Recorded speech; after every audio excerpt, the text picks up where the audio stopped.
until the program starts. Thank you, everyone. I know.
This is the primary audio circuit for the Reuters Live.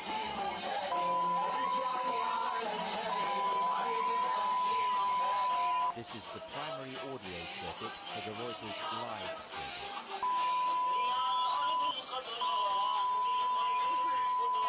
This is the primary audio circuit for the Reuters Live service.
رجعني على بلادي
could make a living.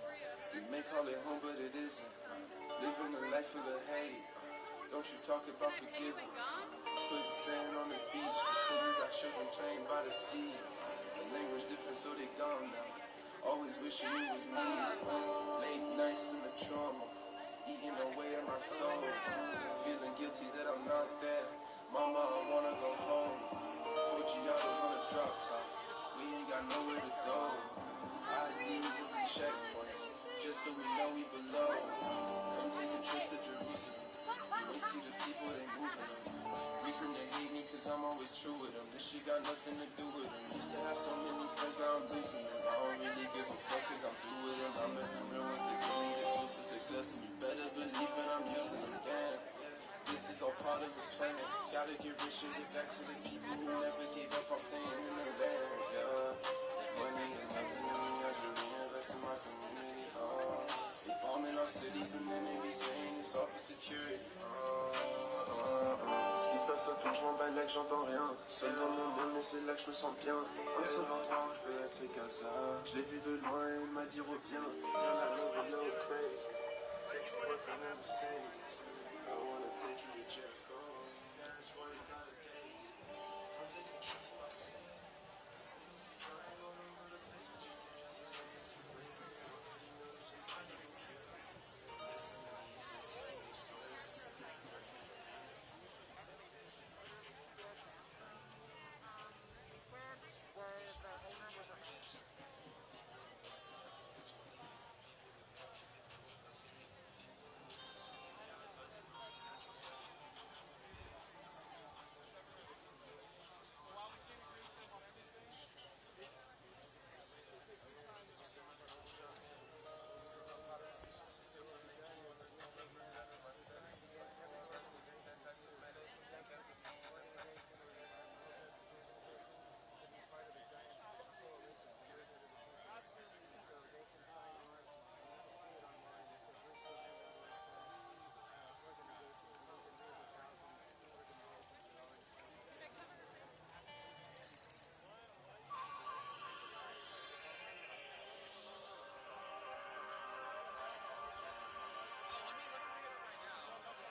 Delegates and guests, please take your seats. The program is about to begin.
Please welcome 2024 Democratic National Convention Permanent Chair, Democratic National Convention Permanent Chair, Co-Chair, Representative and Veronica Escobar. Representative Veronica Escobar.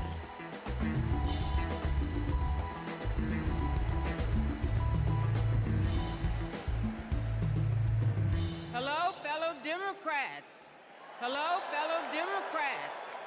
For the final season of the convention, I am more than pleased to pass the gavel to co-chair Representative Veronica Escobar. Representative Veronica Escobar. Thank you, Madam Chair.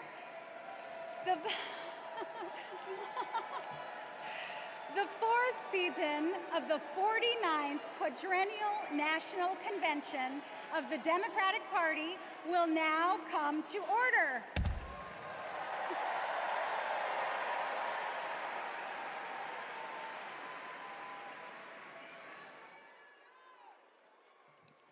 Please stand if you are able for this evening's invocation, offered by American Federation of Government Employees National President, Dr. Everett Kelly, and Imam Muhammad Abdul Alim.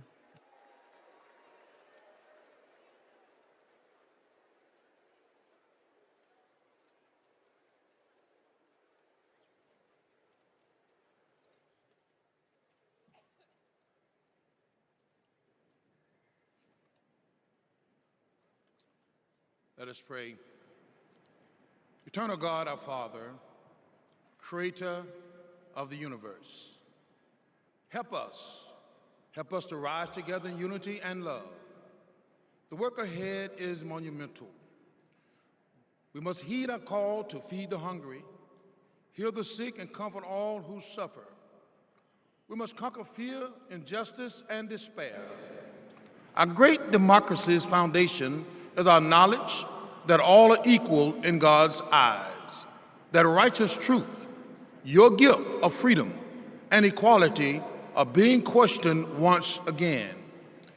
They're what our forefathers and mothers fought and died for. They died on battlefields, in factories, on farms and picket lines. They died in chains.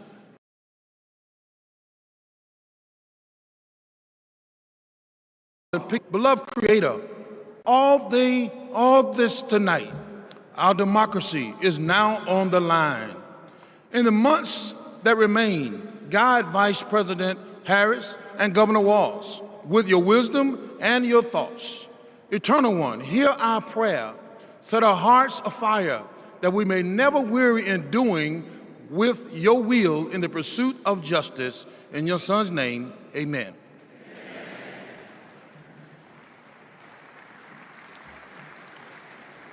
Our merciful benefactor, the Creator Redeemer, who opens the way to us to have a good conscience and life. Grant that we continue as a nation out of many one, a people of faith, taking pride in caring for our common humanity. Let us pray that this great nation inspire nations to advance social and economic progress.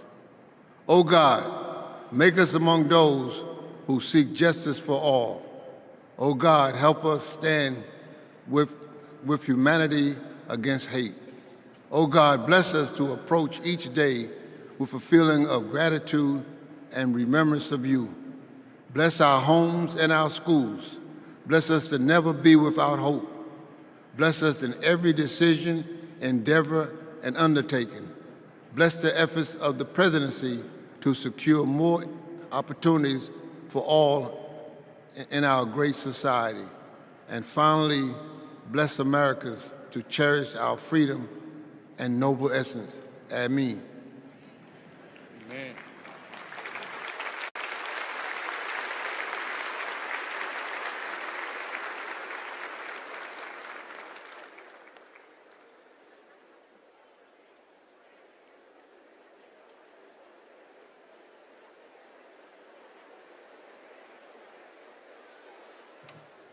Please remain standing for the presentation of colors by the Illinois State Police Honor Guard.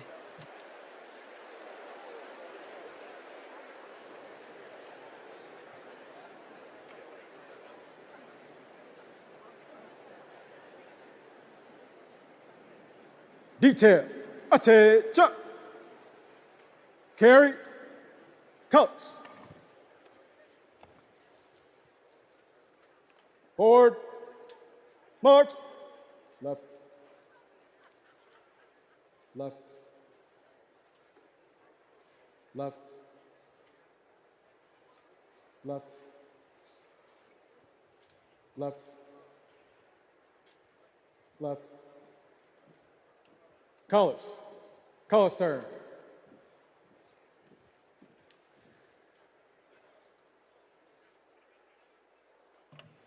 Please remain standing for the Pledge of Allegiance, led by Luna Mehring, 6th grader from Oakland, California.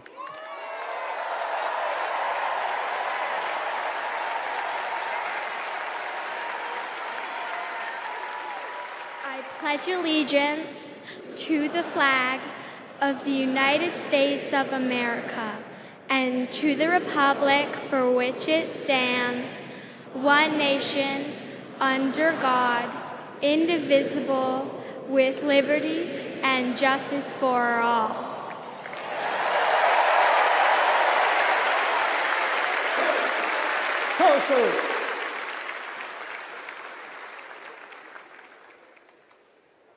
Left, left, left, left,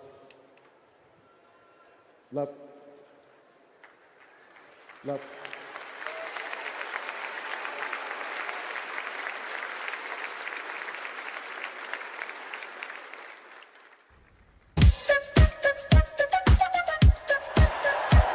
She's a fighter for the American people, committed to our values, our hopes, our dreams, bringing joy back across our nation. It's about damn time. Turn up the music. Turn down the lights. Where did this strength and passion come from in this daughter of middle-class Oakland?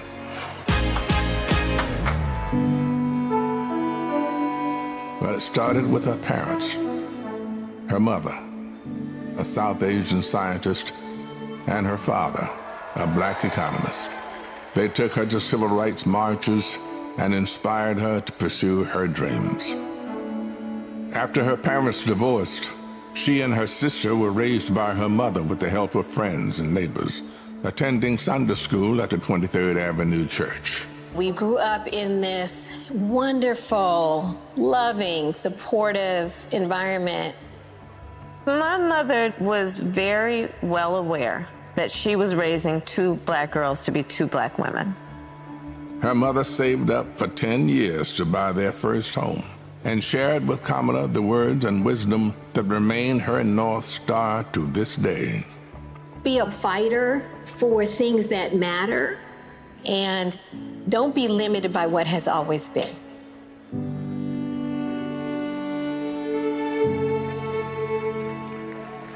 And then came a moment that changed Kamala Harris's destiny, the spark that lit the fire within. When I was in high school, I had a best friend who I learned was being molested by her father. This particular day, she was like, hey, you really, really are not yourself. There's something going on. I said to her as soon as she told me, well, you have to come stay with us. As you get older, you really, really reflect on how pivotal that intervention was at that crucial point in my life. A big part of the reason I wanted to be a prosecutor was to protect people like her.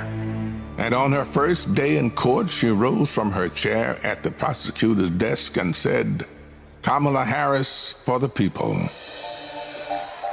As a prosecutor, she put violent criminals and sexual predators in prison, leading to the highest conviction rate for serious and violent crime in 15 years, and created Back on Track, a program for first-time low-level drug offenders that became a national model.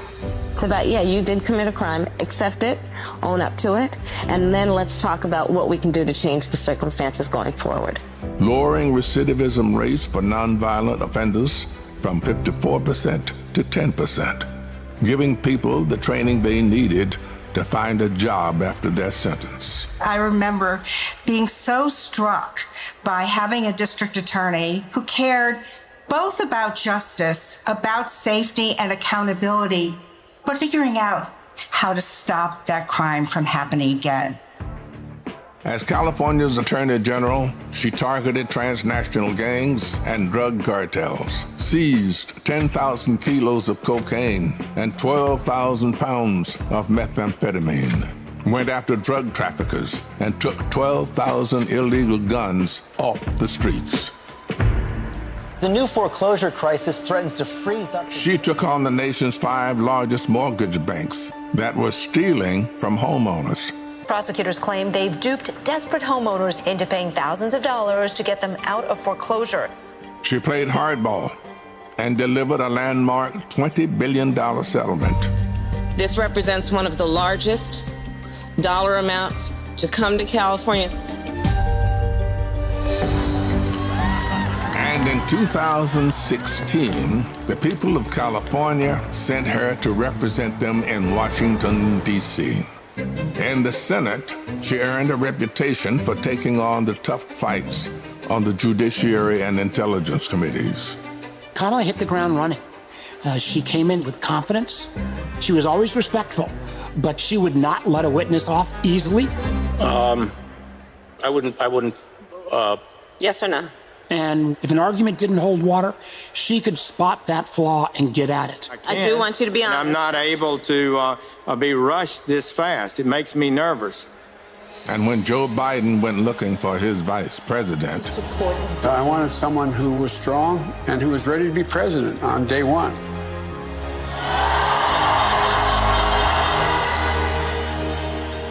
as vice president, she worked to cap insulin costs for seniors at $35, to replace lead pipes and provide clean water for communities, and she helped create 16 million jobs. The Biden-Harris bipartisan infrastructure bill has already created thousands of jobs for our members. That is what the future looks like under a president, Kamala Harris. She fought to reduce the trauma of gun violence that has devastated our nation. How many of you guys, as college students, had to have a drill during high school or middle school or elementary school where you learned about how you need to hide in a closet or crouch in a corner in the event that there is a mass shooter roaming the hallways of your school? Look at that. Look at that.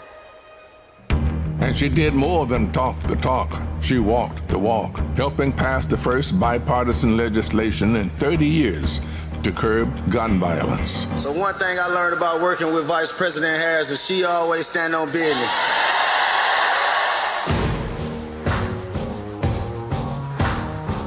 She has traveled the world to strengthen our national security and restore our global leadership, meeting with more than 150 heads of state.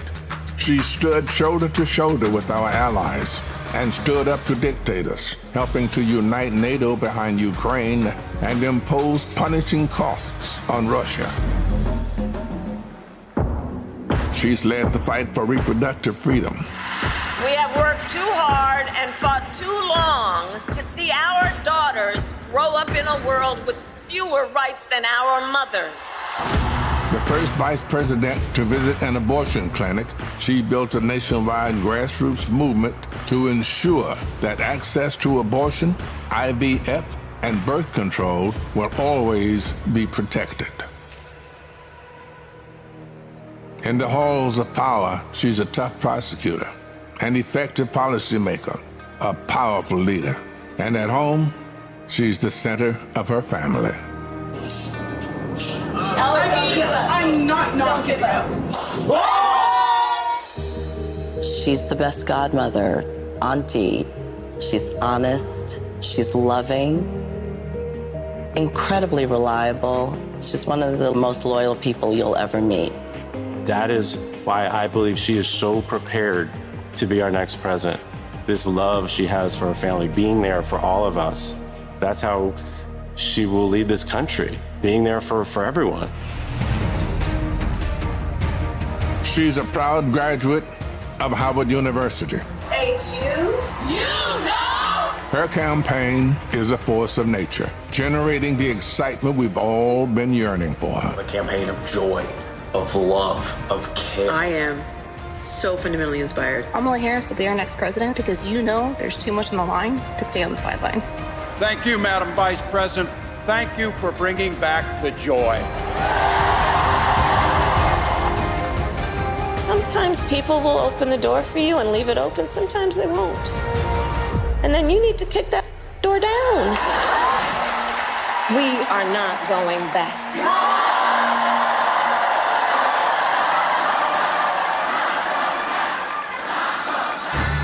She's a protector, a strong voice for common sense, a leader for tomorrow, committed to healing our country, dedicated to doing the hard work to make us stronger. I now declare you spouses for life. Someone who truly understands the struggles of everyday Americans, forged by the challenges of the past, ready for any challenge that may arise. Now is the time, America. The joy is back, the pride is back, the hope is back. She's doing the work. She's fighting for us. She's the new way forward, our way forward. She is the next president of the United States of America, Kamala Harris.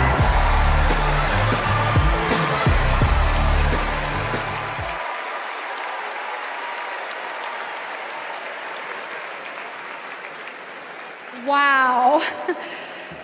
Bienvenidos todos to the final night of the Democratic National Convention. We have so much in store for all of you tonight, including a special rendition of our national anthem by our favorite country music rabble-rousers, the Chicks. And I just want to say, this week, our energy, hope, and joy have inspired the nation. Meanwhile, Donald Trump has been a small man, speaking in small venues, talking about small ideas. Our ideas, our vision for America brings us together. Our vision for America embraces every community and everyone. Kamala Harris and Tim Walz are working hard because they know our country is great. They know that we can build a future for all of us, and they're earning our votes by laying out a plan that puts the American dream not just within reach, but so we can fully grasp it. By making sure going to the grocery store doesn't break the bank, that we have control over our bodies, that our kids like my own kids, Christian and Eloisa, have opportunities to lead healthy and happy lives. We'll get to know Kamala a little more, and I promise you, you will not only be more inspired, but also ready to fight for a new way forward. And to keep us pumped for this journey, Chicago's very own DJ Metro. Over to you. Chicago, how's everybody feeling out there today? Welcome to night 4 of the Democratic National Convention. I know you all are having so much fun out there, is that correct? Well, there's only one thing left to do, and that's to make sure that the fun continues right here, right now, the only way that I know how. The Chicago way, baby. Y'all ready? Let's go. Thank you. You my little boo thing, so I'll give a hoot what you do. Say, girl, I know you a little too tame. I'll be shooting that shot like girl. No, tell him I'm next. Tell him you find a lot of something fresh. No, tell him I'm next. fit good, so I took the doors off the Jeep. Okay, I see a brother holding you sweet, no beef, but I'm trying to get to know you at least. Don't take my talking to your own. I can keep it chill like the Soviet blunt. I'ma keep it real when your man long gone. If you're looking for a friend, everybody hands up, hands up. What's good? What's with ya? If you book tonight, that's fiction. I'm outside, no pictures. You want me? Go figure. To the back, to the front. You a 10, baby girl, but I know I hate. To the back, one time, to the front. everybody, 10, hands up in the air, let's go. You my little boo thing, so I'll give a hoot what you do. Say, girl, I know you a little too tame. I'll be shooting that shot like 2K, girl, I know. Tell him I'm next. Tell him you find a little something for me, I know. Tell him I'm next. Tell him you find a little. Thank you very much, ladies and gentlemen.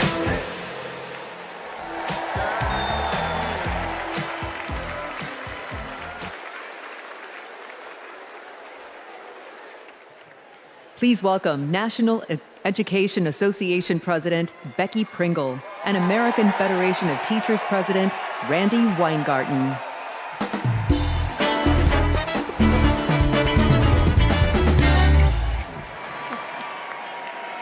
I am Becky Pringle,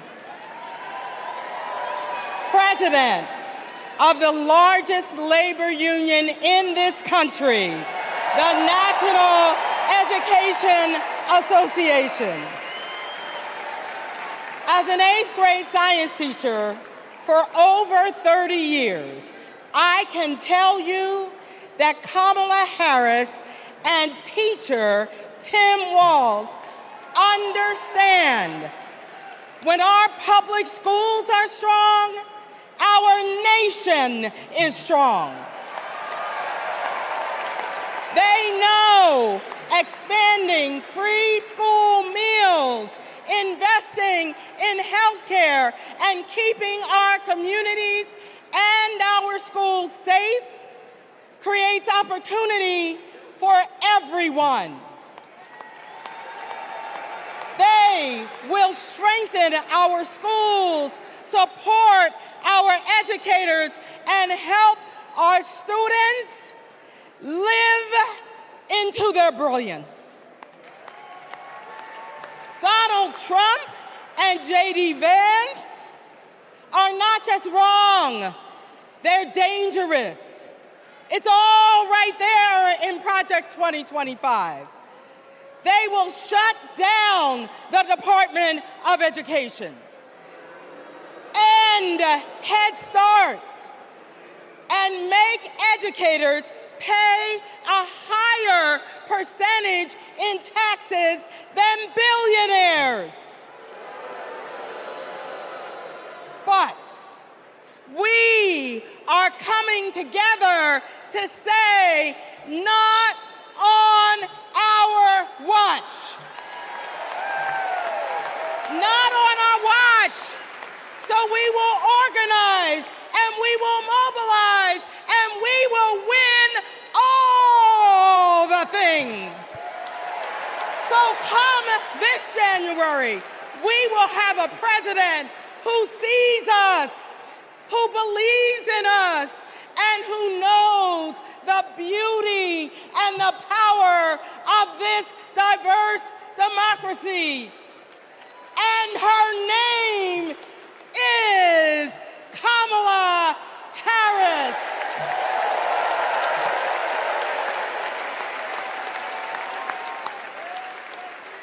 I'm Randy Weingarten, the president of the AFT and a public school teacher. One of my first lessons I taught my students was about the social contract, how both individual freedoms and mutual responsibility are essential in our democracy. This covenant underlies our commitment to public schools, where educators prepare students to spark innovations, steward the environment, create our arts, and shape our democracy. Now, one of the first lessons my students taught me was, you gotta walk the walk. That means Donald Trump and J.D. Vance can't claim they're pro-child while gutting funding for public schools. That means that being pro-family means we support access to good union jobs, affordable housing, healthcare, and higher education. That's what Kamala Harris and Tim Walz are fighting for, and we are all in. They've spent their lives making the promise of America real in the classroom and the courtroom. America, with Kamala Harris as our president, our best days are ahead.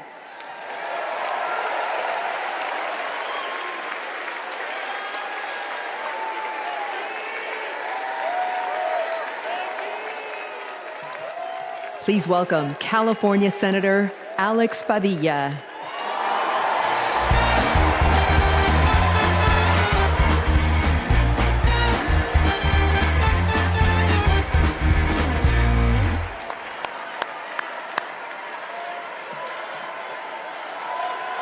Good evening, Democrats.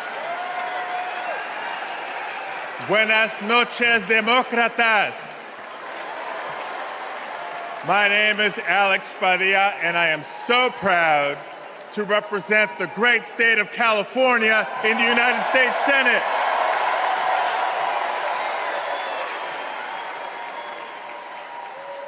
But the titles I'm most proud of are husband to my beautiful wife, Angela, and father to 3 young gentlemen. You know, as a father, when we talk about the future of our country, it's not just hypothetical. For me, it is very real. Every day I go to work in Washington, I think about my kids and the future we're building for their generation. And to show you how Kamala Harris will treat America's kids as president, I'll tell you how she treats mine. Because whenever she sees Roman, Alejandro, and Diego, she greets them with kindness and respect, literally meeting them on their level, to speak to them and to listen. And every fight that Kamala and I have taken on together has been about making life better for this generation and the next. As a state senator, I stood with then Attorney General Harris as she took on the big banks to keep kids and their families in their homes. As California's Secretary of State, I knew her as a fearless United States Senator and my partner in defending our sacred right to vote. That's right. And when Kamala became vice president, I was honored to fill her seat. But I knew that I had some big Chuck Taylors to fill. But I was proud to carry on legislation that she championed to protect workers, to safeguard public lands, to provide kids with more access to quality education. You see, Kamala and I believe that all of our kids deserve a shot at the American dream. It's the American dream, after all, that brought my parents to the United States decades ago. Es cierto. Mis padres, Santos y Guadalupe Padilla, vinieron a los Estados Unidos en busca del sueño americano. But today, we know that the dream is out of reach for far too many families. So my question for all of you tonight is this. This November, who's ready to defend the dream? ¿Quién está listo a defender el sueño americano? Tim Walz is ready to defend the dream. Kamala Harris will defend the dream. And between now and Election Day, each of us must defend the dream too by working to elect them as Vice President and President of the United States of America.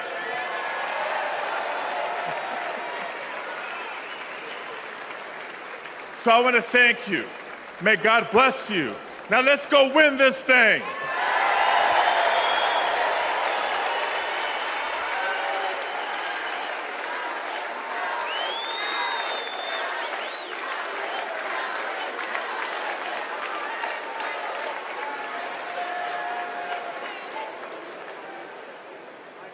For families across our nation, the American dream starts at the same place, the place we call home. A home is more than four walls and a roof. It's the foundation of everything we hope for, the bedrock from which we build our own American dreams and write our own American stories. To share Kamala's vision to give more Americans a place to call home, please welcome former Secretary of Housing and Urban Development, Marcia Fudge.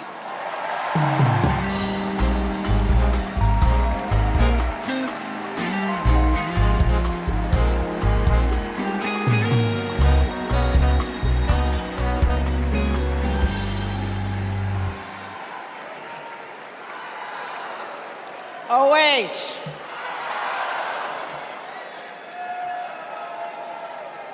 Kamala Harris has fought to protect homeowners and renters her entire career.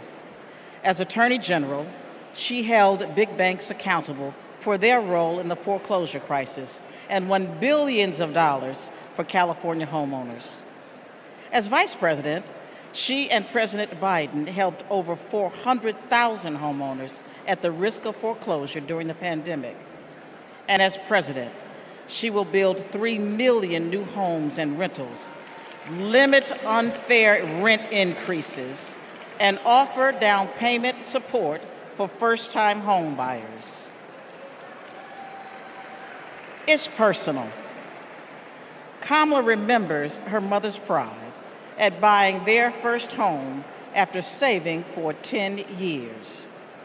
She knows housing is a human right and a pathway to the middle class.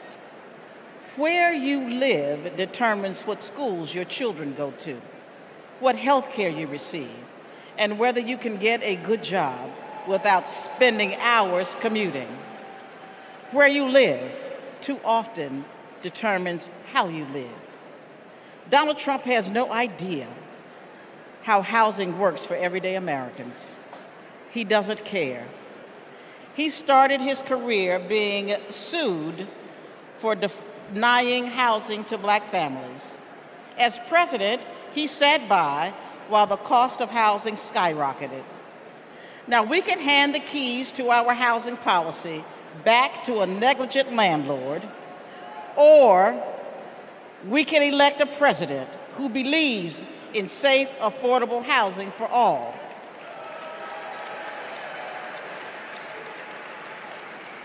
Let's ensure we have an opportunity economy by voting for Kamala Harris.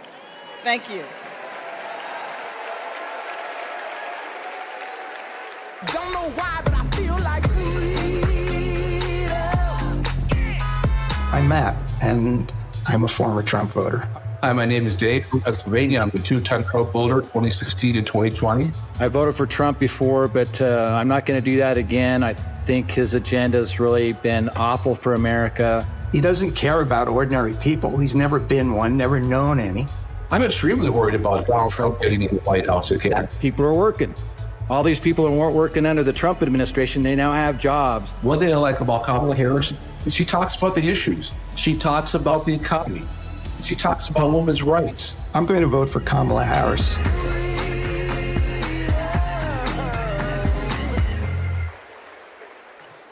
Please welcome California Representative Ted Lieu.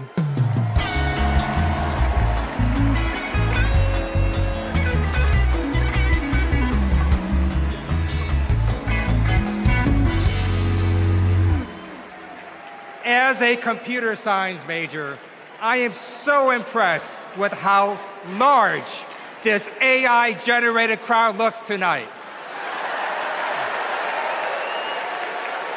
I first got to know Kamala Harris during the Great Recession when I was a California state legislator. Millions of hardworking families were facing foreclosure. My constituents told me stories about predatory and unfair loan terms, and about how hard they were fighting to keep the homes that they loved. Thankfully, they had someone fighting just as hard for them, Attorney General Kamala Harris. She led an investigation of the mortgage industry to root out fraud. She helped pass the Homeowners Bill of Rights, and she held the big banks accountable, bringing back $20 billion to homeowners. Since those days, I've seen her continue to fight for affordable housing as vice president. And as president, she's going to cut red tape so we can build more houses, help new homeowners afford a down payment, and take on corporations that unfairly hike up rent. Kamala Harris fights for affordable housing because she gets it. You know, when her mom was raising two girls, she did what so many parents do: work early hours and work late nights, pay the bills, and put on a brave face so her girls did not know how hard it really was. It shouldn't be this hard in America, and President Kamala Harris will make sure it's not. She'll fight to lower housing costs so that everyone, everywhere, can find a place to call home.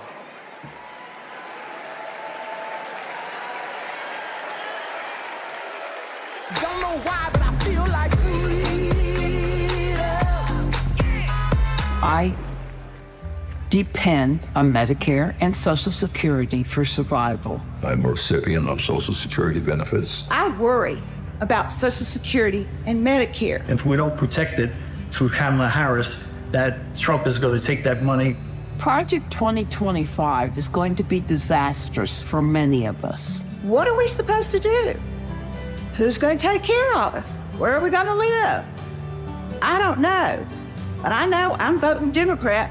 I'm supporting Vice President Harris because she will protect my Social Security and that of all others.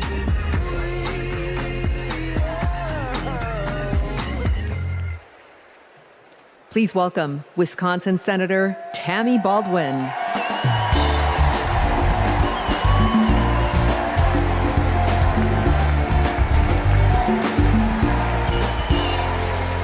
Hello, Democrats.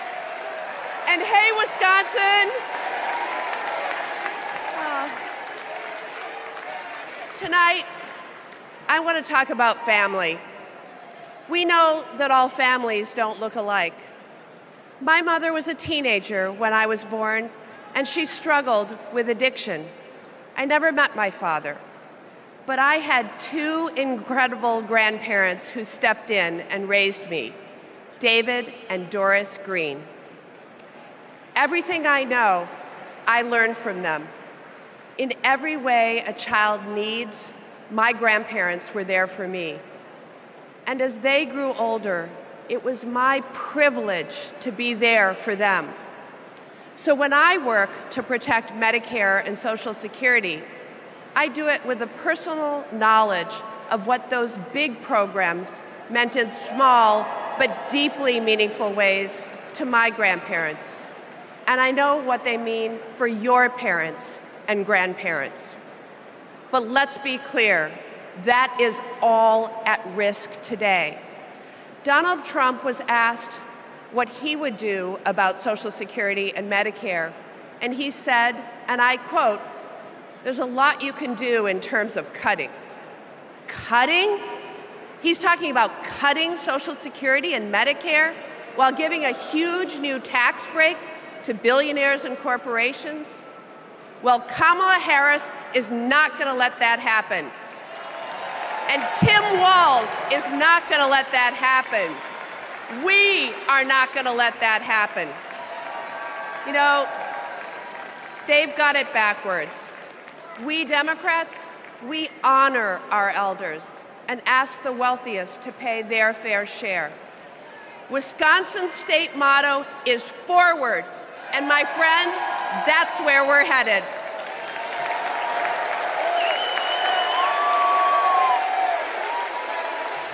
Please welcome Massachusetts Representative Catherine Clark.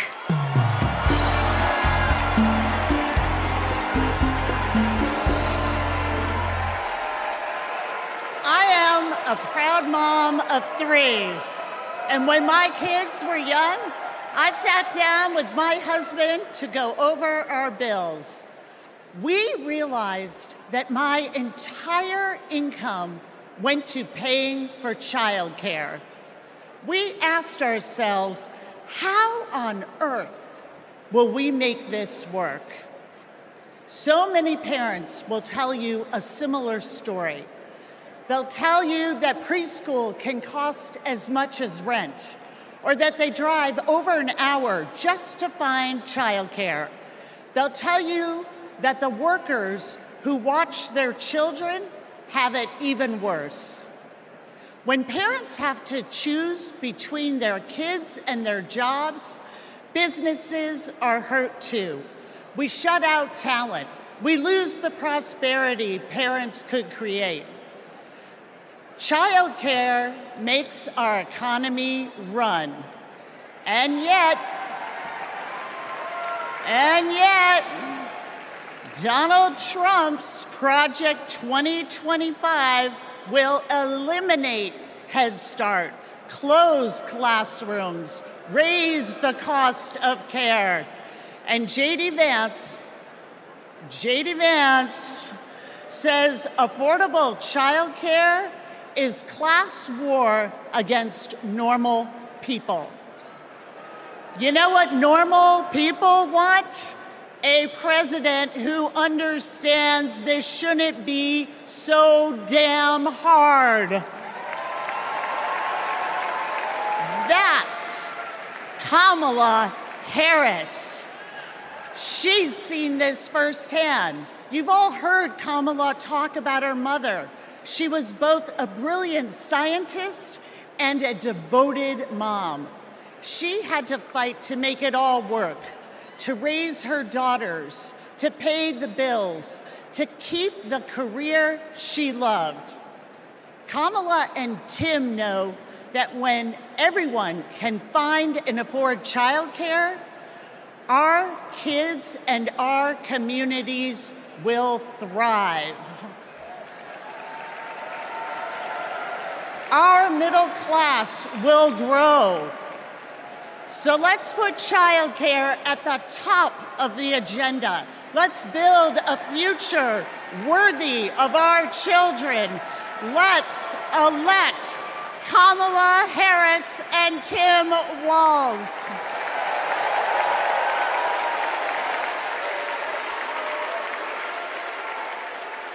Please welcome Colorado Representative Joe Neguse.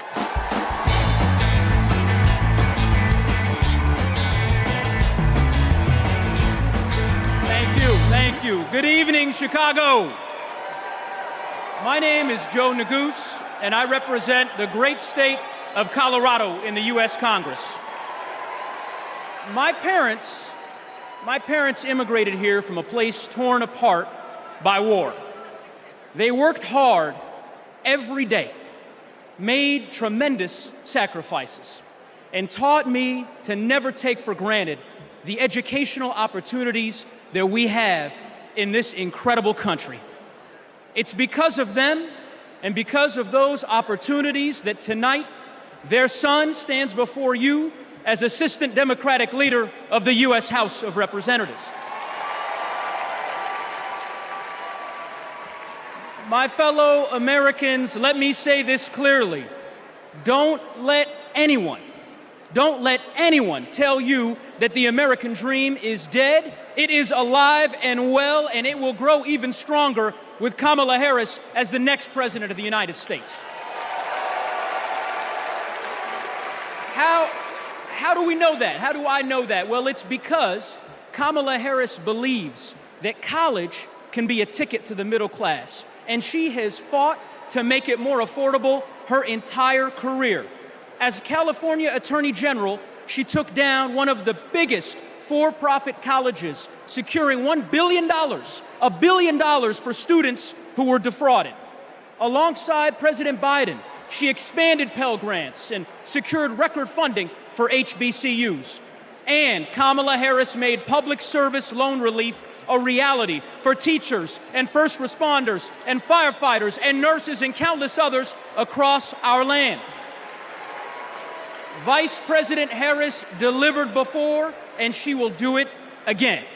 As president, she will build a brighter future, a more affordable future, a future where going to college doesn't break the bank, a future where my 5-year-old daughter, Natalie, who's watching us back home in Colorado right now, a future where she can live her dreams. So those are the stakes. Let's make it happen, America. Let's make history, America. Let's elect Kamala Harris, the 47th President of the United States. Thanks so much. God bless. Thank you.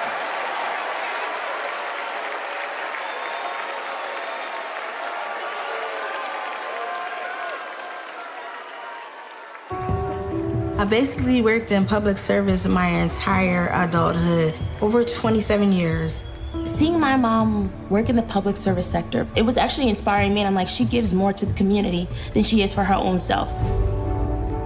As a single mother, I knew I wanted my daughters to have a better life than I did. So I said, you know, going to school will help me. I would see her move like the bills to the side, but I know she was mounting. I know she was drowning in student loan debt. Then eventually my loans got to $800 a month. I paid it. I did what I was supposed to do. But I was like, oh my God, I'm gonna be in debt until the day I die. When the Biden-Harris administration first announced the public service loan forgiveness, and I'm rushing to my mom, like, apply for this, apply for this. I'm sitting at my desk, opening up my mail. It says, thank you, Kelly, for public service. Your loans now have been forgiven. Took a deep breath, and I screamed. I had to pinch myself. I had to see if this was really happening. Seeing my mom finish her higher education was life-changing. I don't think anything can ever stop me from my goals, because I saw her do it as a single parent with twin girls, with life pushing her down so many ways, but she continued to rise up. She has been the force, the motivation for me to want to continue to work in the public service agency. With this loan forgiveness, I can plan for my future. I was able to purchase my very first home. It creates great opportunity for my daughters. It creates stability. Thank you, Vice President Harris and the entire administration. I just want to thank you again and again and again. Thank you so much.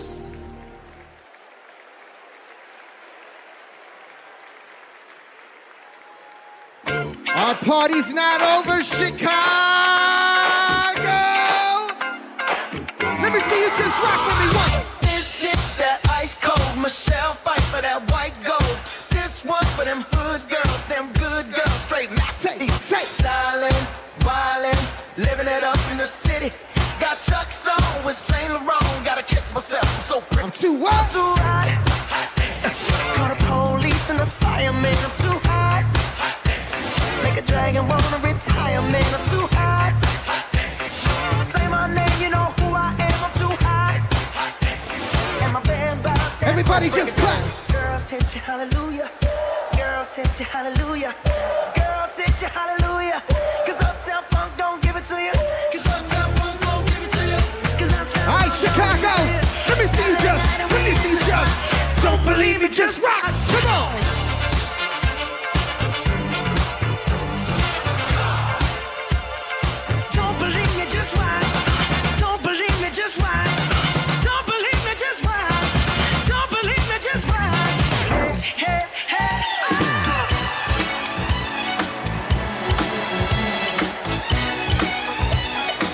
Anybody here ready to have a great time with me tonight? Let me hear you make some noise. DJ Metro from Chicago, let's go.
I'm DJ Metro. I'll be back for more later.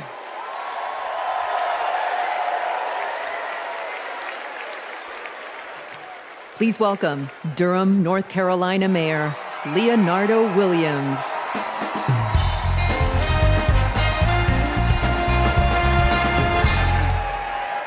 Hailing from the Tar Heel State, home of Duke University and North Carolina Central University, I am Mayor Leonardo Williams from Durham, North Carolina. You know, several years ago, my wife Zweli and I started cooking for our community. We drove to schools, doctors' offices, just to give out a few samples. And eventually our friends asked, "Where's the restaurant, y'all?" But you know, it takes capital. It takes capital to chase a dream. And during the Trump administration, they did not make it easy. Not for folks like us. So what I thought was, I guess not everybody can have a multi-million-dollar loan from their father. So I'll tell you what we did. We emptied our savings, and in 2008, we launched Zweli's Kitchen, America's first Zimbabwean restaurant. And the Biden-Harris administration helped make that a reality. They helped make that dream come true for entrepreneurs like us.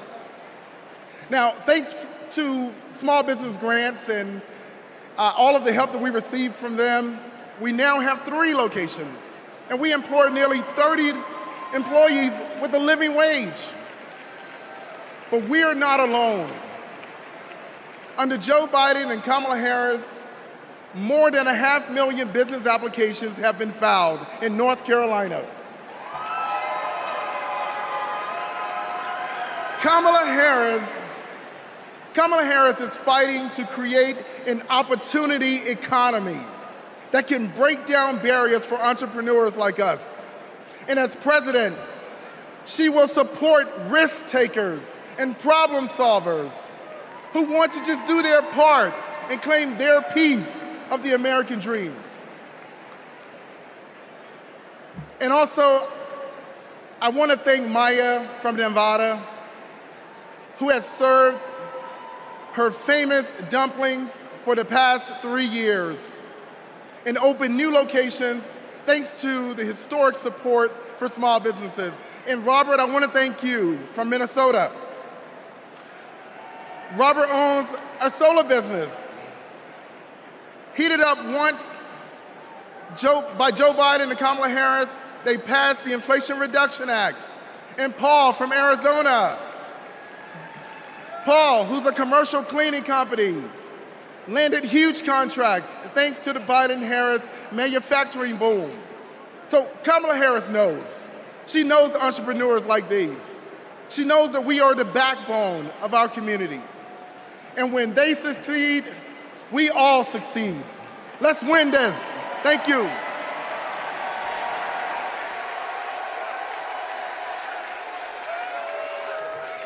Please welcome Illinois Representative Raja Krishnamurthy.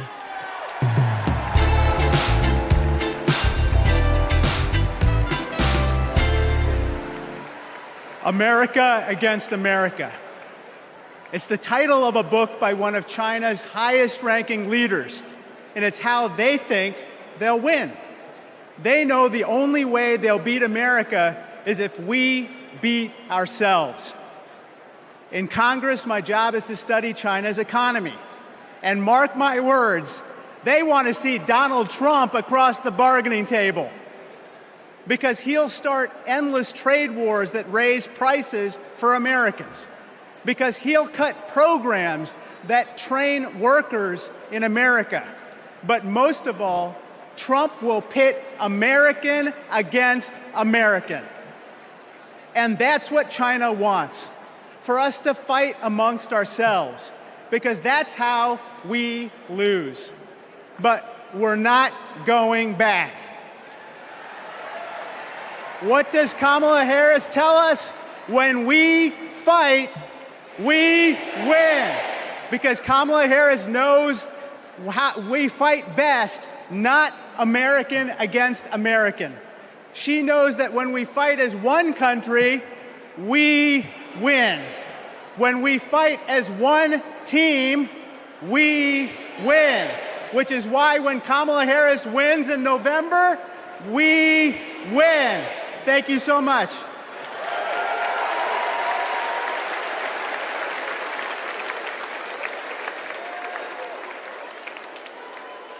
We believe in a future where every person has the opportunity to build a business, to own a home, to build intergenerational wealth,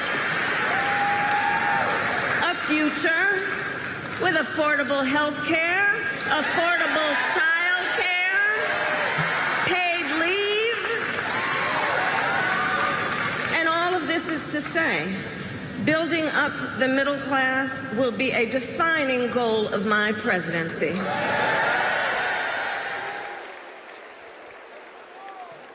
Please welcome Pennsylvania Senator Bob Casey. Pennsylvania. Here's a real question. Mom's asked me in Pennsylvania, what am I supposed to do if I can't afford diapers? In just 6 months, a box of diapers went up $15. The corporations say your prices are up only because their costs are up. They're selling you a lie. It's in the bag with the diapers. Prices are up because these corporations are scheming to drive them up. Most companies are good companies. It's the food conglomerates that sit behind the supermarkets, the faceless wholesalers.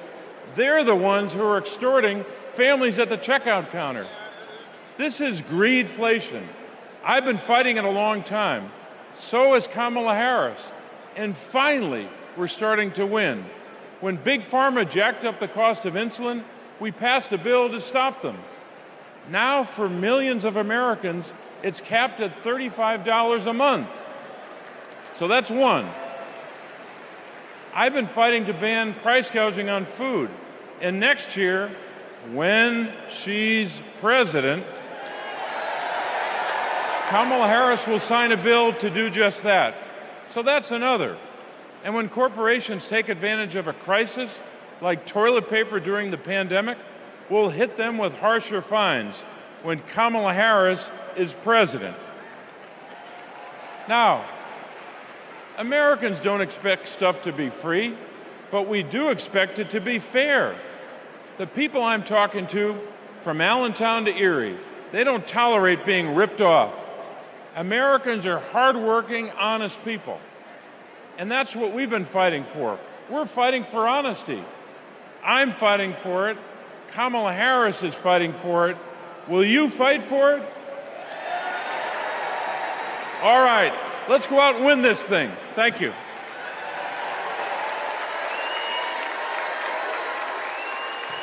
Please welcome Massachusetts Senator Elizabeth Warren.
What I love best about Kamala Harris? Kamala Harris can't be bought and she can't be bossed around. Now, I first met Kamala in the aftermath of the 2008 financial crash.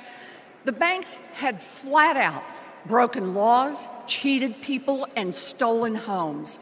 Millions of Americans had lost their jobs, their savings, their homes. Now, I was setting up the Consumer Financial Protection Bureau. Go CFPB! Yeah! Kamala was protecting families as California's Attorney General. You bet.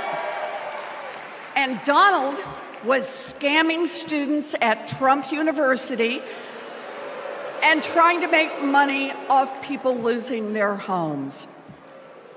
Kamala Harris stepped up. She enforced the law, she fought the giant banks, and she delivered billions of dollars of help for families.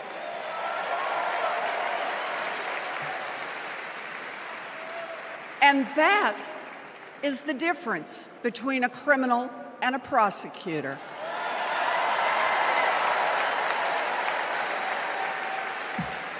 You know what else I love about Kamala?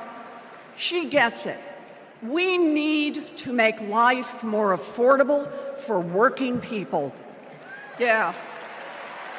Donald Trump, the felon, has no plans to lower costs for families. He doesn't know how, and basically, he doesn't really care. When did he ever fill up a gas tank or worry about a grocery bill? The only bills he worries about are from his criminal defense lawyers.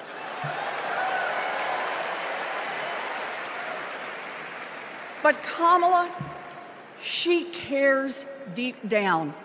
And she will take on the giant corporations that are squeezing American families. In fact, it's something she's done before.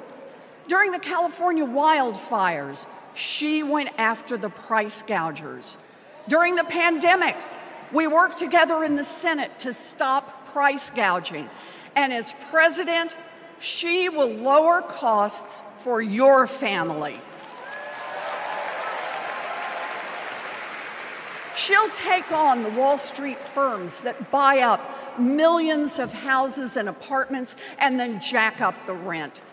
She'll take on drug companies that charge an arm and a leg for prescriptions.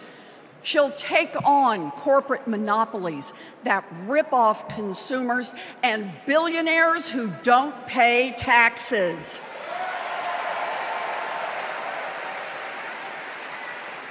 And she'll take on right-wing extremists who think they should decide who has access to abortion or IVF, Kamala will protect abortion rights nationwide.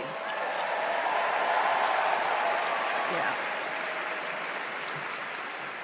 And there it is. Groceries, gas, housing, healthcare, taxes, abortion. Trust Donald Trump and JD Vance to look out for your family? Shoot, I wouldn't let those guys, I wouldn't trust them to move my couch.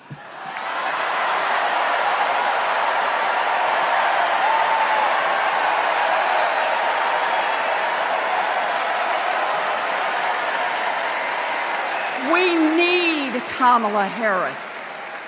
This election is about your family and your future. I've seen Kamala Harris fight. I've seen her win. And when it comes to our families and our futures, Kamala Harris is someone we can trust. So here it is, with joy in our hearts. Let's elect Kamala Harris the next President of the United States.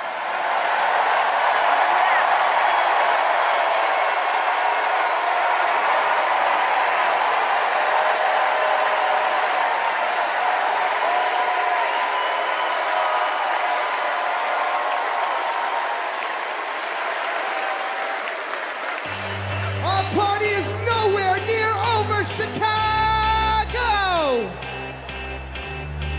We're gonna do this real big because we got a good feeling about this presidency. Now let me see your hands up one time. I got a feeling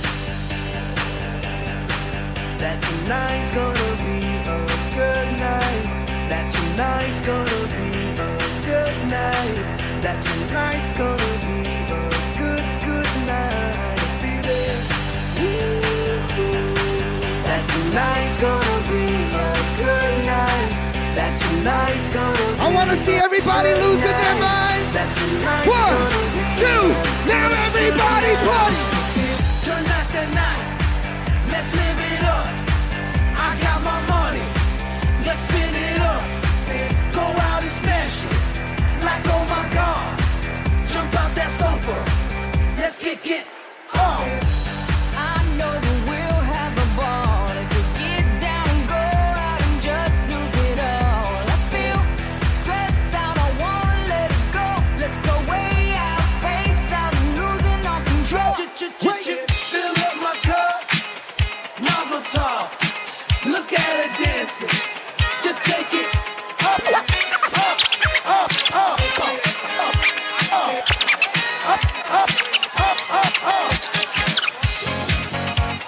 Let me hear you shout, Tim. Come on. Because in this nation, we're all one big family. Let me see. Celebrate good times, come on. Celebrate. Celebrate good times, come on. Let's celebrate. There's a party going on right here. A celebration to last throughout the years. So bring your good times and your laughter too. We gon' celebrate your party with you. Come on now. Celebration. Let's all celebrate and have a good time.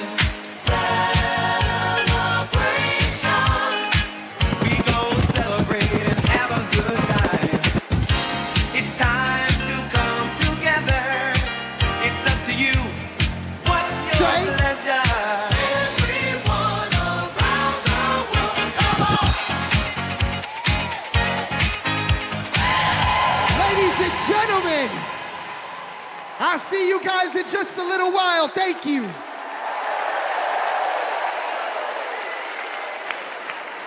Woo! We've got ourselves a party in here, Chicago. All right, Democrats, we know that a secure future depends on strong global leadership. As Vice President, Kamala Harris has been tested on the world stage. She's faced down threats stood shoulder to shoulder with our allies, and engaged in the serious work of safeguarding America's security. Please welcome to the stage an Army Ranger, my colleague, Congressman Jason Crow.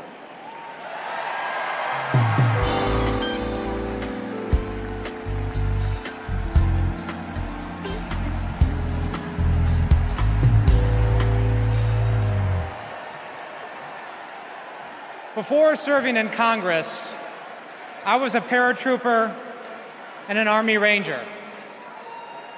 Over 100 combat missions in Iraq and Afghanistan taught me what really makes America strong and secure. You see, it's not tough talk, it's not chest thumping, because in war, talk is cheap.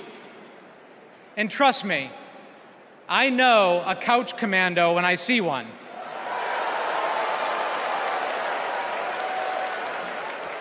Real strength and security come from our people, from our allies.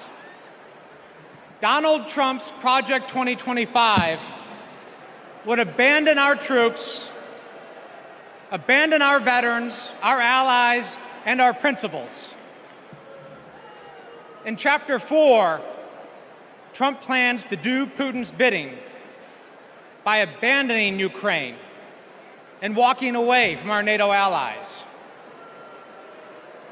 In Chapters 2 and 3, he plans to fire our national security and military professionals and then replace them with MAGA loyalists.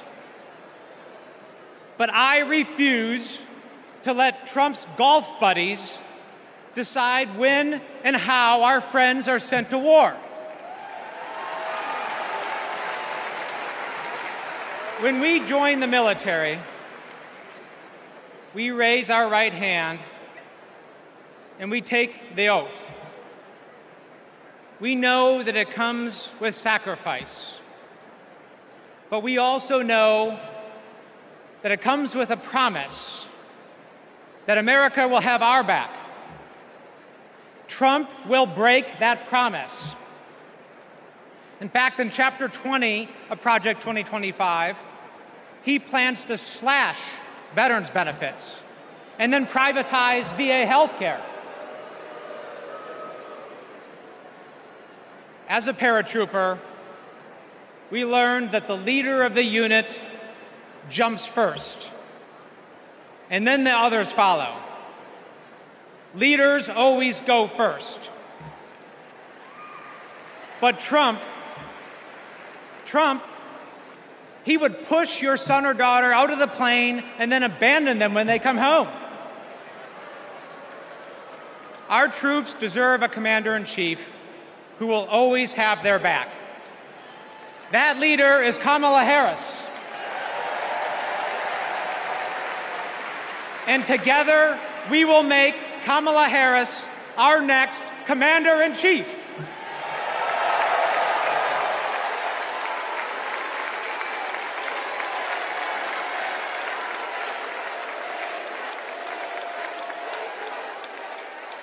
President Joe Biden and I, along with our entire country, are grateful, deeply grateful to each and every one of you for your service and for your excellence. The United States military, without any question, is the strongest and best fighting force the world has ever seen. And that is because of you, each one of you. Please welcome Michigan Representative Alyssa Slotkin.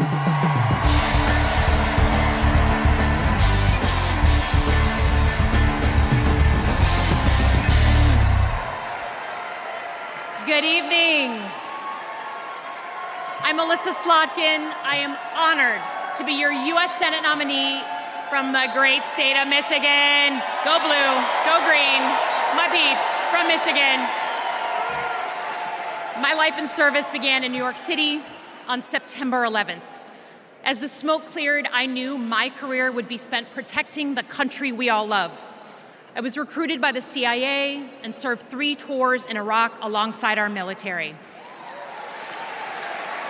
And I worked at the White House under presidents of both parties and as an acting Assistant Secretary of Defense under President Obama.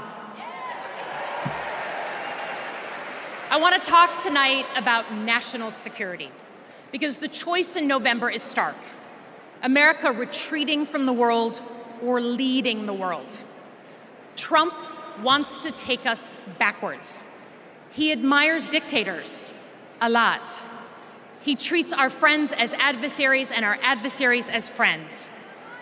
But our vision is based on our values, the values that took us to the shores of Normandy and helped us win the Cold War.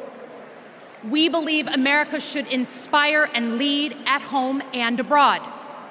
We recognize that it's not just about having a strong military, but about tackling global challenges like AI and climate change together. And guess what? That takes friends. You gotta have friends to do that. Vice President Harris understands our strength abroad is inextricably linked to our strength here at home. Our schools, a strong middle class, and the health of our democracy. So, for everyone here and everyone watching, I want you to proudly claim your patriotism. You are here because you love your country. Do not give an inch to pretenders who wrap themselves in the flag, but spit in the face of freedoms it represents.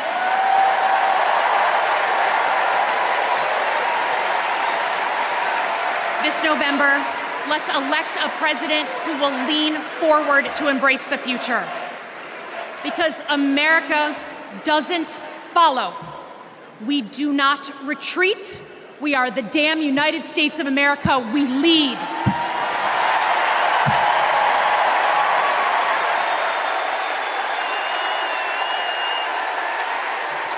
Please welcome New York Representative Pat Ryan.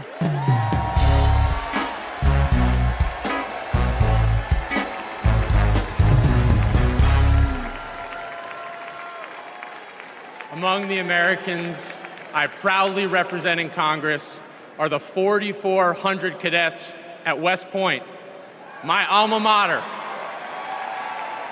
Last year, I welcomed Vice President Harris when she delivered the commencement address. I watched as she shook the hand of every single cadet. That's the thing about West Point. The day you take the oath to defend our country, you get to look the person in the eye who may one day, God forbid, send you to war and take their measure. And every time, Kamala Harris looked back with respect, with reverence. That day, I saw our next Commander-in-Chief. At West Point, you learn the honor code. A cadet will not lie, cheat, steal, or tolerate those who do. Well, there's a candidate who has violated every word in that code. A serial liar, cheater, thief, who looked soldiers in the eye, then turned around and called fallen heroes suckers and losers, who insulted Medal of Honor recipients just last week. I tell you what I think of Donald Trump. They told me I can't say that word on TV.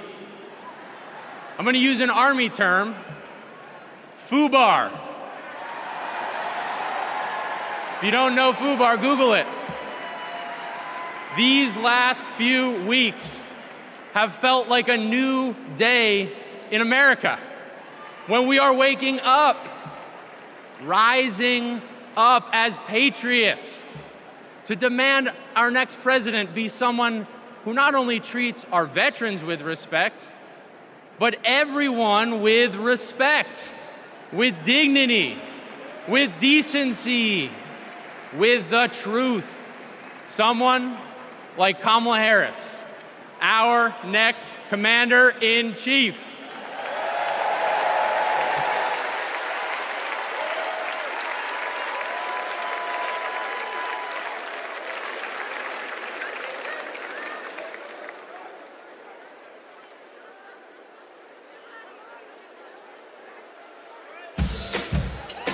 We are not done. I'm trying to tell you guys that I want to see you up off your seats, dancing and moving around. Get excited with me and say, I say I'm too late. Got nothing in my brain.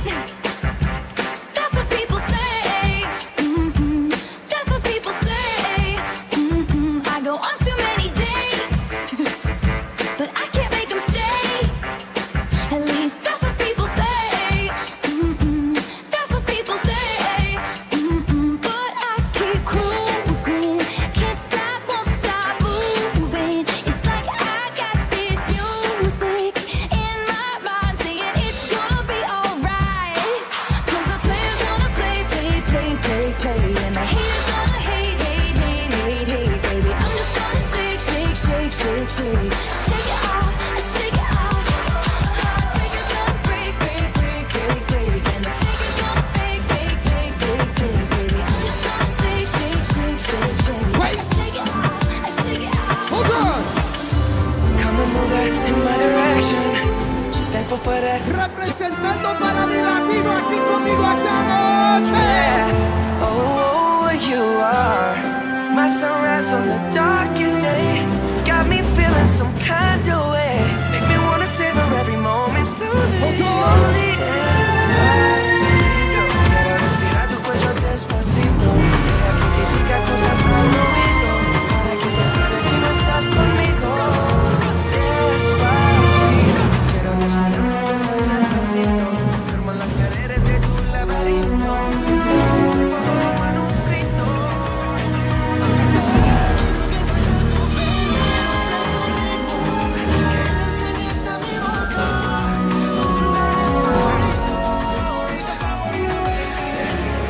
Ladies and gentlemen, one more time, I'm DJ Metro and I'll be back.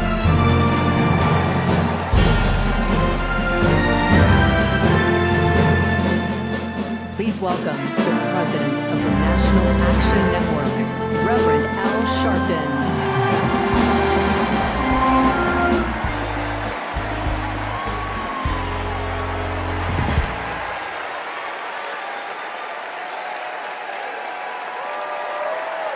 Thank you.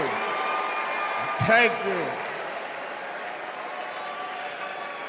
Thank you. Good evening. I stand before you as the president of National Action Network. We do not endorse candidates, but we report where candidates stand on criminal justice, economic empowerment, health equity, and other issues. On one side of this race is Donald Trump, a fellow New Yorker I've known for 40 years. Only once in that time did he take a position on racial issues. He spent a small fortune on full-page ads calling for the execution of 5 innocent young teenagers. Well, I'm gonna bring them out in a minute, and you'll hear from them tonight. Because they were not executed, they're here to continue to fight.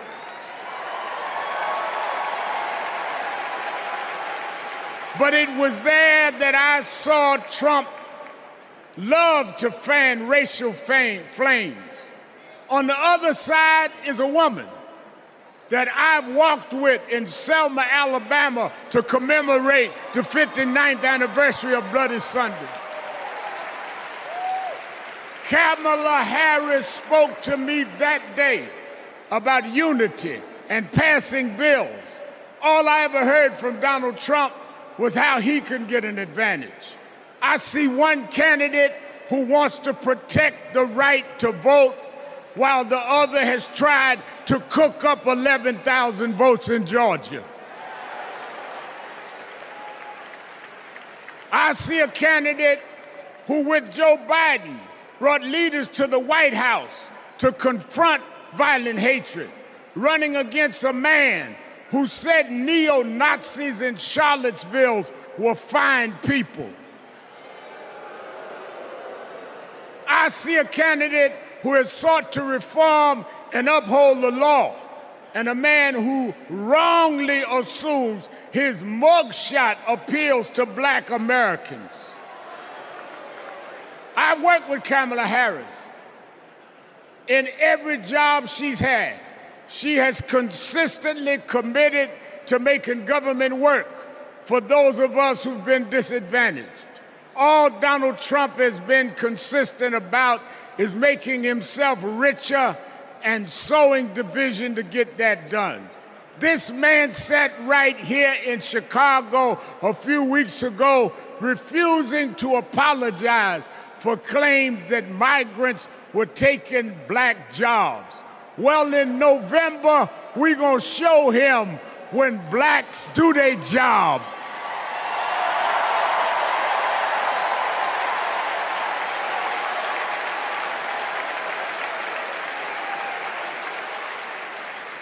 And we are going to join with whites and browns and Asians, and we're going to do a job on those that have done a job on us.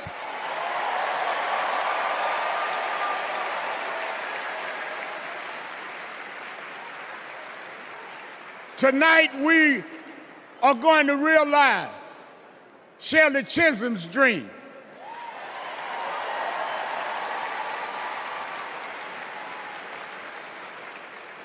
"52 years ago, I was one of the youth directors in her campaign for president. And 52 years after she was told to sit down, I know she's watching us tonight as a black woman stands up to accept the nomination for President of the United States.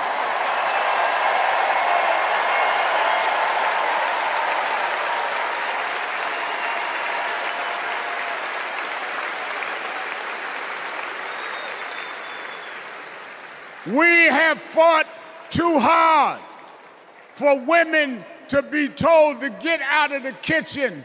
We are now on our way to the Oval Office. We won't go back.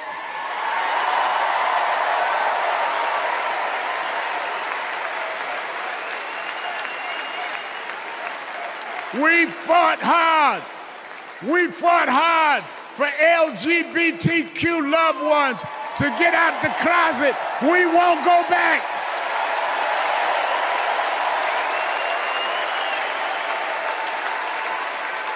We fought hard for the right to choose, the right to education. We suffered and died and bled, went to jail to get the right to vote. We won't go back.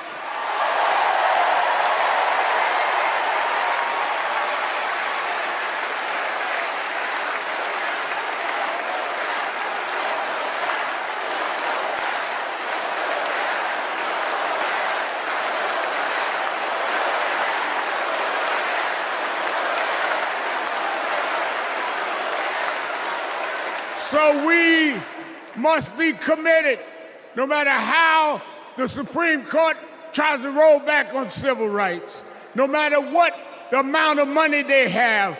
We are here because others fought and suffered for us, and we vowed tonight we won't go back.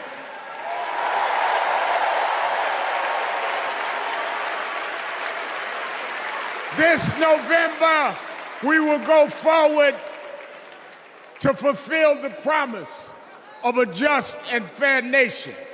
And let me say, as we transition, I'm a preacher. And in Psalms it says, weeping may endure for a night, but joy comes in the morning. We've endured January 6th. We've endured conspiracy theories. We've endured lies and areas of darkness, but if we stay together, black, white, Latina, Asian, Indian American, if we stay together, joy, joy, joy, joy coming in the morning.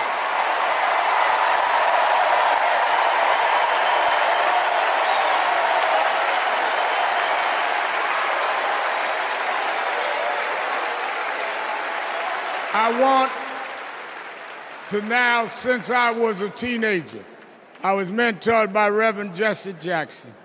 And Reverend Jackson taught us to fight for what's right. And now I want to bring out some young men that I fought for. I referred to them then, they were known as the Central Park Five. Now they're the Exonerated Five. Raymond Santana, Kevin Richardson, Yusef Salaam, Corey Weiss, the Exonerated Five.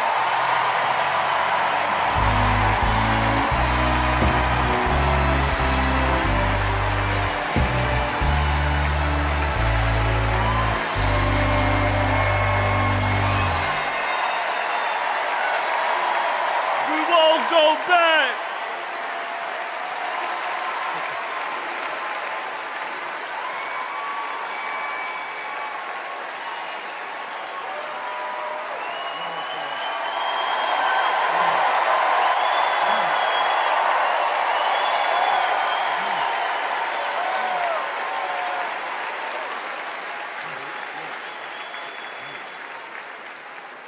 Good evening, people. My name is Corey Wise. 35 years ago, my friends and I were in prison for a crime we did not commit. Our youth was stolen from us. Every day as we walked into courtroom, people screamed at us, threatened us because of Donald Trump. He spent $85,000 on a full-page ad in the New York Times, calling for our execution.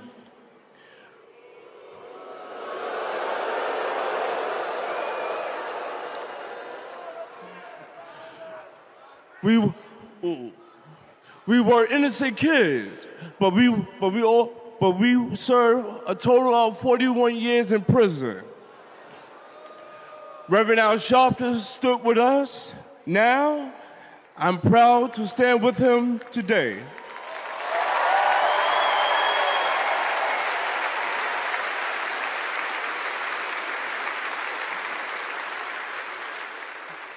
Vice President Kamala Harris has also worked to make things fairer. I know she will do the same as president. Now, approve that message.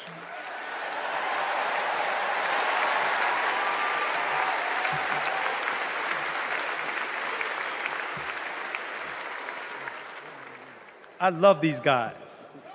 These are my brothers. These are my brothers. Yes, indeed. America. I am Yusef Salaam.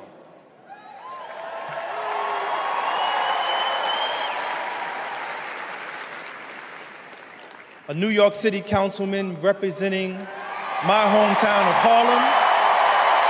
That's right.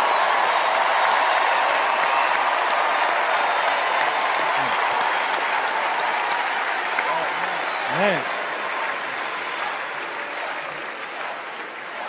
Representing my hometown of Harlem, USA. And listen, as my friend Corey Wise just said, 45 wanted us unalive. He wanted us dead. Today we are exonerated because the actual perpetrator confessed and DNA proved it.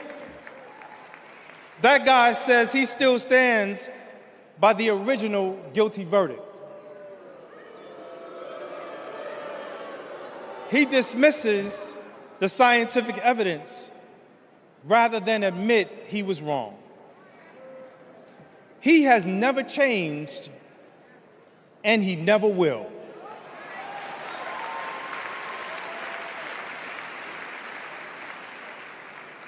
That man thinks that hate is the animating force in America.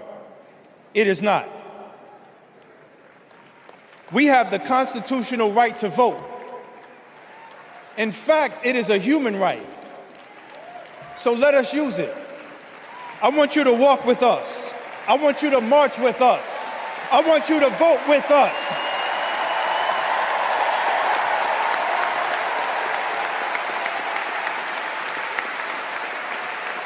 And together, and let me tell you, this is going to be so beautiful. And together, on November 5th, we will usher in Kamala Harris and Tim Walz into the White House.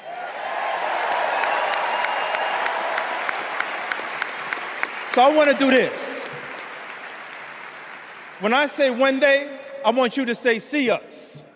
When they, see us. When they, see us. When they see us, America will finally say goodbye to that hateful man.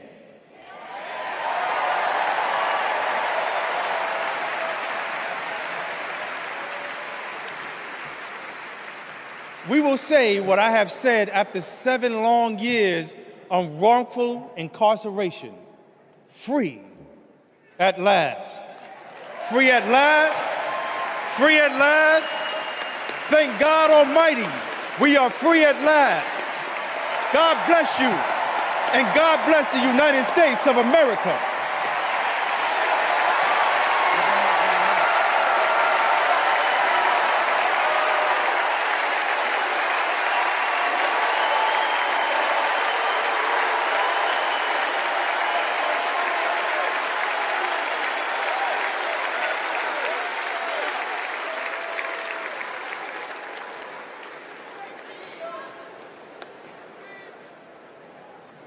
Wow. Our country is built on justice, and people's lives, as we just heard, can be harmed when we fail to do justice. But Kamala Harris fights to do justice. No one knows that better than the prosecutors who fought alongside her. These are their stories.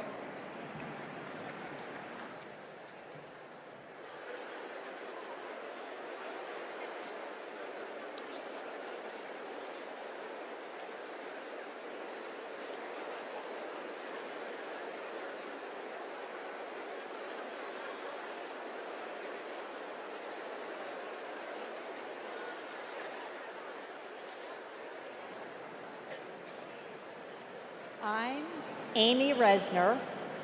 I was a colleague in the courtroom when my friend Kamala tried one of her first cases and made the prosecutor's promise for the people. For Kamala, practicing law was always about protecting the vulnerable and giving the victims a voice. Women who were sexually assaulted, children who were mistreated and sexually abused. She helped them navigate their nightmares and demand justice for their injuries. And she did it all with grit and grace, intelligence and heart. She was a remarkable prosecutor, and she will be a remarkable president. Survivors of sexual assault struggle to be heard over the cacophony of voices demeaning, discrediting, and vilifying them. When powerful offenders are allowed to manipulate public opinion by attacking their victims' credibility, all victims suffer. Those words are from the 2021 amicus brief filed by RAINN, the nation's largest anti-sexual violence organization, in the case of E. Jean Carroll versus Donald J. Trump. As a legislator and lifelong advocate against sexual violence, I urge all of us to stand together to support survivors, believe them, and hold perpetrators accountable.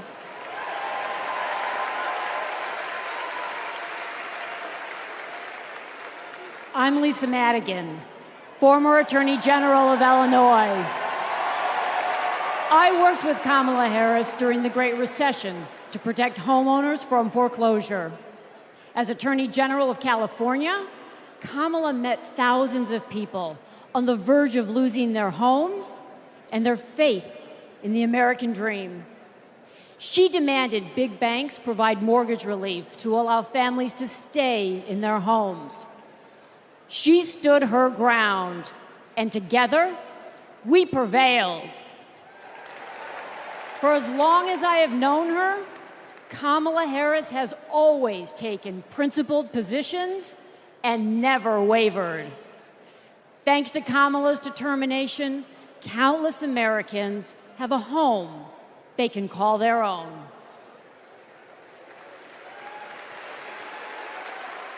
And I'm Mark Morial, civil rights leader and former mayor of New Orleans. In the 1970s, Donald Trump was sued for refusing to rent his apartments to African Americans. His employees were told, put those applications in a drawer and leave them there. It was straight up housing discrimination. It was racism, and civil rights advocacy put an end to it. Kamala Harris has a plan to build more housing, keep rent prices fair, and help more people own homes.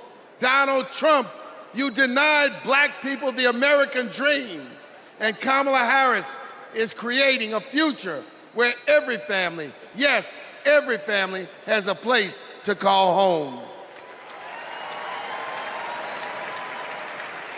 I'm Nathan Horns. In 2010, I went to college in California to pursue my dreams, but ended up with a nightmare. Corinthian Colleges was a predatory for-profit chain. They defrauded more than 500,000 students and burdened us with loans we could never repay. Then, Kamala Harris stepped in. As Attorney General of California, she stuck up for students. She prosecuted Corinthian, and as Vice President, she stuck with us. As we fought and we organized for debt relief, the Biden-Harris administration came in, canceled all Corinthian student debt, and gave us back our futures. My name is Tristan Snell, and I prosecuted Trump University.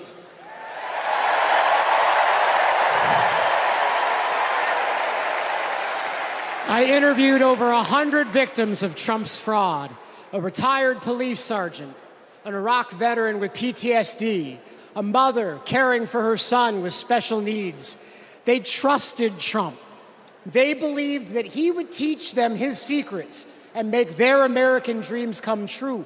But all they got was credit card debt and a fake diploma. Some lost their life savings, some lost their homes. Donald Trump ripped off his biggest fans and made $5 million in profit. Kamala Harris fought scammers like him, and as president, she will continue to fight for you, for us, for the people.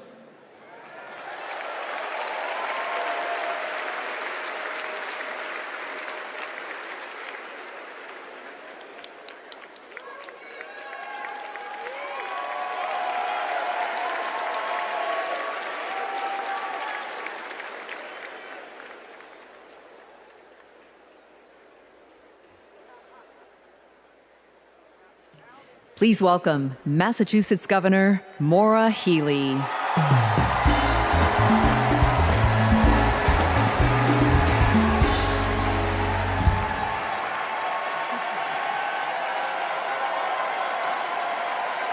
For the people. Those three words define the role of a prosecutor. To serve not only our clients in the courtroom, but our community and our country. To give people a sense of security and safeguard the principles that hold our nation together. To stand up to abusers and bullies, and stand up for the voiceless and the vulnerable.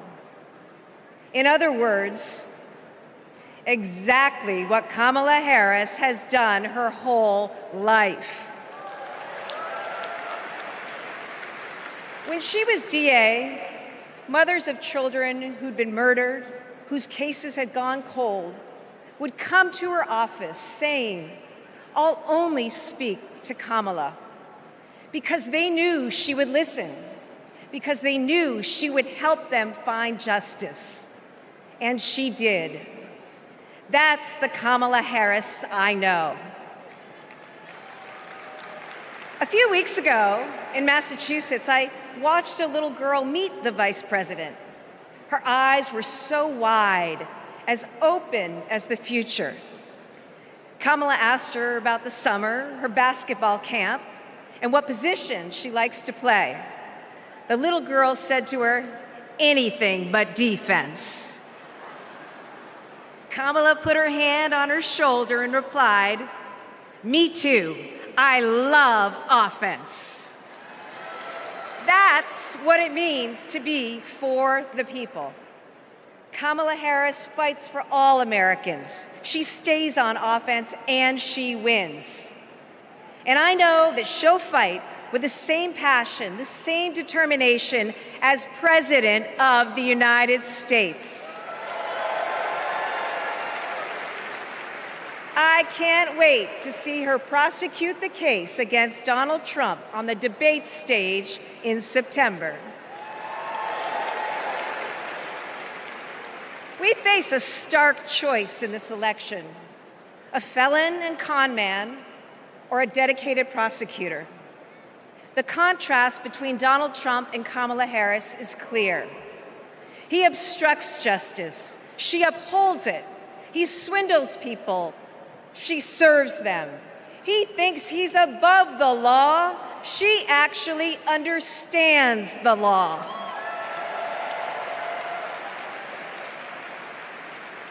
That's what this election comes down to. One candidate who's out for himself, or Kamala Harris for the people. It's a battle for the future of our nation. And tonight, we will prove beyond a reasonable doubt that Kamala Harris should be, she must be, the next President of the United States. Thank you.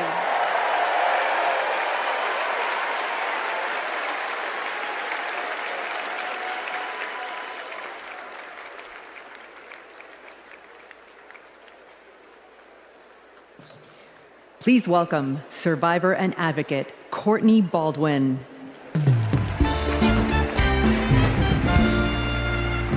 Good evening, Chicago. I'm Courtney Baldwin.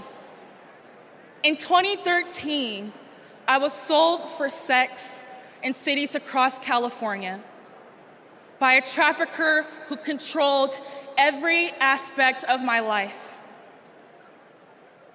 During those dark moments, I held on to hope that one day I'd be seen as more than a victim, that I could pursue my dreams, and that my trafficker will be held justice. I didn't know it yet, but waiting for me on the other side were people who were fighting for survivors. One of them was Kamala Harris. As California's Attorney General, she fought Backpage.com, the website that let me and thousands of others be bought and sold. She filed criminal charges against its owner that shut down the website for good. No one has ever done that. Vice President Harris is fearless, compassionate, and she still gives me hope. She's protected people like me her whole life, and I know she'll fight for us all as president. Thank you.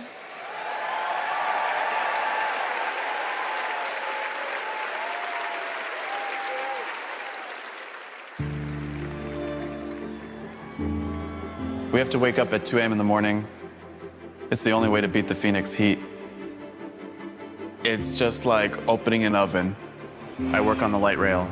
It's a good way to tackle the climate crisis, but the clock is ticking. Climate change is one of the greatest con jobs ever. All of this with the global warming and a lot of it's a hoax. It's a hoax. Hurricane Beryl is the earliest Category 5 on record. Climate change isn't a hoax, and it's not happening in the future. It's happening right here, right now. Here in Phoenix, the most consecutive 110-plus degree days in a row. Trump is pouring gasoline on the fire. He proceeded to solicit $1 billion from the fossil fuel companies because, if elected, he would roll back environmental rules and repeal regulations. Trump's Project 2025 agenda gives tax breaks to big oil and completely tramples the middle class. Trump would gut clean energy jobs like mine. This work gives us security and economic freedom. Trump would rip that away. Kamala Harris sees the future differently. She's a clean energy champion. She took on big oil that gouged Americans. Harris was the deciding vote that passed Democrats' epic clean energy investments. Kamala will fight for climate and clean energy policies that protect our health and hold big polluters accountable. The clock is not just ticking, it is banging. And that is why President Biden and I made the largest climate investment in America's history. We are not going back. I was raised to care for my community. That means jobs for my guys and a clean energy future.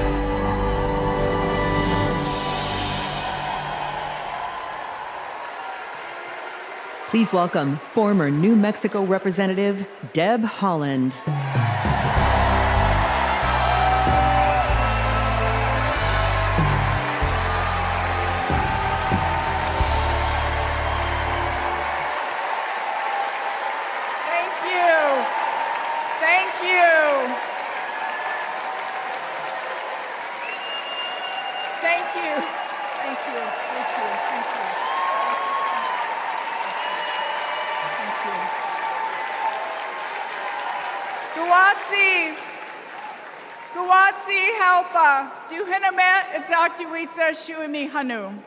In my Karis language, greetings, friends and family. My name is Kresh Turquoise, and I'm from the Turquoise clan. 35 generations ago, my ancestors built lives in the high desert of New Mexico. I am on this stage tonight because of them. While fishing with my dad and running through the desert with my cousins, I learned that we have a responsibility to take care of our planet. Donald Trump never learned that lesson. He called the climate crisis a hoax. He made it easier for big companies to poison our air and water. An American president must lead the world in tackling climate change. We need a president who understands that assignment. That's Kamala Harris.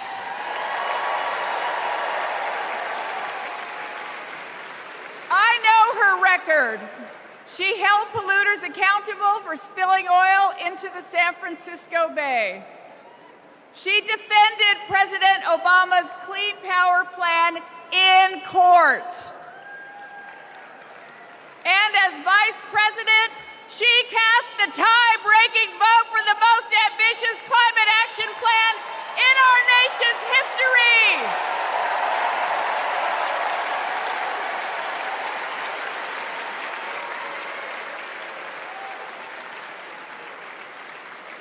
Kamala Harris and Tim Walz will fight for a future where we all have clean air, clean water, and healthy communities. Let me go back to the lesson I learned in the desert Southwest. We all have a role in protecting our Earth for future generations. So let's all be fierce, and let's make Kamala Harris the next president of the United States. Thank you all so much. Thank you. Thank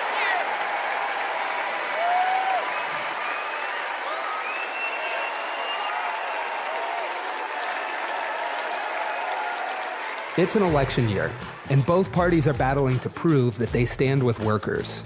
But sometimes, workers don't get the invite. Do you know where the auto workers are? I haven't seen anybody from the UAW. Nobody from the UAW? After we struggled to find any auto workers at Trump's Rally for Auto Workers, we hit the road to find out what Democrats have been up to. The Inflation Reduction Act is helping to fuel a boom in clean energy, creating 9 million new clean energy jobs over the next 10 years, once in a generation investment. I thought that American manufacturing was supposed to be dead. Here I am looking at one of the biggest auto mega plants being built. We talked to workers in rural Tennessee who joined a union for the first time to build one of the largest battery plants in the country. We have 20-year-old people thinking about their future. We never did that. I got things now that I never thought I could have. Generational wealth, I'm working on that. Medical, dental, vision, pension, something to fall back on when it's all over with. We went to Vegas, where union workers are building America's first high-speed rail. To Lordstown, Ohio, where auto workers who lost their jobs under Trump returned to work at a new battery plant. This could be the future. This could bring industry back to Lordstown. We saw it in its heyday, and here we are. We have the opportunity to make the battery. And Milwaukee, where workers are replacing every lead pipe in the city. It helps with the struggle. You don't have to struggle with 2, 3 jobs. You know, you can maintain with one job. This is my own neighborhood. This is your old neighborhood? Yes. Makes me feel good because I'm giving back something. It's easy for stories like these to get drowned out by fake worker rallies at non-union plants. Does anybody know that there's a Donald Trump event just an hour away from here? Yes, no? No. Was anybody invited to it? But over the last 4 years, only one party has invested trillions in clean energy, bringing back manufacturing and rebuilding infrastructure, putting workers at the center of it all. And this is just the start. Please welcome John Russell.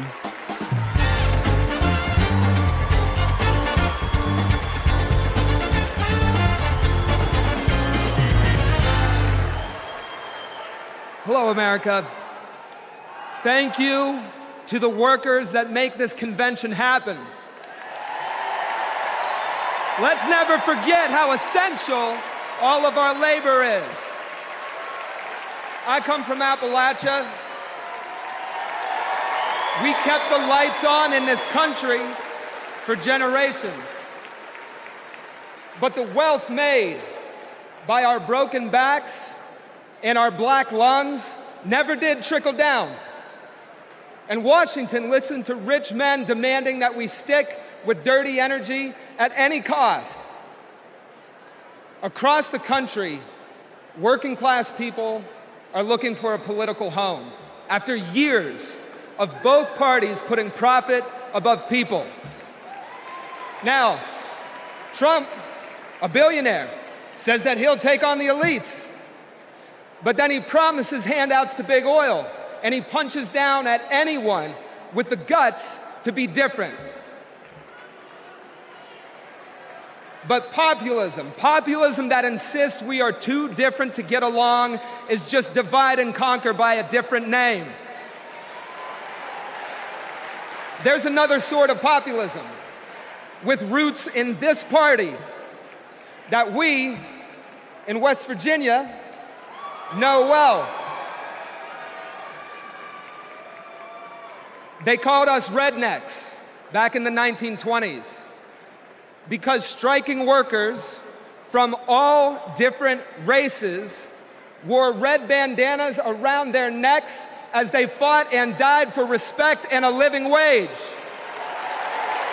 Their fight yesterday is our fight right now, right now.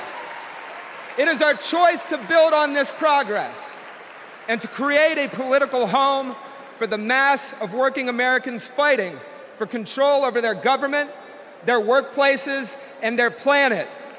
And it is our moment to live up to. Let's get after it. Thank you very much.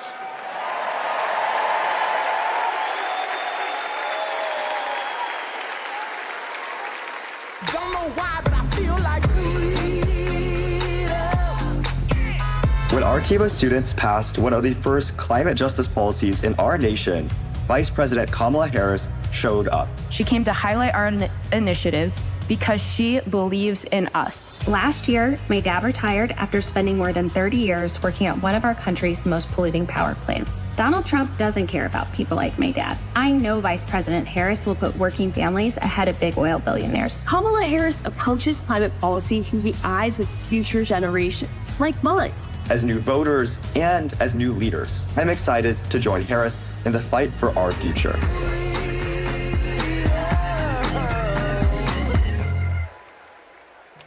Please welcome Florida Representative Maxwell Frost.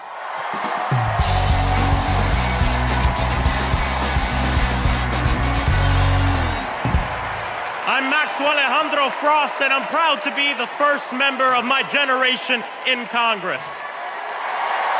I'm also proud to represent Central Florida. You might expect me to talk about how climate change will impact our future. But as a Floridian, as a Florida man, I'm here to tell you that the climate crisis isn't some far-off threat. It is here. Donald Trump and J.D. Vance think they can divide us by saying this crisis is some type of hoax. But I've walked the streets of communities that have been forced to rebuild after hurricane flooding destroyed their homes. I've heard the stories of immigrant farm workers made to work in horrid conditions exacerbated by this crisis. And I felt the scorching record heat and know that climate change can sometimes feel like an unstoppable force. But with our movement and with organizing and an administration that cares, we are making progress. Kamala Harris and Joe Biden have proven that tackling this crisis creates jobs, that investing in clean energy protects our health, and that investing in mass public transit builds strong communities. And we must always remember that peace is essential to our climate and war destroys our environment. This election is about every drop of water that we consume and every breath we breathe. Fighting the climate crisis is patriotic. And unlike Donald Trump, our patriotism is more than some damn slogan on a hat. It's about actually giving a damn about the people who live in this country. Because when you love somebody, you want them to have clean air. When you love somebody, you want them to have safe drinking water. And when you love somebody, you want them to have a dignified job. And so, America, it's simple. Let's get to work and elect Kamala Harris and Tim Walz for our planet, for our future, for our present, and for our people. God bless.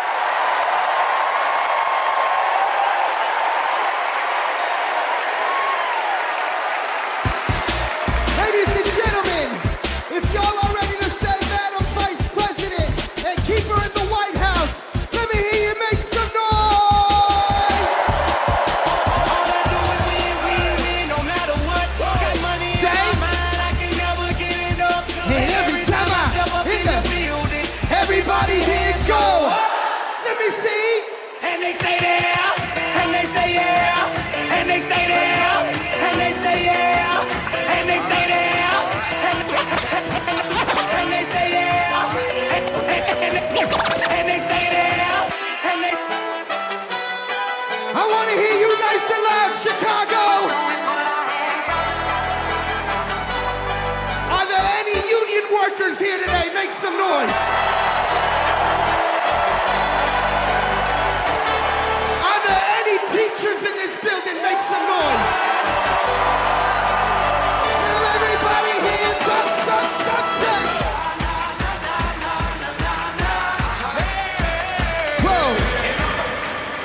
Thank you, ladies and gentlemen. I'm DJ Metro. We'll be back for more.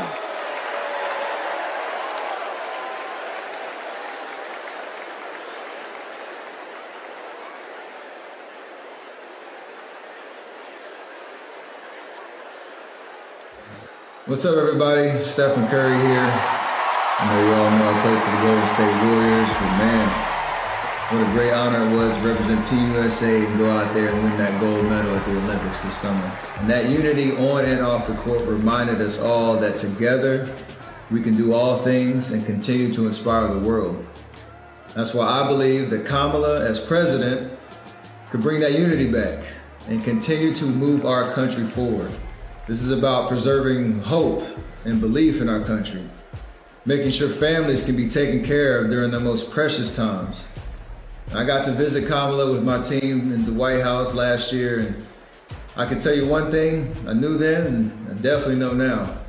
The Oval Office suits her well. So in the words of Michelle Obama, do something. Go vote. Be active. Let's show out in November like never before. It's been an honor for me to represent our country. It's an honor to support Kamala. So let's all do our part. God bless. Please welcome Democratic nominee for U.S. Congress in Alabama, Shamari Figures.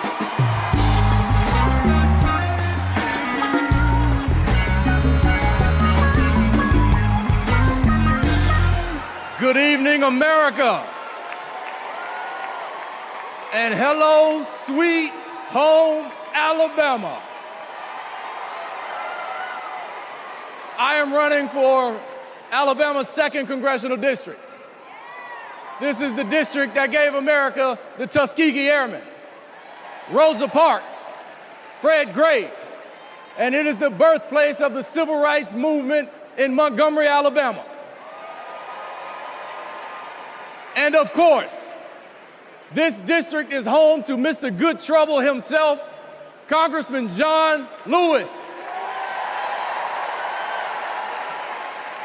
Look, my pathway to this stage was paved by a legacy of fighters.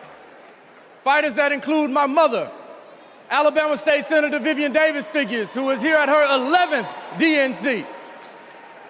And it also includes my father, my late father, Michael Figures, who was also a state senator and civil rights lawyer who sued the Klan into bankruptcy.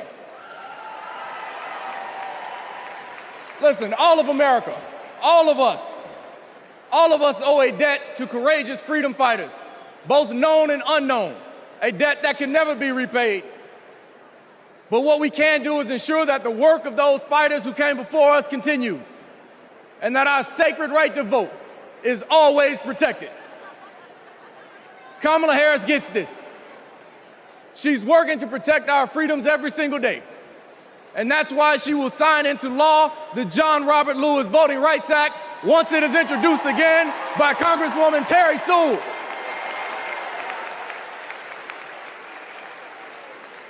Listen, America, a California poet named Kendrick Lamar recently reminded us that sometimes we gotta pop out and show them. Well, America, it's time we pop out and vote. It's time we pop out from California to Alabama and all across America, and we show them that we are not going back. We are going forward, and we are going forward with Kamala Harris as the next president of the United States of America. Thank you. God bless you. Roll Tide. Let's go win this thing.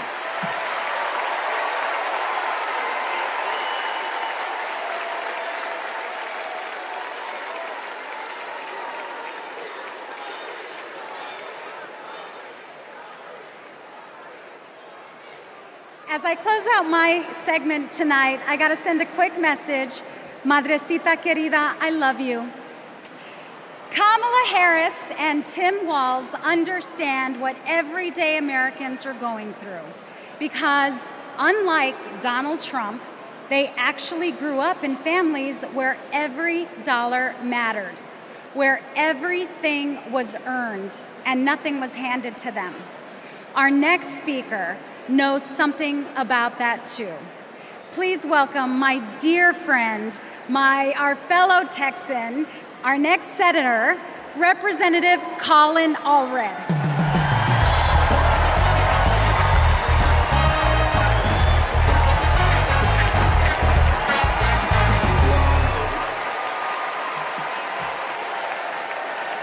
All right.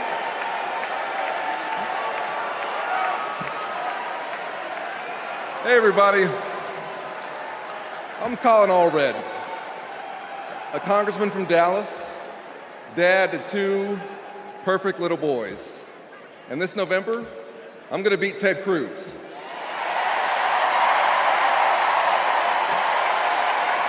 And I'm so proud to be here to support our next president, Kamala Harris. You know, like Kamala, I was raised by a single mom. Mom was a public school teacher who often worked 2 jobs to make ends meet. So when we talk about lowering costs, I think about the times when we went to the grocery store when I was growing up and swiped the debit card and said a little prayer. But my mom and my community in Texas gave me a chance to chase my version of the American dream. I played football at Baylor and in the NFL before becoming a civil rights lawyer and representing my hometown in Congress. Now I'm the guy who's going to turn Texas's Senate seat blue.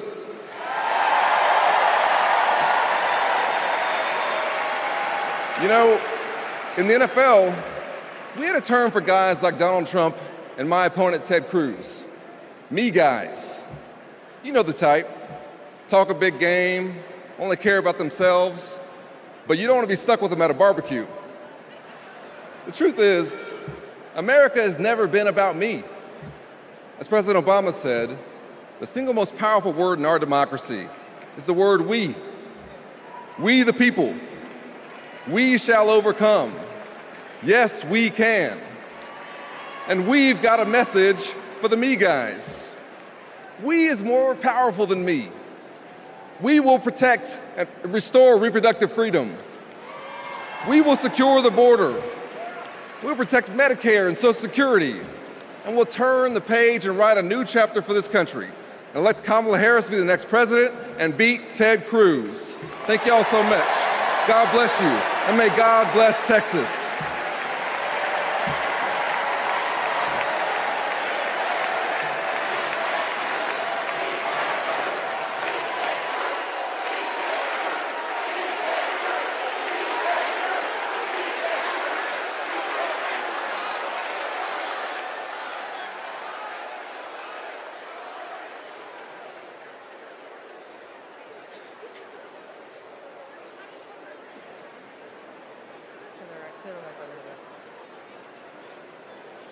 I'm Anya Cook. This is my husband, Derek, and our daughter, Anaya. 2 years ago, a miscarriage nearly killed me. At 16 weeks, my doctors told me to prepare for a stillbirth. I needed care. But my state's abortion restrictions kept it from me. I miscarried in a bathroom. I'll never forget my husband's face as he tried to stop the bleeding, trying to do what doctors should have been doing. When I reached the hospital, I'd lost nearly half the blood in my body. I can't change the past, but we can choose a different future.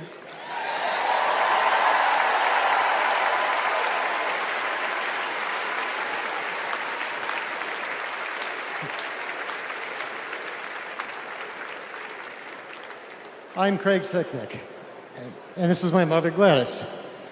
My brother was a U.S. Capitol Police officer, Brian Sicknick, a hero who died after defending our country on January 6th.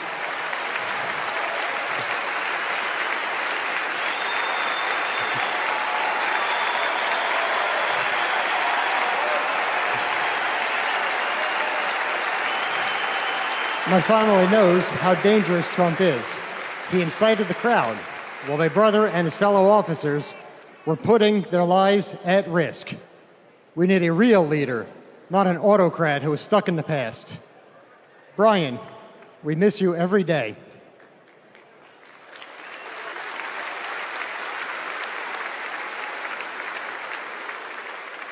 I'm Gail DeBoer. I've had type 1 diabetes since I was 11. Stressing about insulin cost has been a constant in my life. President Biden and Vice President Harris have moved mountains to help. Medicare can finally negotiate prescription drug prices.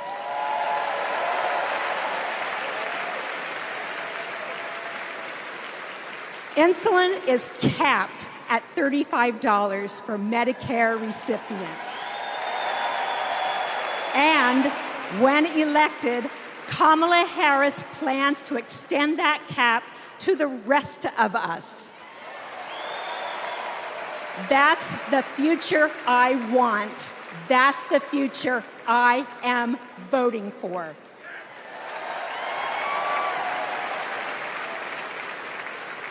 I'm Wani Romero, owner and CEO of Mothership Coffee in Las Vegas. I put in work to build my business. When COVID hit, this administration's support kept us moving. I hired staff and we grew. We've more than doubled in size since the pandemic, and it's just not us. Over the last 4 years, 19 million new business applications have been filed. Like Trump, I grew up in Queens, but unlike him, I built my business with grit. That's my story. That's the American story. Let's turn the page on Trump.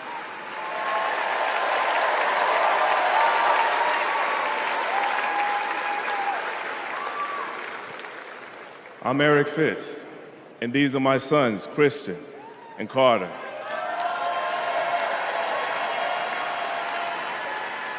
I always try to set an example for my boys, to teach them compassion, accountability, and resilience. I want those values to be reflected in our leaders. I don't want to have to turn off the TV because our president is lobbing insults or telling lies. I'm tired of all of the hate. It's time to move forward together and build a country our kids can be proud of.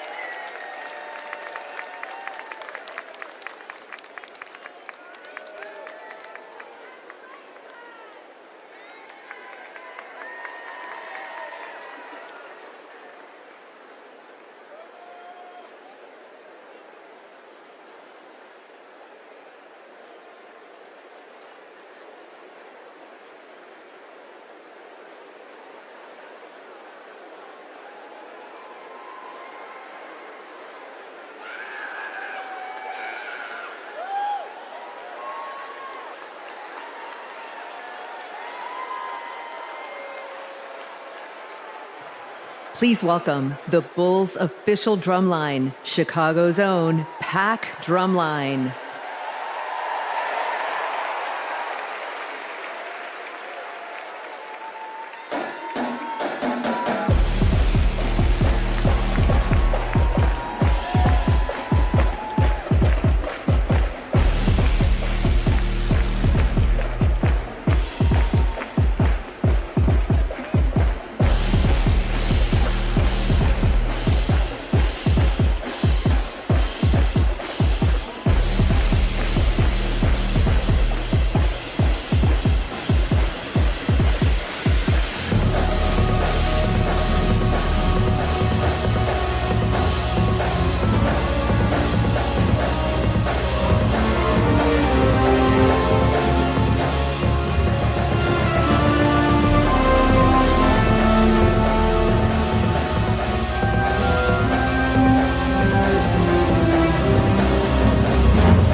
party's not over, Chicago!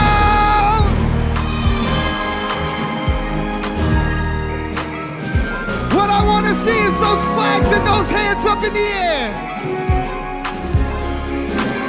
Y'all be singing out nice and loud. Y'all ready to get down and party with me one time? DNC say.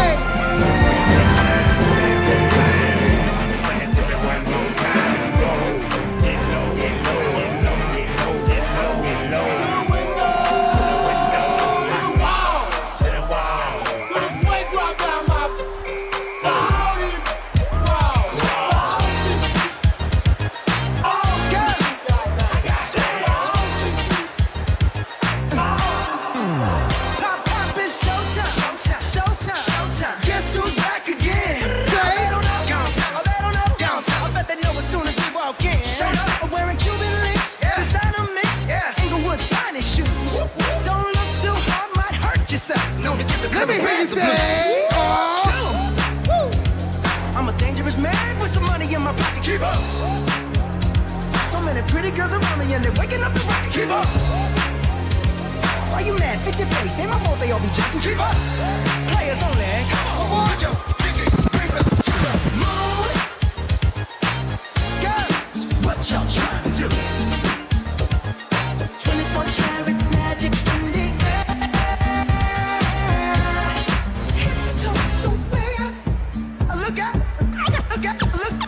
This ain't Texas, ain't no hold'em. So lay your cards down, down, down, down. Say! Park your Lexus and throw your keys up. Stick around, round, round, round, round. Nice and loud! And I'll be damned if I can't slow dance with you. Come pour some sugar on me, honey, too. It's a real live boogie and a real live hold down. Don't be a, come take it to the floor now. Woo! There's a tornado in my city, in the basement. That ain't pretty, rugged whiskey. We surviving. A red cup kisses, sweet redemption, passing time, yeah. Ooh, one step to the right, we headed to the dive bar we always thought was nice. Ooh, run me to the left. This ain't Texas, ain't no hold'em. So lay your cards down, down, down, down. So pop your Lexus, throw your keys up. Stick around, round, round, round, round. One more time, that's it loud. And I'll be damned if I can't slow dance with you. Come pour some sugar on me, honey, too. It's a real live boogie and a real live hold down. Don't be a anchor, take it to the right.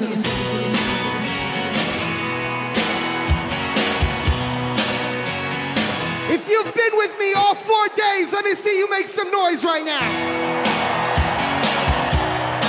And if this is your first convention, let me hear you make some noise. I was born in a small town,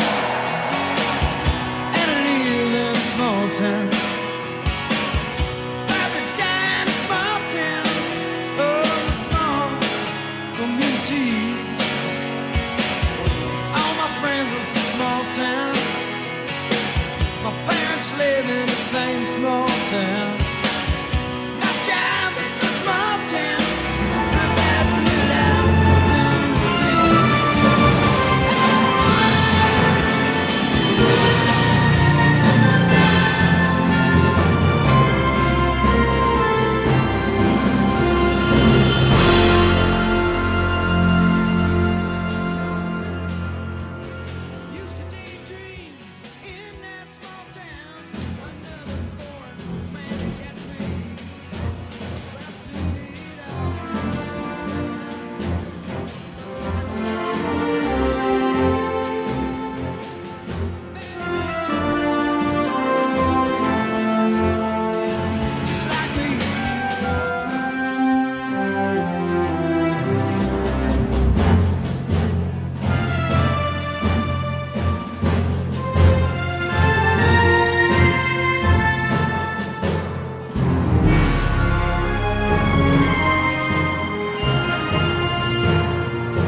Please stand if you are able and welcome winners of 13 Grammy Awards and the biggest selling U.S. female group of all time, the Chicks.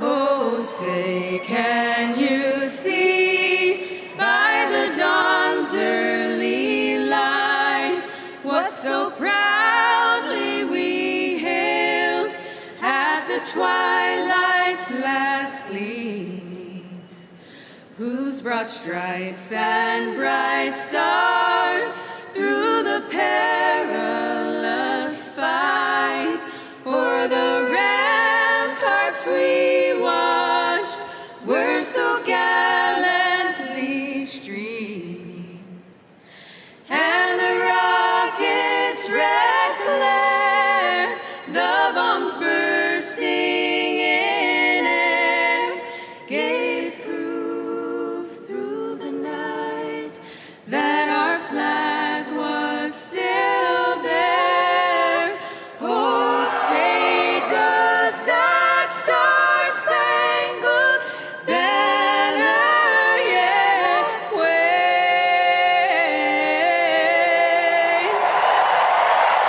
o'er the land of the free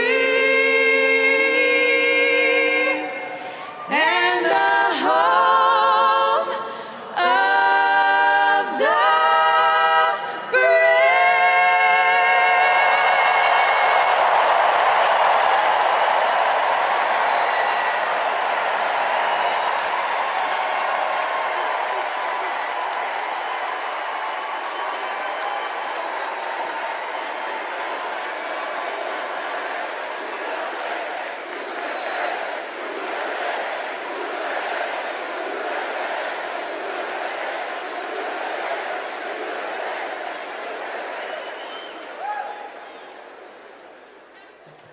Please welcome Kerry Washington. Welcome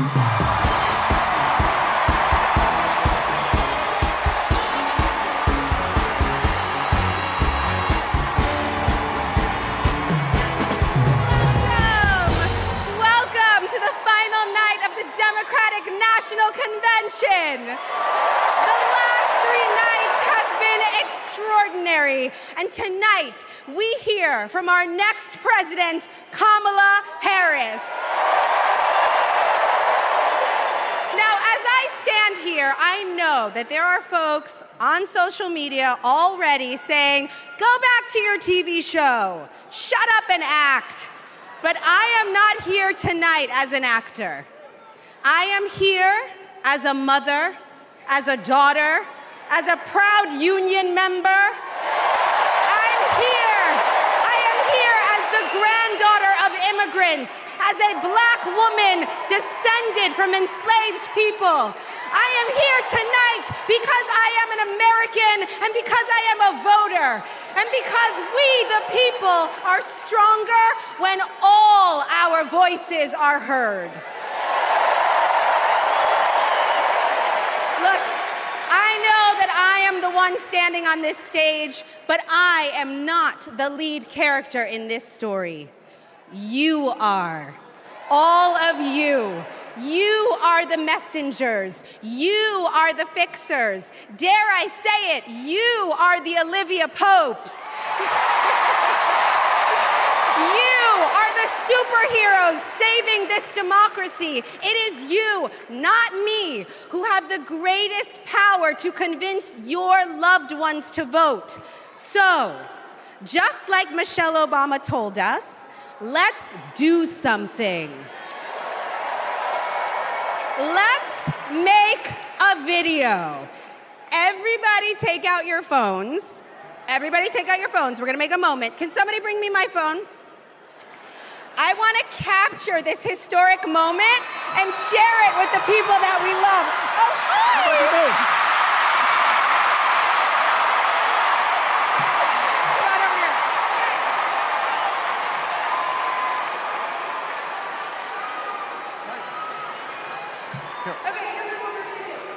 Take this this video, guys. We're all gonna take it together. We're gonna post it to social media, text your friends, send this message out into the world. When I say when we fight, you're gonna say? Are you ready? Okay, let's record. We're recording. You ready, Tony? Yep, I'm ready. Okay, ready? When we fight, when we fight, when we fight, are you ready for Kamala Harris to win? Good, because when Kamala wins, America wins. We did it! We did it, Joe. Thank you, Tony. I don't get to stay? No, you gotta go. Bye, everybody. Tony Goldwyn, ladies and gentlemen. Okay, so listen. It's come to my attention that there are some folks who struggle or pretend to struggle with the proper pronunciation of our future president's name. So, hear me out. Confusion is understandable. Disrespect is not. So tonight, we are going to help everyone get it right. Here to help me are some very special guests.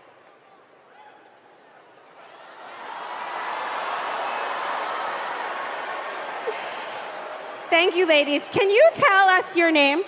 Hello, everybody. My name's Amara. And my name is Leela, her little sister.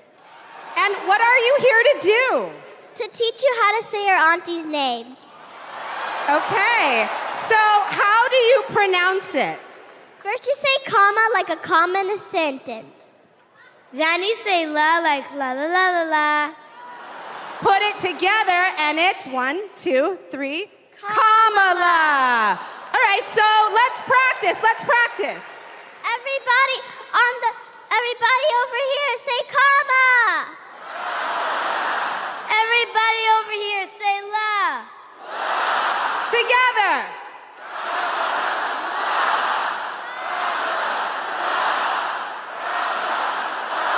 For president.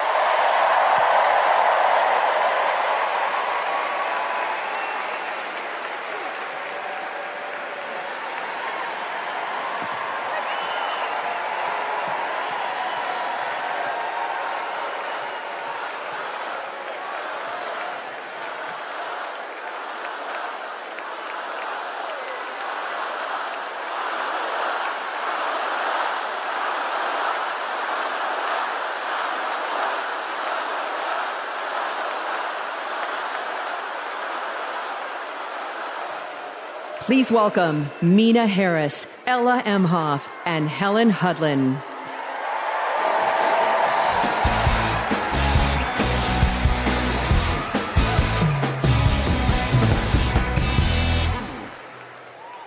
Hi, I'm Mina. I'm Ella. And I'm Helena. I grew up in Oakland, California, in a house full of extraordinary women. My mom, my grandma, and my auntie, who showed me the meaning of service, helping her sister, a 17-year-old single mom, fighting for justice for the American people, and still cooking Sunday family dinner. She guided me, now she's guiding my own children, and I know she'll guide our country forward. Kamala came into my life when I was 14. Famously a very easy time for a teenager. Like a lot of young people, I didn't always understand what I was feeling. But no matter what, Kamala was there for me. She was patient, caring, and always took me seriously. She's never stopped listening to me, and she's not going to stop listening to all of us.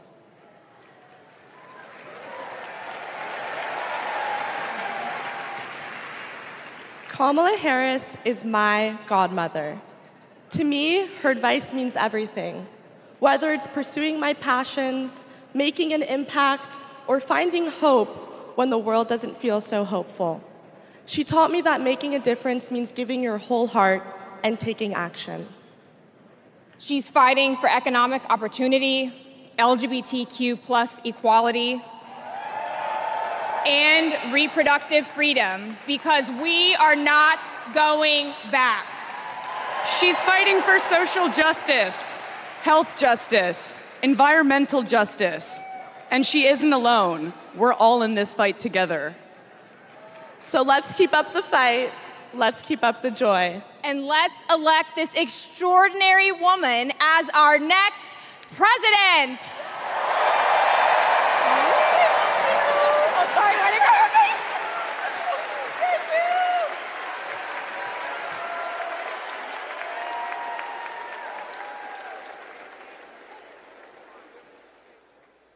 Please welcome actor and comedian D.L. Hughley.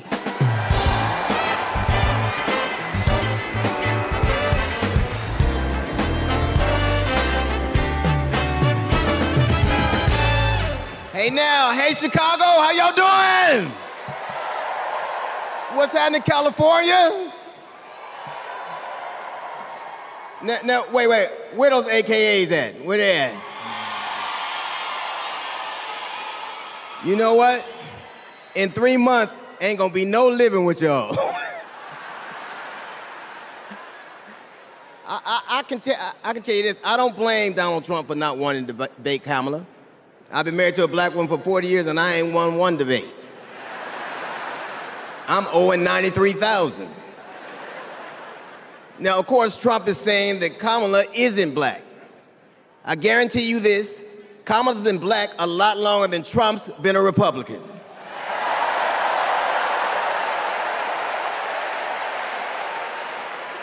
And if he keeps sliding in the polls the way he is, the only way he can keep Kamala out of the White House is if he buys it and refuses to rent it to her.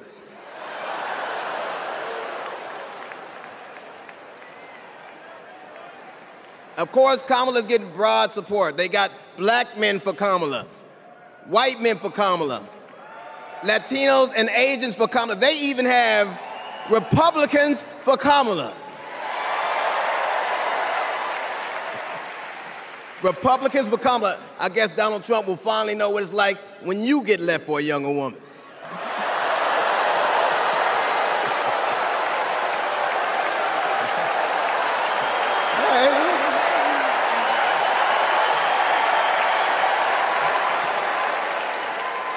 But seriously, Kamala knows the truth about the American dream, that hard work is not enough. Hard work alone is not enough to succeed. That you need access and information and opportunity. And she knows that some folks are often denied those very things. As president, she will give each and every one of us a fair shot in life. But I have to admit, I didn't always believe that. I mean, if you told me the 15-year-old me would be on stage supporting a prosecutor and a teacher,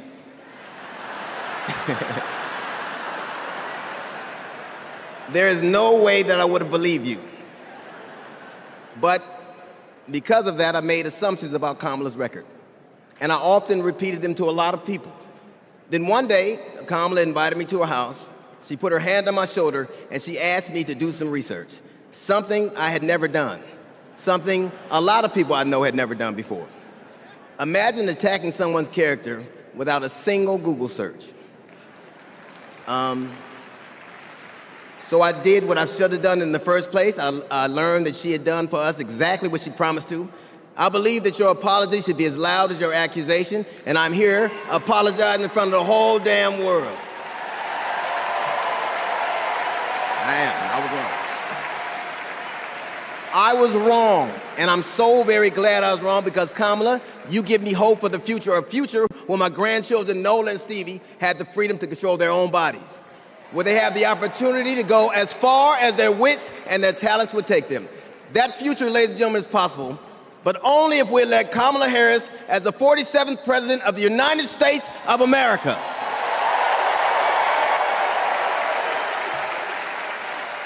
I will say this to you. The best piece of advice I've ever gotten in my entire life is you don't have to know what you will do, just know what you won't. And we won't go back.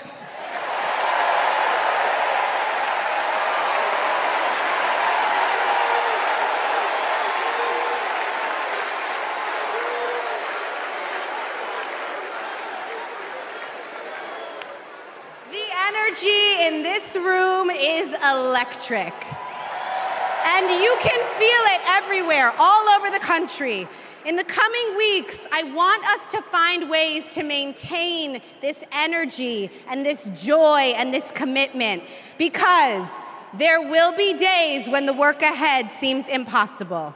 And when that happens, I know what I do. I get involved, I get engaged, I ask myself, how can I be of service to my community? Because community is why we do this, am I right? Yes, we do this for our children, for our parents, for our teachers and care workers who treat our loved ones like their own. We do this for working families who make this country thrive. We do this for the planet and for each other. We do this for justice and for peace and for democracy. And as we are about to hear, we do this for the safety of our communities.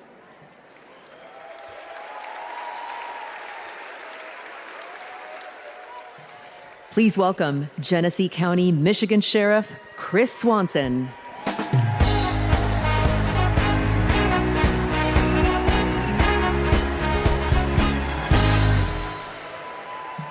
My job is to protect people, all people.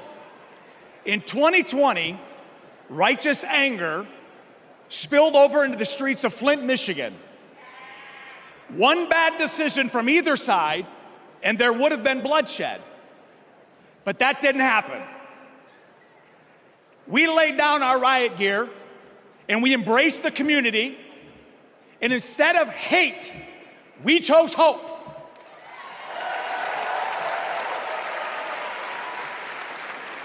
On January 6th, the opposite occurred. That day was paved with division, deceit, and denigration. Police officers were attacked that day. It could have been stopped. We need a leader who will embody what's affixed to all three sides of my sheriff patrol cars: protect, serve, and unify. Kamala Harris is that leader. As a prosecutor, Kamala Harris protected us by putting violent criminals and sex offenders behind bars. If I was in a courtroom, she's exactly the tough prosecutor that I'd want to see. As vice president, she served America by keeping us safer. And I can testify firsthand, where I come from, crime is down and police funding is up. As president, Kamala Harris will unify our country. She will bring us together, because our country needs a leader who will go toe-to-toe with drug cartels and bullies. One who has already taken the oath, raised her right hand to advocate for the people. I can tell you, in 2020, we were able to turn a protest into a peaceful movement by walking together. One city, one community, and one country. America, let's walk. Let's walk.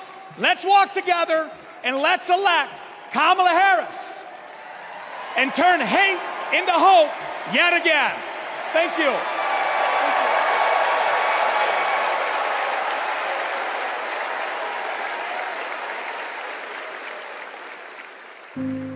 We were contemplating adopting, and then out of nowhere, I got pregnant. Jordan was so much fun as a child. When all of a sudden, oh my God, somebody's shooting! 3 of those rounds he aimed at Jordan. Jordan didn't deserve to die that way. Reports of an active shooter at a high school. These students have now lived through so many of these shootings since they were born almost. We were praying and crying. I don't know how we're alive. active shooter at an elementary school in Uvalde, Texas. Multiple children have been killed. Most of the body so mutilated that only DNA tests or green Converse could identify. Trump did nothing on guns and was proud of it. There was great pressure on me. We did nothing. After a mass shooting in Iowa, Trump said, I have to get over it. "You never get over it." Kamala Harris and Joe Biden refused to get over it. As district attorney, she got illegal guns off the street. As attorney general, she took on transnational crime rings and stopped gun trafficking. As vice president, she helped pass the most sweeping gun violence legislation in 3 decades, keeping guns out of the hands of criminals, expanding background checks, closing loopholes. We'll finally pass red flag laws, universal background checks, and an assault weapons ban. Kamala understands the fight we're in. The power is with the people. And gives people like me, survivors like me, hope.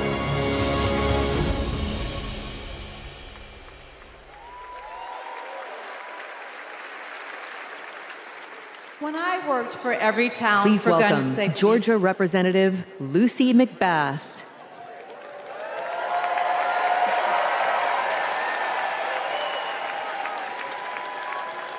When I worked for every town for gun safety and moms demand action for gun sense in America,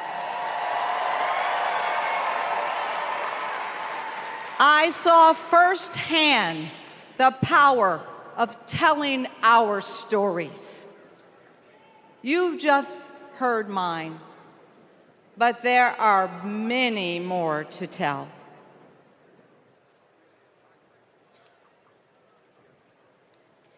On December 14th, 2012, I walked into Sandy Hook School. I stopped at the office, chatted with my principal, then started my day with my second graders.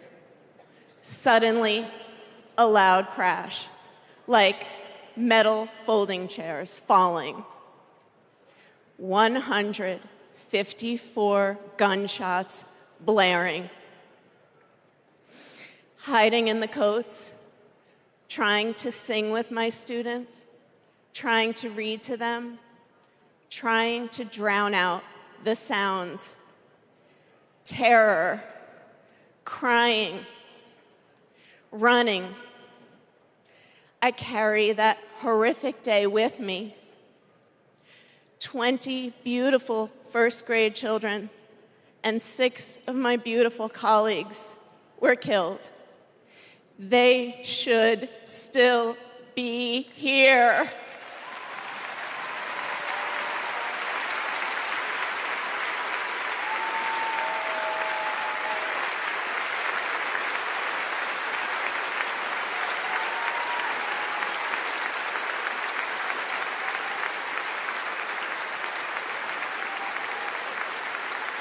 It's 10:30 a.m. at Robb Elementary in Uvalde. The school is recognizing my 10-year-old daughter, Lexi, for receiving all A's. She receives a Good Citizen Award, and we pose for photos. She wears a St. Mary's sweatshirt and a smile that lights up the room. 30 minutes later, a gunman murders her, 18 classmates, and 2 teachers. We are taken to a private room where police tell us she isn't coming home.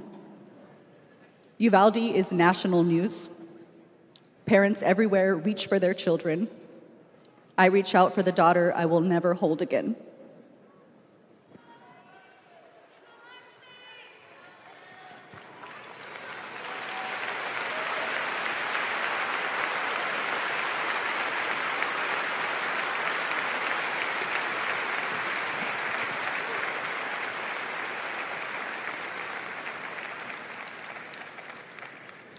My niece, Sandy Patrice, was 22.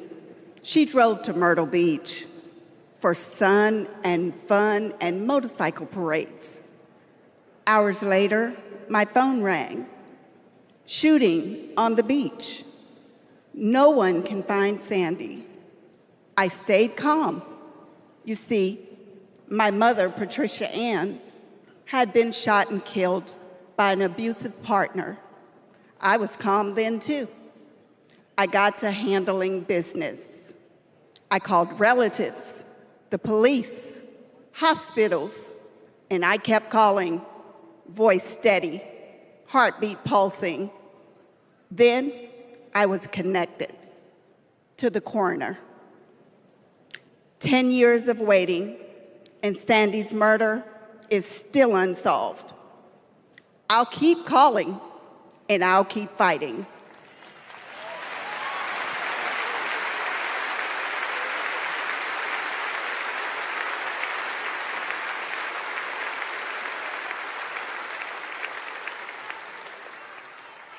I was in high school when my classmate got shot. It changed my story. Instead of worrying about taking a test, I started worrying about living to take another test.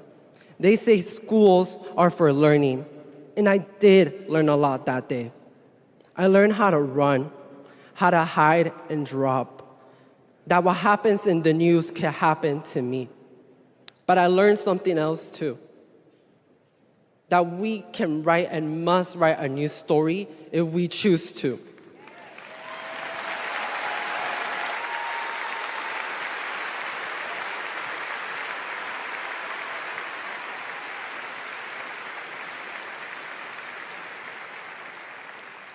Our are stories of loss. But make no mistake, our losses do not weaken us. They strengthen our resolve. We will secure safer futures that we all deserve. We will organize. We will advocate. We will run for office.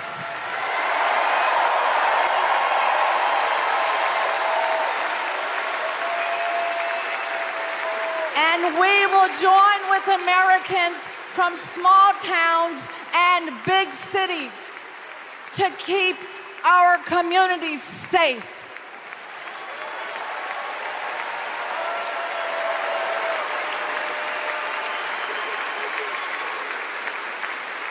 And we will elect leaders like Kamala Harris, who won't just empathize, but will act.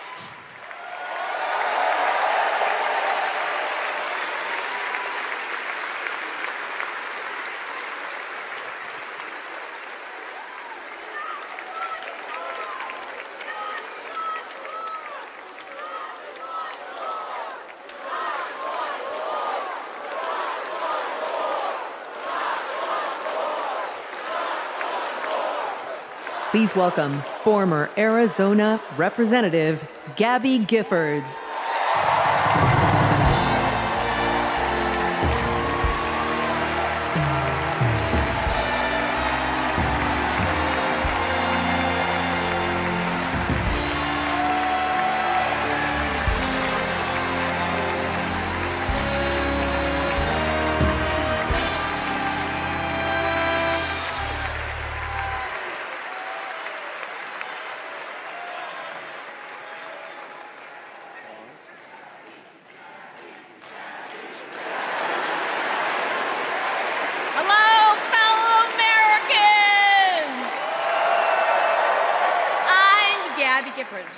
I was born in the great state of Arizona.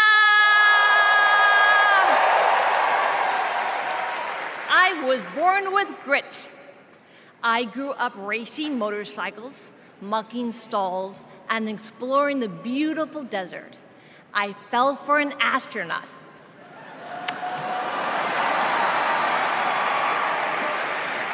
For 5 years, I served in Congress from a swing district. Everybody called me a rising star. Then on January 8th, 2011, a man tried to assassinate me. He shot 19 people. He killed 6. Terrible, terrible day. I almost died, but I fought for my life and I survived.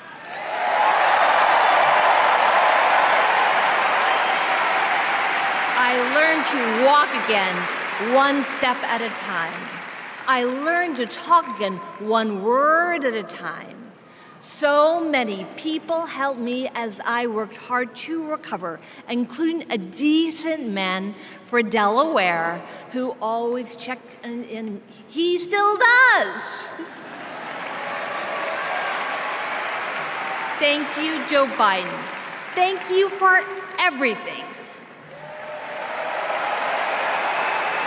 Joe is a great president.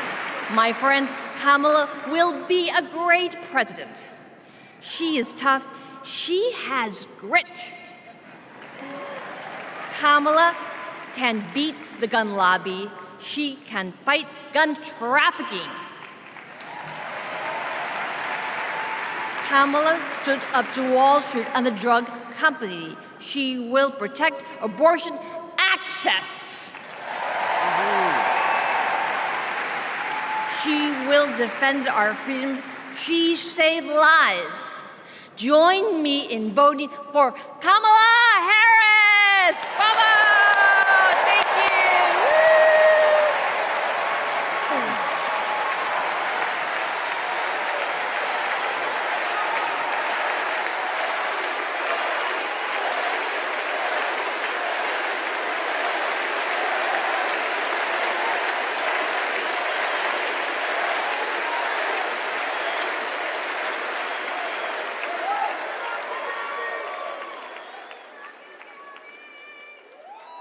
Don't know why, but I feel like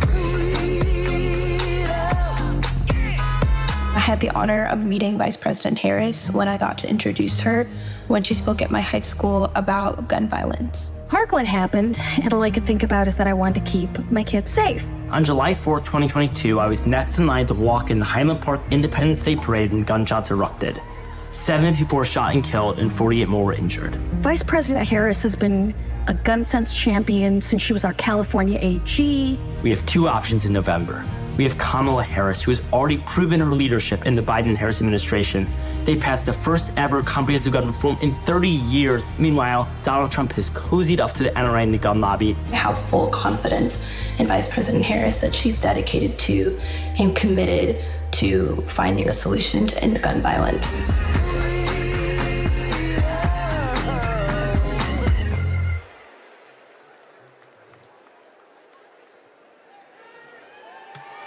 Please welcome 3-time Grammy-winning singer-songwriter and global pop icon, Pink.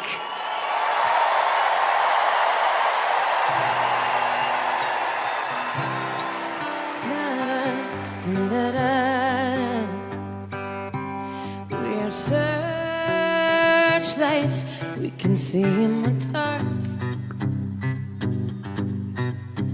We're rockets pointed up at the stars. We are billions of beautiful hearts. You sold us down the river too far. What about us? What about all the times you said you had the answer? What about us? What about all the broken happy ever afters? Oh, what about us? What about all the plans that ended in disaster? What about love? What about trust? What about us? We're problems that want to be solved. We are children that need to be loved. We were willing, we came when you called. But man, you fooled us. Enough is enough. Oh, What about us? What about all the times you said you had the answer? What about us? What about all the broken happy ever afters? What about us? What about all the plans that ended in disaster? What about love? What about trust? What about us? Sticks and stones, they may break these bones, but then I'll be ready. Are you ready? I don't want control, I want to let go. I'll be ready. 'Cause now it's time to let them know.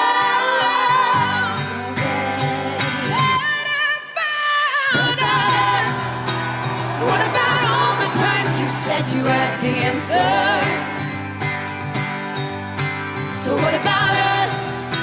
What about all the broken happy ever afters? What about us? What about all the plans that ended in disaster? What about love? What about trust? What about us? What about us? What about us?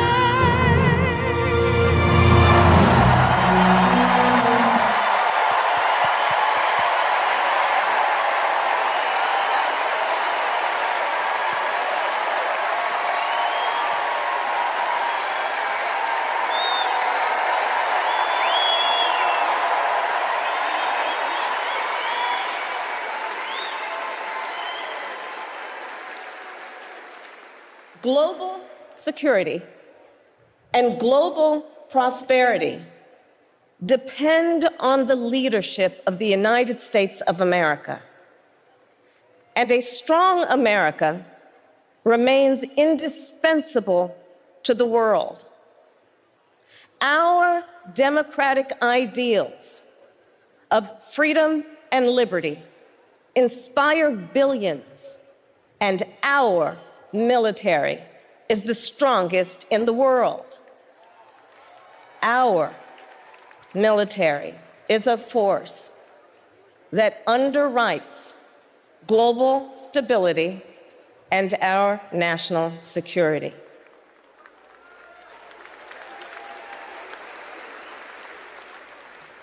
Please welcome Arizona Senator Mark Kelly.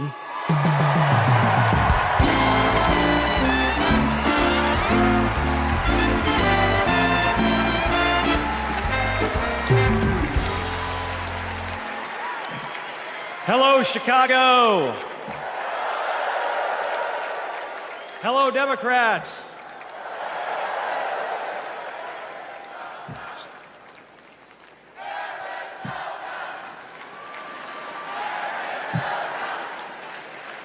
So, President Obama had to follow Michelle. I had to follow Gabby and Pink. Gabby amazes me every single day. She was able to walk out and address you tonight because she's a fighter. And thanks to a team of doctors, nurses, and especially her speech therapist.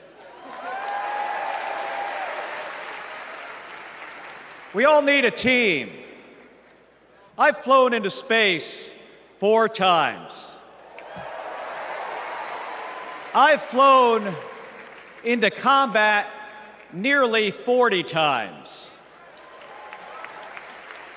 Not once did I do that by myself. It took a team to accomplish a mission. It always does.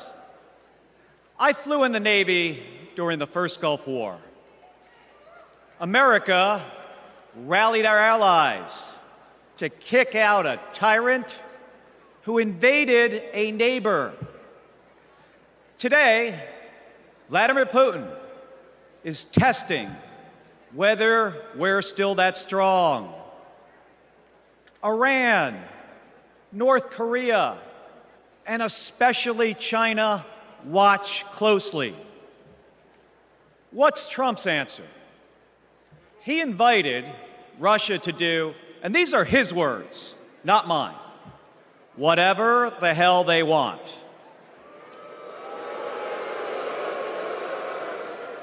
Vice President Harris has always championed America's support for NATO, for Ukraine, and for the Ukrainian people. On the Senate Intelligence Committee, she investigated Russian interference in our election. She defends free and fair elections everywhere. You already know how Trump feels about those. Donald Trump skipped his intelligence briefings. He was too busy sucking up to dictators and dreaming of becoming one himself. Trump thinks that Americans who have made the ultimate sacrifice are suckers and losers. If we fall for that again and make him the commander-in-chief, the only suckers would be us. Kamala Harris knows that standing with our allies means standing up for Americans. She'll keep modernizing our military to support our troops and to support our veterans like our next Vice President, Tim Walz.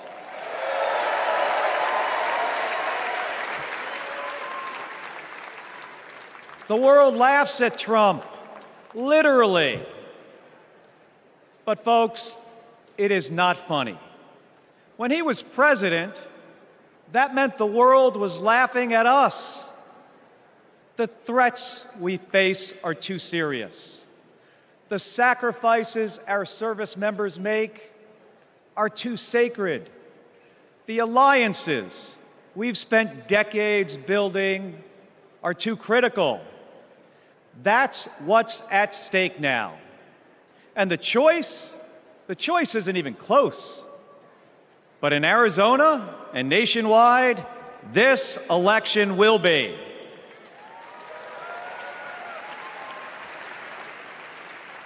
We'll win in the same way we launch rockets into space and land fighter jets on an aircraft carrier as one team on one mission. State by state, voter by voter, coming together. No country is better than ours at solving big problems. So, on November 5th, let's prove that America is still the leader the world needs today by electing the leader we need right now, Kamala Harris. Thank you, everybody. Thank you.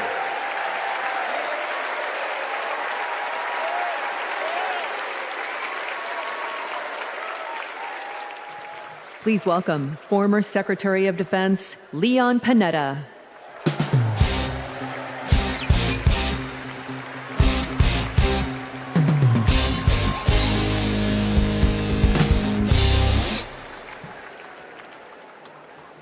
My fellow Americans, I'm proud to have served in the Army, the Congress, the White House, Chief of Staff, CIA Director, and Secretary of Defense.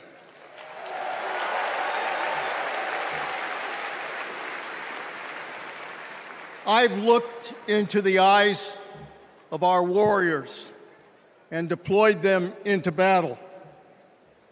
I gave the order directing our Special Operations Forces to fly 2 helicopters 150 miles into Abbottabad at night. And by the time the sun rose, Osama bin Laden was dead.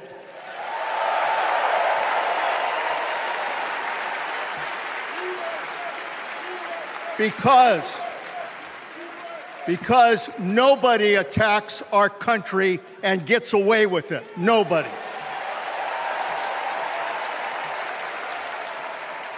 That's what our warriors do. That's what our warriors do.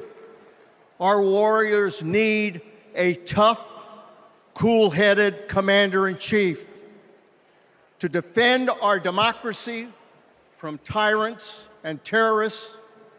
We need Kamala Harris behind the resolute desk. She knows a tyrant when she sees one. And our allies know a leader when they see one. On the Senate Intelligence Committee and as vice president, she worked with more than 150 world leaders. She's looked our allies in the eye and said, America has your back. Trump would abandon our allies and isolate America. We tried that in the 1930s. It was foolish and dangerous then, and it's foolish and dangerous now.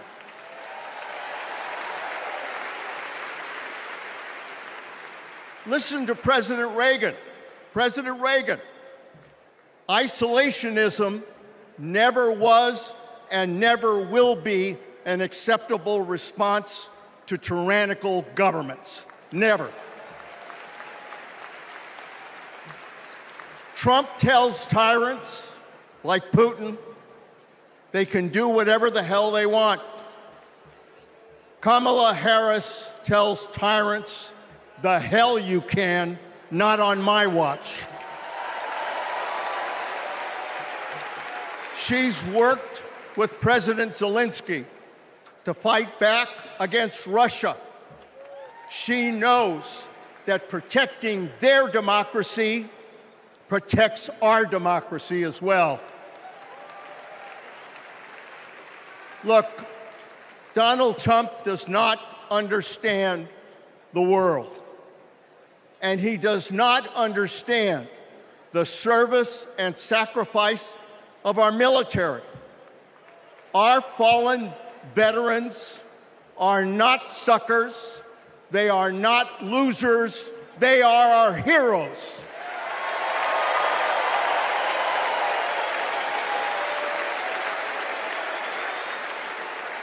Kamala Harris will honor our veterans. And in Tim Walz, we will have a vice president who has served in uniform honorably for 24 years.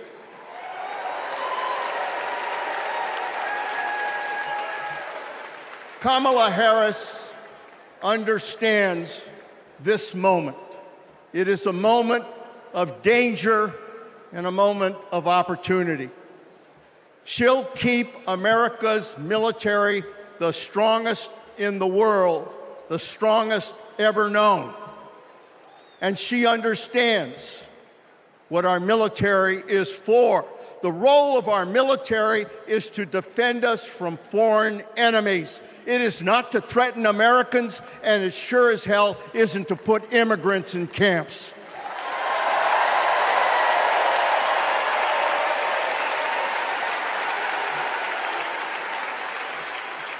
Every president since World War II, Republican and Democrat, has shared the belief that America must protect democracy in the world. Every president has honored our veterans and their sacrifices. Every president, but one. So we face a critical choice: to vote for someone who stands with our military and stands up for democracy, or someone who will disrespect our heroes and undermine our democracy. My fellow Americans, there is only one choice. One choice. And let me tell you something. When she takes her oath of office, as she will this January,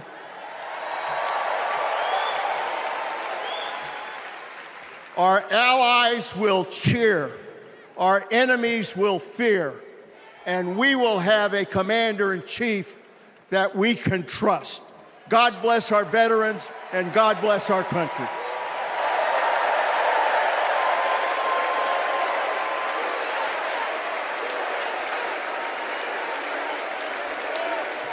Please welcome Arizona Representative Ruben Gallego.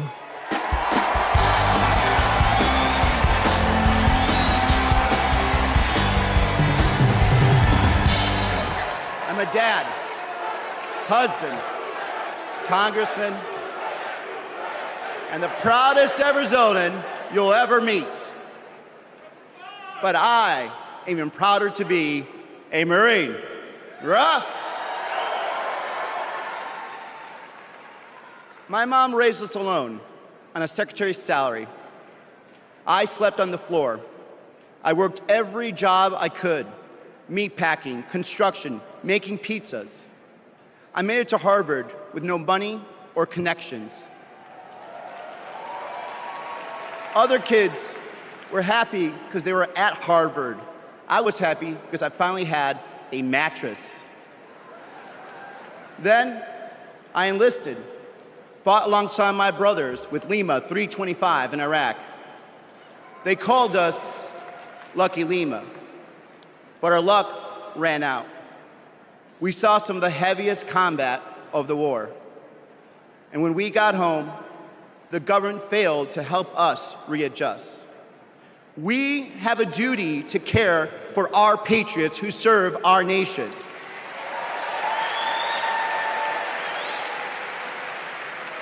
For the Vietnam veteran and Buckeye who relies on the VA for his medication. For the Afghan veteran in Pittsburgh who finally got treatment for his PTSD. For the Marine in Milwaukee who relies on the benefits she earned. For my Navajo brothers and sisters who serve in the Marines with me, I remember you too. Kamala Harris and Tim Walz are fighting for them. Kamala Harris has delivered more benefits to more veterans than ever before, and has achieved the lowest veterans unemployment rate in history. Vice President Harris has stood up for us and our families always. Tim Walz served for 24 years. His passion for veterans earned him respect on both sides of the aisle, and he stands with us too. In fact, let me introduce you to some of the many Democrats who understand what service means, because we put country over politics. We were proud to wear the uniform, and we're proud serving our countries in city halls, state capitals, the U.S. House, and the Senate. These veterans represent the best of our country. We stand united as veterans, Democrats, and patriots to fight for everyone who serves.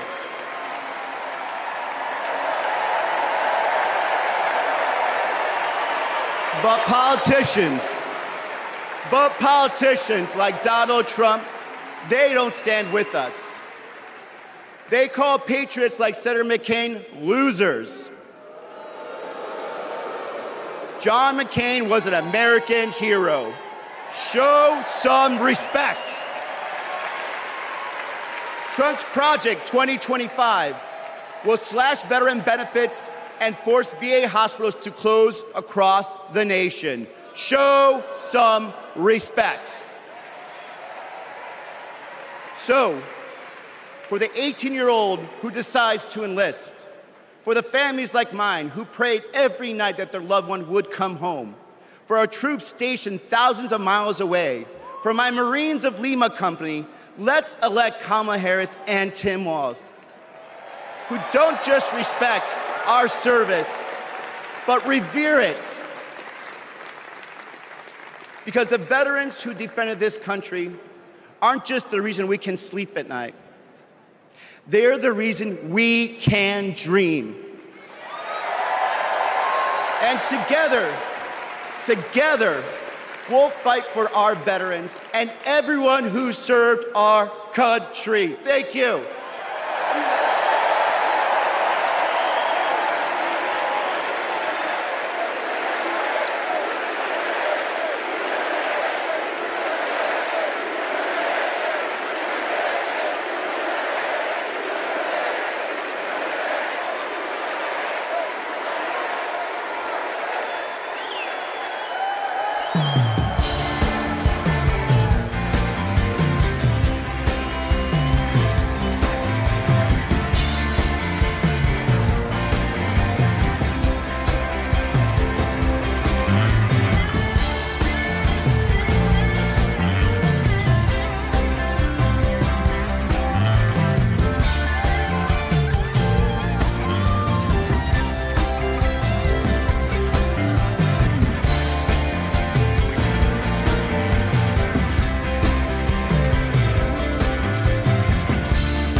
Please welcome Michigan Governor Gretchen Whitmer.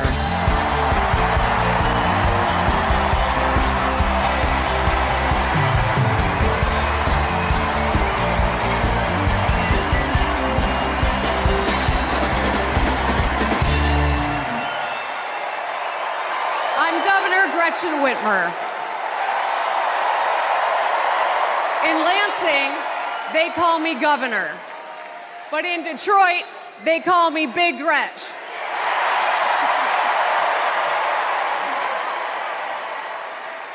Donald Trump called me that woman from Michigan as an insult. Being a woman from Michigan is a badge of honor.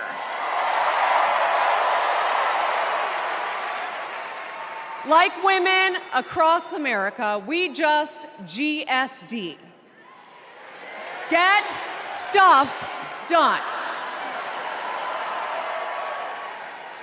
At 29, I joined the sandwich generation. Sandwiched between working and raising my newborn and caring for my mom, who was dying from brain cancer. It was hard, but not extraordinary. It's life. Those nights reminded me who I was fighting for. People just trying to make it. Kamala Harris knows who she's fighting for, too. She took care of her mom, who also battled cancer. As president, she'll fight to lower the cost of health care and elder care for every family. She's lived a life like ours. She knows us. Donald Trump doesn't know you at all. You think he understands that when your car breaks down, you can't get to work? No. His first word was probably chauffeur. You think he's ever had to take items out of the cart before checking out?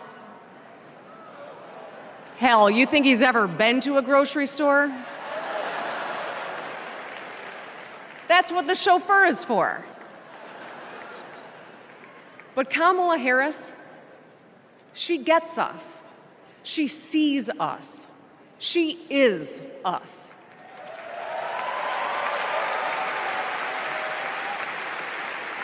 Look, we've all lived through a lot of history over the past few years. Floods and fires, an attempted coup, a plot, and a pandemic. It's exhausting. We don't know what the next 4 years will bring. But what we do know is this.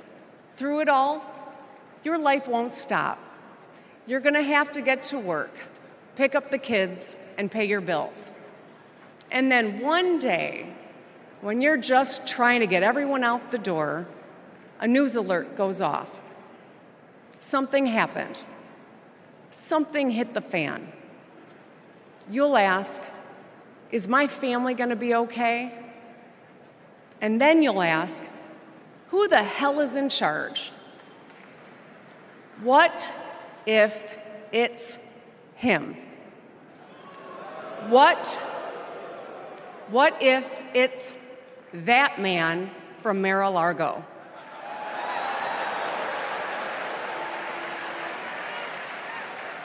I know, in a crisis, we need someone strong enough to come up with a plan, to tell the truth, and to bring people together. Right now, before the crisis, is when we get to choose.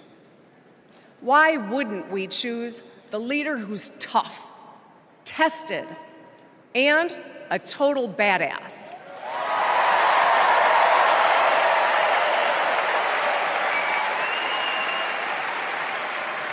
I know who I want as our commander-in-chief. America, let's choose Kamala Harris.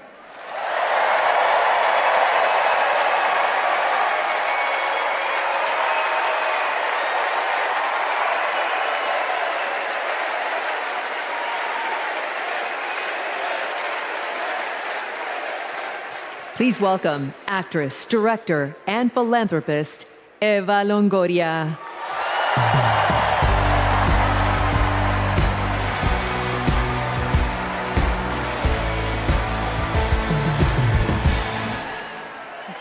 Hello, Chicago!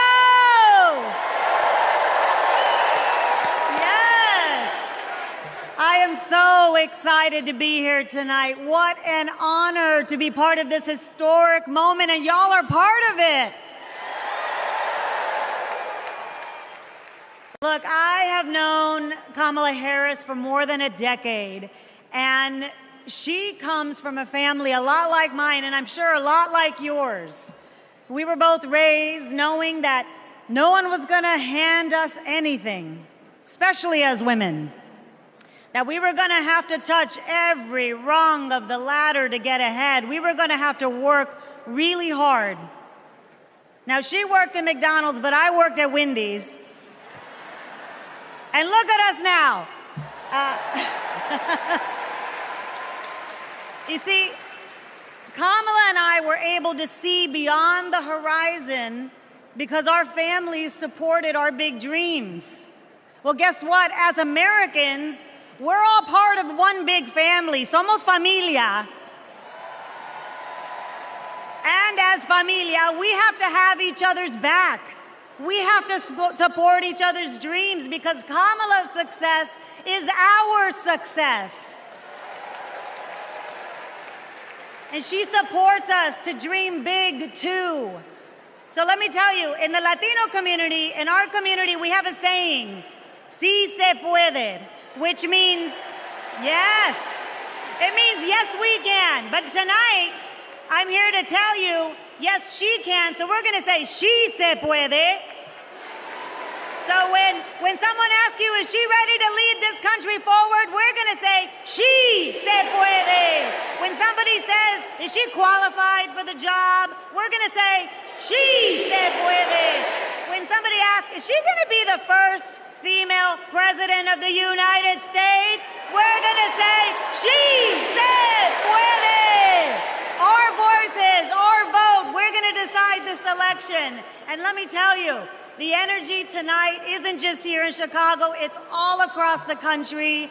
People are gathered at watch parties everywhere to celebrate Kamala Harris. Say hello. Yes. All right. We know how to work, so let's get to work. Let's turn all of this enthusiasm and joy into action between now and November 5th. Let's go. She se puede. She se puede.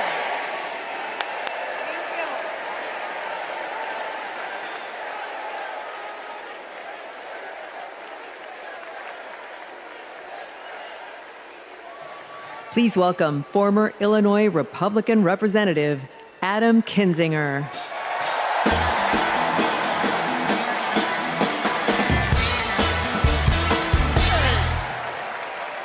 Hey, good evening. Good evening. Thank you, thank you, thank you. I'm Adam Kinzinger, and I am proud to be in the trenches with you as part of this sometimes awkward alliance that we have to defend truth, defend democracy, and decency.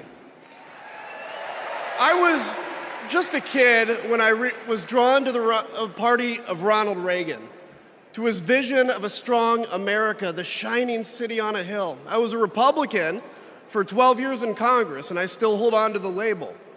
I never thought I'd be here, but listen, you never thought you'd see me here, did you? But I've learned something about the Democratic Party, and I want to let my fellow Republicans in on the secret.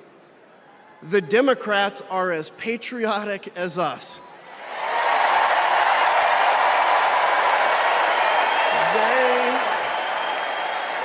They love this country just as much as we do.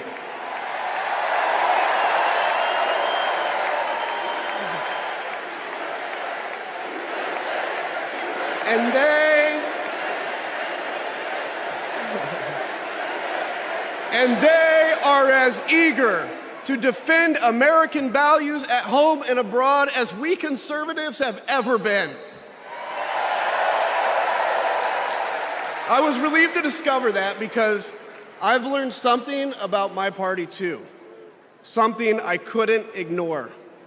The Republican Party is no longer conservative. It has switched its allegiance from the principles that gave it purpose to a man whose only purpose is himself. Donald Trump is a weak man pretending to be strong. He is a small man pretending to be big. He's a faithless man pretending to be righteous. He's a perpetrator who can't stop playing the victim. He puts on, listen, he puts on quite a show, but there is no real strength there. As a conservative and a veteran, I believe true strength lies in defending the vulnerable. It's in protecting your family. It's in standing up for our Constitution and our democracy. That is the soul of being a conservative. It used to be the soul of being a Republican, but Donald Trump has suffocated the soul of the Republican Party. His fundamental weakness has coursed through my party like an illness, sapping our strength, softening our spine, whipping us into a fever that has untethered us from our values. Our democracy was frayed by the events of January 6th, as Donald Trump's deceit and dishonor led to a siege on the United States Capitol. That day, I stood witness to a profound sorrow, the desecration of our sacred tradition of peaceful transition of power, tarnished by a man too fragile, too vain, and too weak to accept defeat.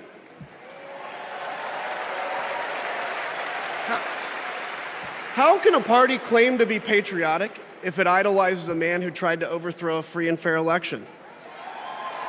How can a party claim to stand for liberty if it sees a fight for freedom in Ukraine, an attack pitting tyranny against democracy, a challenge to everything our nation claims to be, and it retreats, it equivocates, it nominates a man who is weirdly obsessed with Putin? And his running mate who said, quote, "I don't care what happens in Ukraine." Yeah, and he wants to be vice president. Yeah.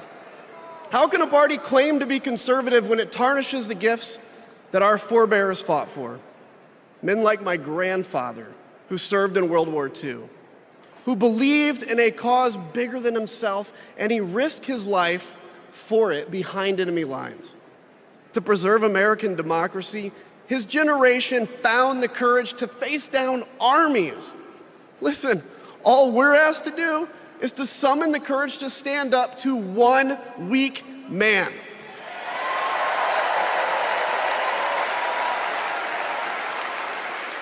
Some have questioned why I've taken the stand I have. The answer is really simple, ladies and gentlemen.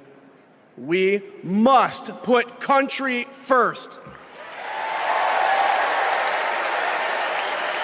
And tonight, as a Republican speaking before you, I'm putting our country first.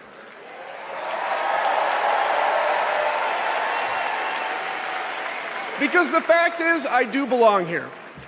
I know Kamala Harris shares my allegiance to the rule of law, the Constitution, and democracy. And she is dedicated to upholding all three in service to our country. Whatever policies we disagree on pale in comparison with those fundamental matters of principle, of decency, and of fidelity to this nation.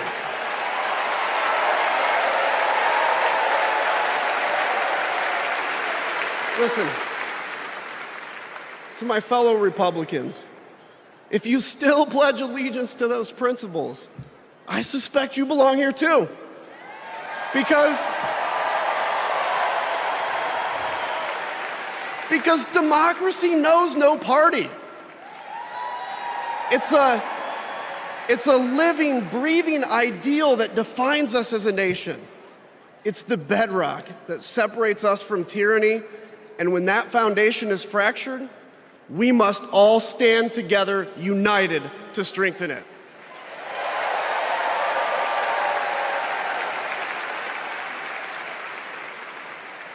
If you think those principles are worth defending, then I urge you, make the right choice. Vote for our bedrock values, and vote for Kamala Harris. God bless you.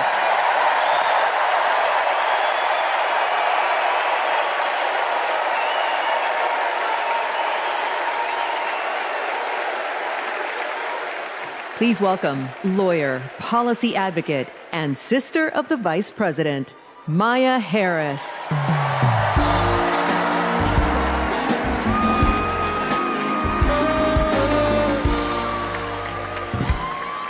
Hello, Chicago.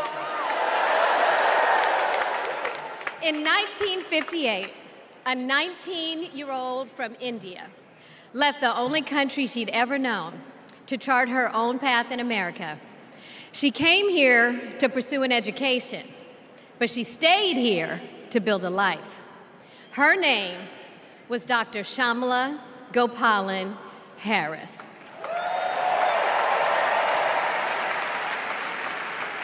But we called her Mommy. Mommy was so many things to so many people. A civil rights activist, a scientist, a devoted mother to her two little girls. But most of all, Mommy was a trailblazer who defied the odds and defined herself. And when it came to Kamala and me, Mommy had great expectations for us, but she had even greater expectations of us. She raised us to believe that we could be and do anything. And we believed her. You see, Mommy understood the power and the possibility that come with knowing and showing who you truly are. She knew we could be the authors of our own stories, just as she'd been the author of her own. Mommy's journey and the opportunity that she wanted for Kamala and me, that's a distinctly American story.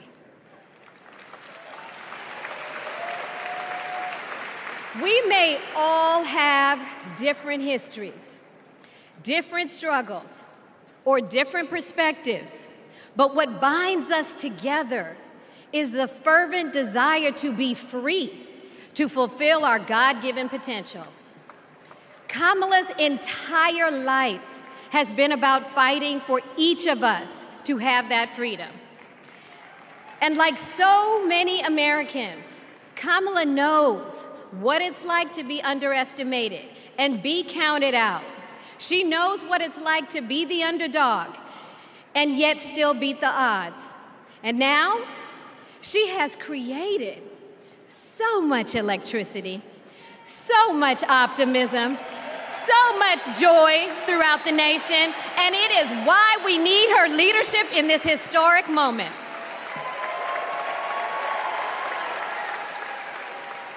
We are living in a time when some are trying to divide us, to separate us in ways that make it difficult for us to come together. Well, look, my sister rejects that view. Where others push darkness, Kamala sees promise. Where others feel detachment, Kamala fosters connection.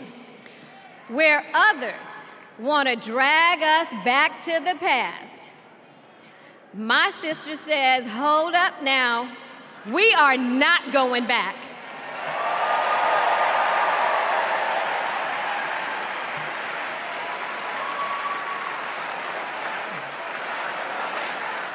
Because Kamala understands we have so much more in common than what separates us. She knows the measure of our success isn't just winning an election.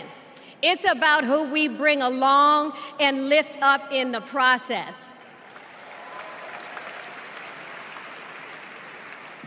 And so as I look out at all of you today and take in this incredible moment, I so wish that Mommy could be here tonight. I can just see her smiling, saying how proud she is of Kamala. And then, without missing a beat, she'd say, that's enough, you got work to do. She would tell all of us to roll up our sleeves and get to work, to elect a leader who sees the potential in each of us, a leader who cares for all of us, a leader who fights for every one of us. Our Democratic nominee, my big sister, the next President of the United States, Kamala Harris.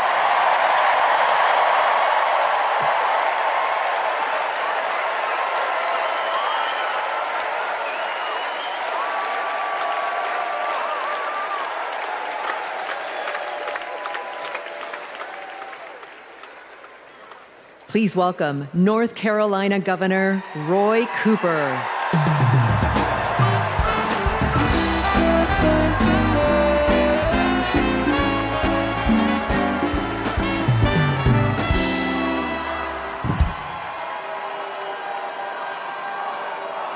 Hello, America. I'm Roy Cooper, the last guy standing between you and the moment we're all waiting for. So I'm going to get right to it. All week, you've heard stories about my friend Kamala. I want to take you behind the scenes of one of them. 2011 was a rough time for American homeowners. Hundreds of thousands were losing their homes to illegal foreclosure. I was Attorney General in North Carolina, while Kamala had just become California's. All the AGs were close to a settlement with the big banks, and it was a pretty good deal. Would have meant $4 billion for California families who'd been ripped off. I know that sounds like a lot, but Kamala said, hang on a minute. I've met these families. I know what they've been through, and they deserve more. She went toe-to-toe with some of the world's most powerful executives, and she refused to give in. Let me tell you, this was a huge risk, but she knew it was a risk worth taking. That's Kamala. And we all know what happened. The banks caved. That $4 billion for California families became $20 billion. That was the first time I witnessed Kamala in action. And what I saw was a leader who does exactly what she says she's going to do, who never will settle for less. America, we got a lot of big fights ahead of us. And we've got one hell of a fighter ready to take them on. I know that because I know her. And tonight, I want the American people to know, even if you don't agree with her on everything, Kamala Harris will fight for you to the very end.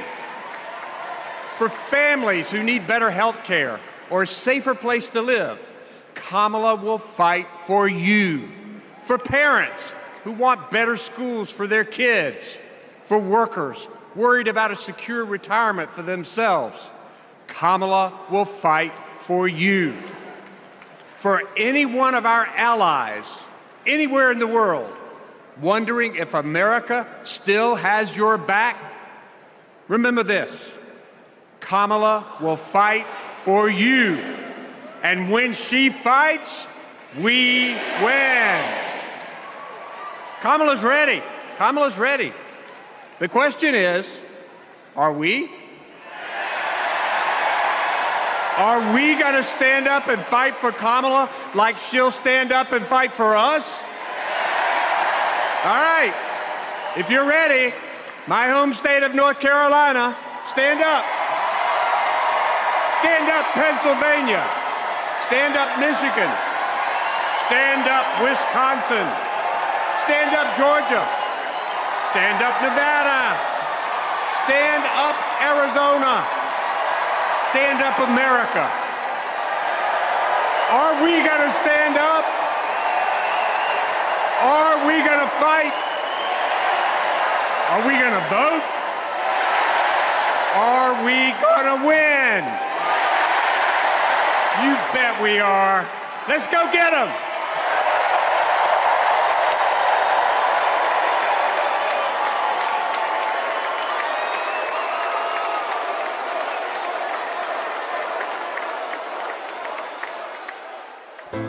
She grew up in a tight-knit neighborhood.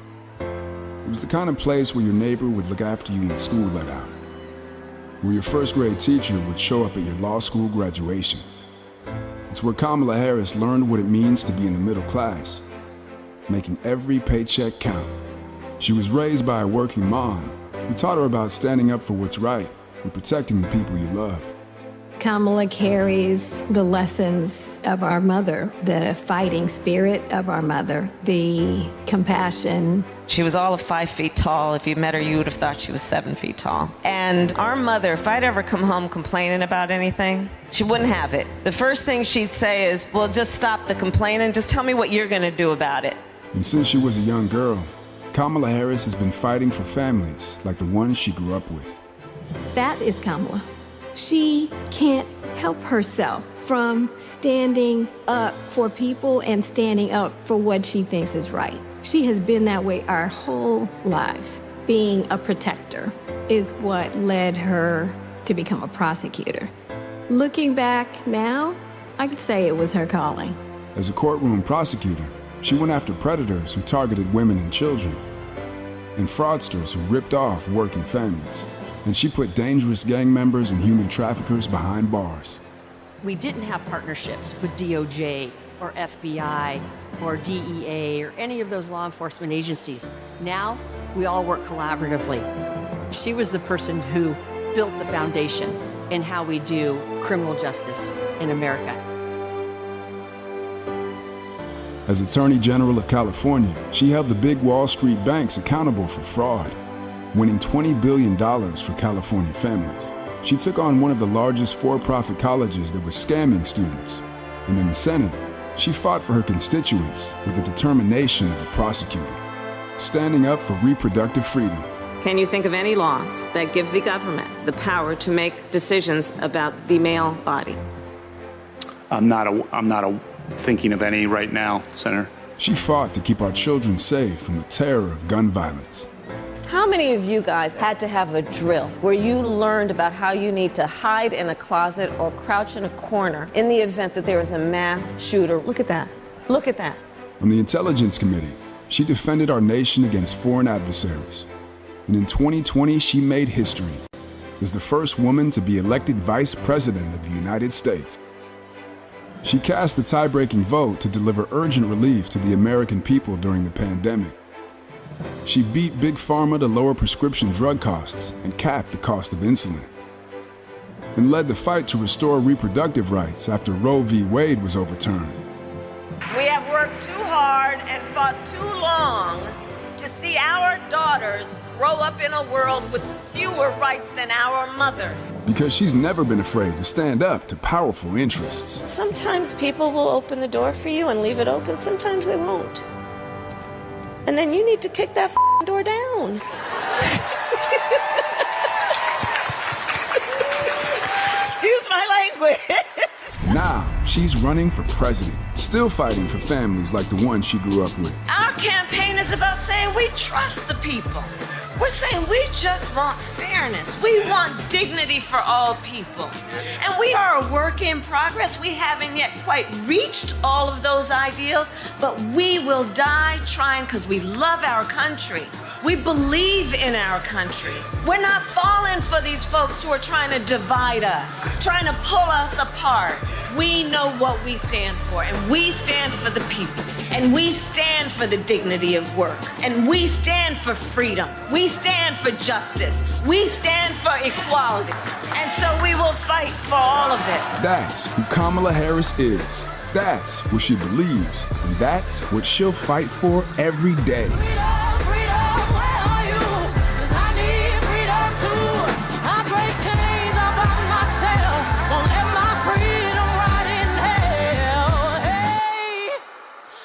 Keep on running, cause the winner don't quit on themselves.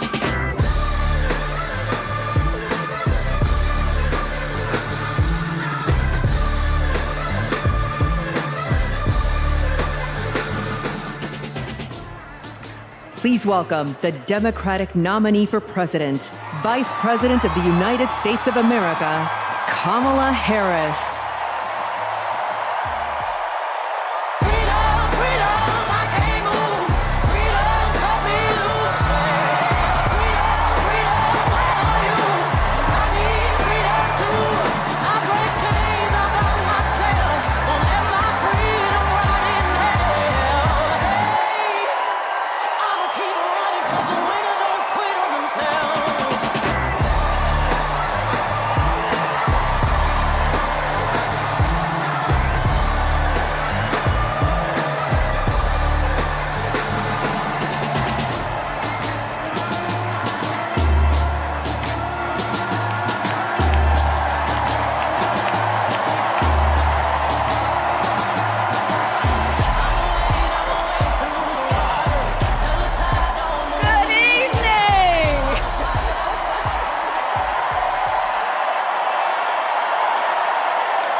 Thank you, everyone. Thank you. Thank you. Thank you. Thank you all.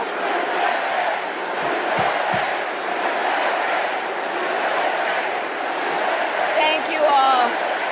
Okay, we got to get to some business. We got to get to some business. Okay, thank you all. Okay. Thank you, thank you, thank you, thank you, thank you. Thank you, thank you, please, thank you, please, thank you so very much. Thank you, everyone. Thank you, everyone. Thank you. Okay, let's get to business. Let's get to business. All right. So let me start by thanking my most incredible husband, Doug,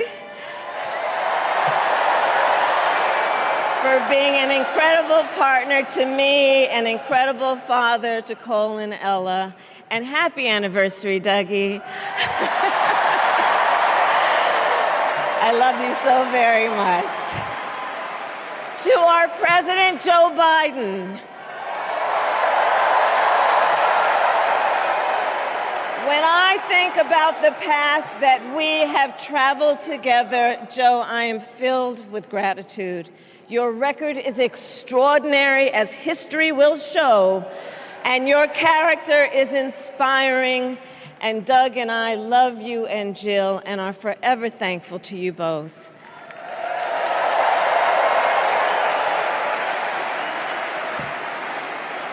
And to Coach Tim Walz,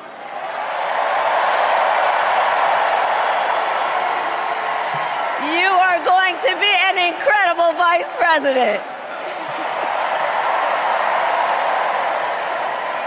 And to the delegates and everyone who has put your faith in our campaign, your support is humbling.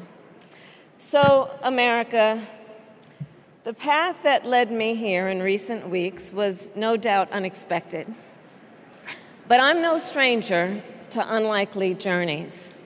So, my mother, our mother, Kamala Harris, had one of her own. And I miss her every day, and especially right now. And I know she's looking down smiling. I know that. So my mother was 19 when she crossed the world alone, traveling from India to California with an unshakable dream to be the scientist who would cure breast cancer. When she finished school, she was supposed to return home to a traditional arranged marriage. But as fate would have it, she met my father, Donald Harris, a student from Jamaica. They fell in love and got married, and that act of self-determination made my sister Maya and me. Growing up, we moved a lot. I will always remember that big Mayflower truck packed with all our belongings, ready to go to Illinois, to Wisconsin, and wherever our parents' jobs took us. My early memories of our parents together are very joyful ones. A home filled with laughter and music, Aretha, Coltrane, and Miles. At the park, my mother would say, "Stay close." But my father would say, as he smiled, "Run, Kamala, run. Don't be afraid. Don't let anything stop you."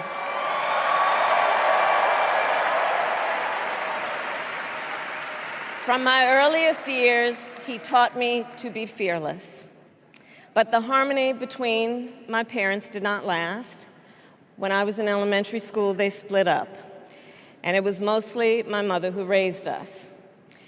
Before she could finally afford to buy a home, she rented a small apartment in the East Bay. In the Bay, you either live in the hills or the flatlands. We lived in the flats. A beautiful working-class neighborhood of firefighters, nurses, and construction workers, all all who tended their lawns with pride. My mother, she worked long hours, and like many working parents, she leaned on a trusted circle to help raise us. Mrs. Shelton, who ran the daycare below us and became a second mother. Uncle Sherman, Aunt Mary, Uncle Freddie, Auntie Chris. None of them family by blood, and all of them family by love.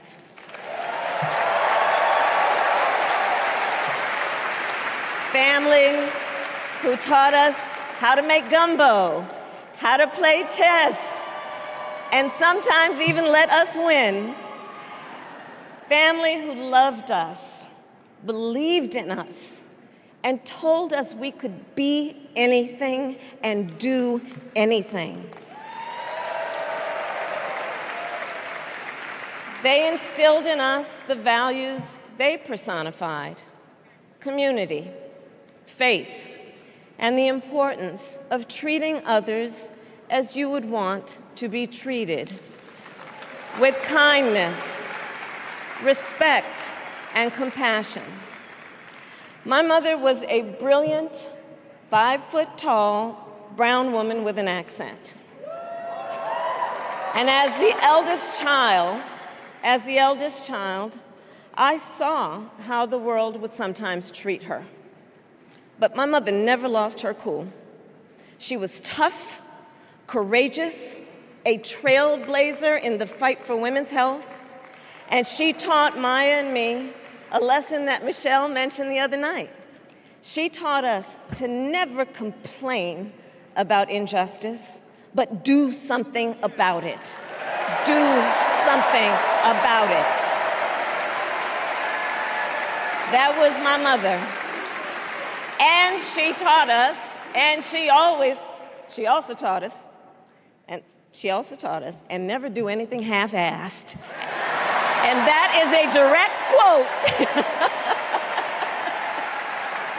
A direct quote. I grew up immersed in the ideals of the civil rights movement. My parents had met at a civil rights gathering, and they made sure that we learned about civil rights leaders, including the lawyers like Thurgood Marshall and Constance Baker Motley, those who battled in the courtroom to make real the promise of America. So at a young age, I decided I wanted to do that work. I wanted to be a lawyer. And when it came time to choose the type of law I would pursue, I reflected on a pivotal moment in my life. You see, when I was in high school, I started to notice something about my best friend, Wanda. She was sad at school, and there were times she didn't want to go home. So one day I asked if everything was all right, and she confided in me that she was being sexually abused by her stepfather. And I immediately told her she had to come stay with us, and she did. This is one of the reasons I became a prosecutor, to protect people like Wanda, because I believe everyone has a right to safety, to dignity, and to justice.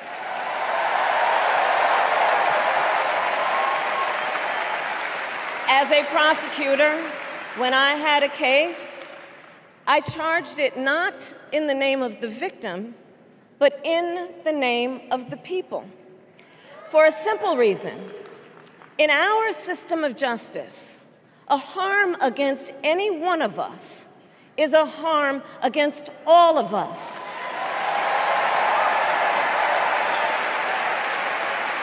And I would often explain this to console survivors of crime, to remind them no one should be made to fight alone. We are all in this together.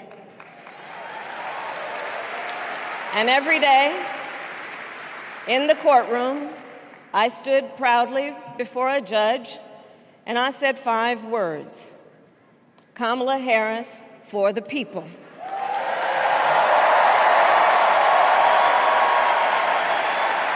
And to be clear, And to be clear, my entire career, I've only had one client, the people.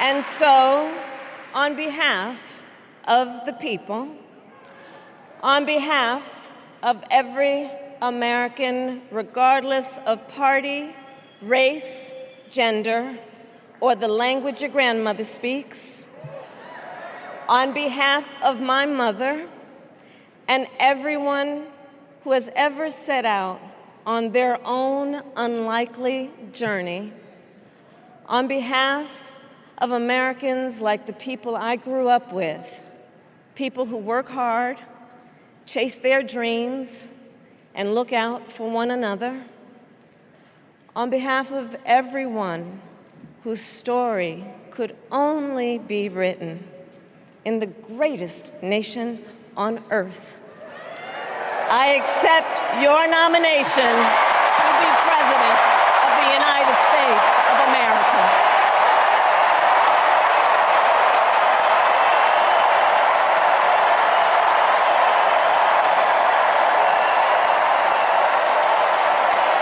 And with this election,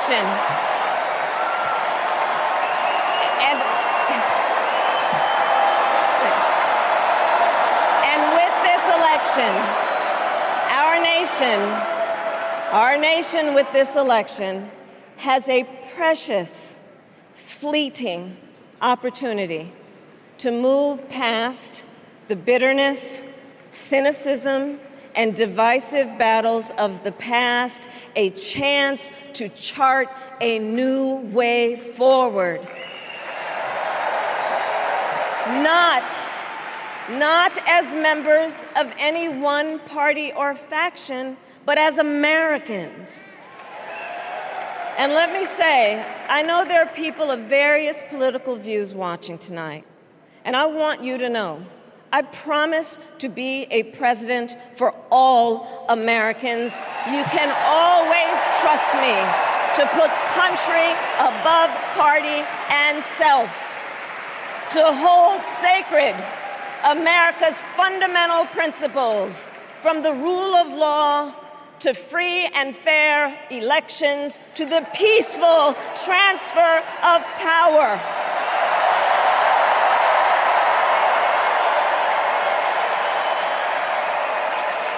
I will be a president who unites us around our highest aspirations, a president who leads and listens, who is realistic, practical, and has common sense, and always fights for the American people. From the courthouse to the White House, that has been my life's work. As a young courtroom prosecutor in Oakland, California, I stood up for women and children against predators who abuse them. As Attorney General of California, I took on the big banks, delivered $20 billion for middle-class families who faced foreclosure, and helped pass a homeowner Bill of Rights, one of the first of its kind in the nation. I stood up for veterans and students being scammed by big for-profit colleges, for workers who are being cheated out of their wages, the wages they were due, for seniors facing elder abuse. I fought against the cartels who traffic in guns and drugs and human beings, who threaten the security of our border and the safety of our communities. And I will tell you, these fights were not easy, and neither were the elections that put me in those offices. We were underestimated at practically every turn, but we never gave up, because the future is always worth fighting for. And that's the fight we are in right now a fight for America's future.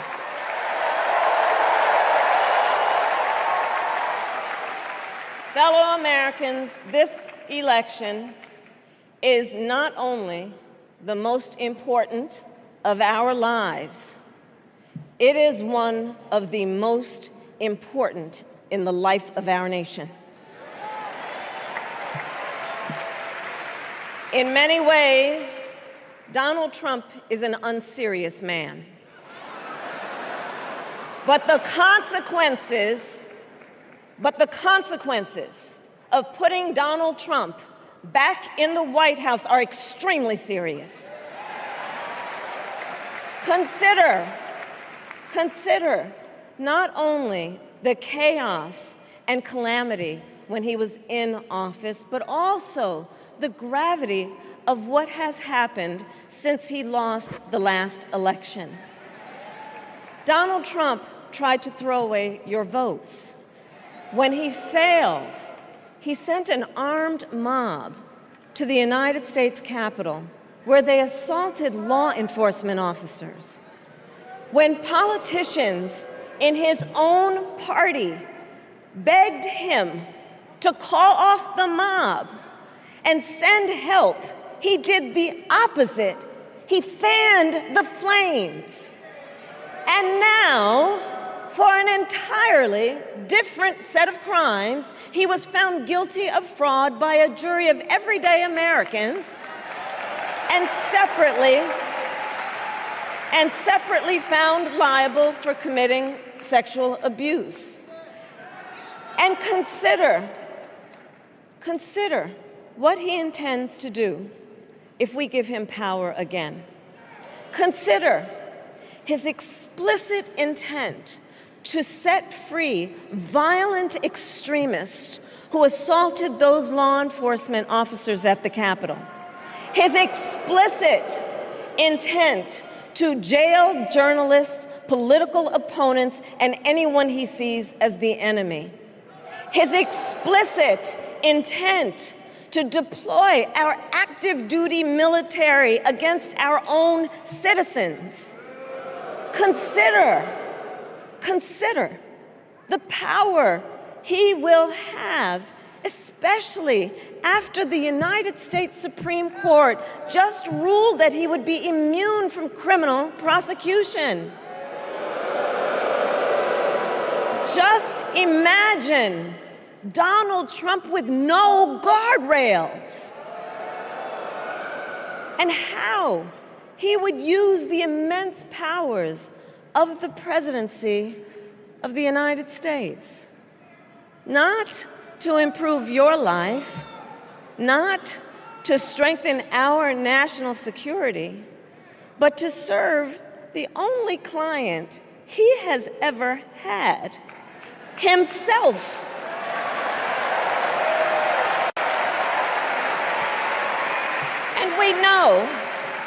And we know what a second Trump term would look like. It's all laid out in Project 2025, written by his closest advisors, and its sum total is to pull our country back to the past.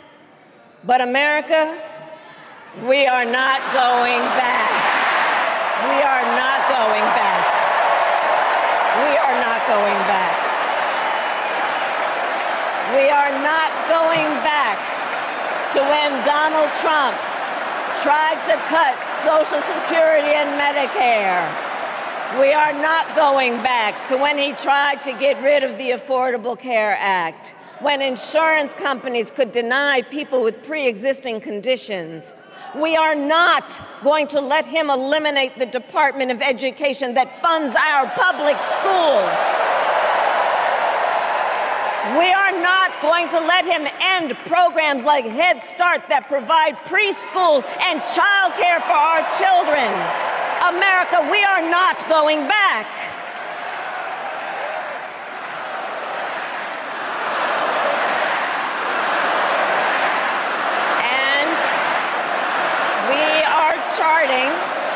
And we are charting a new way forward.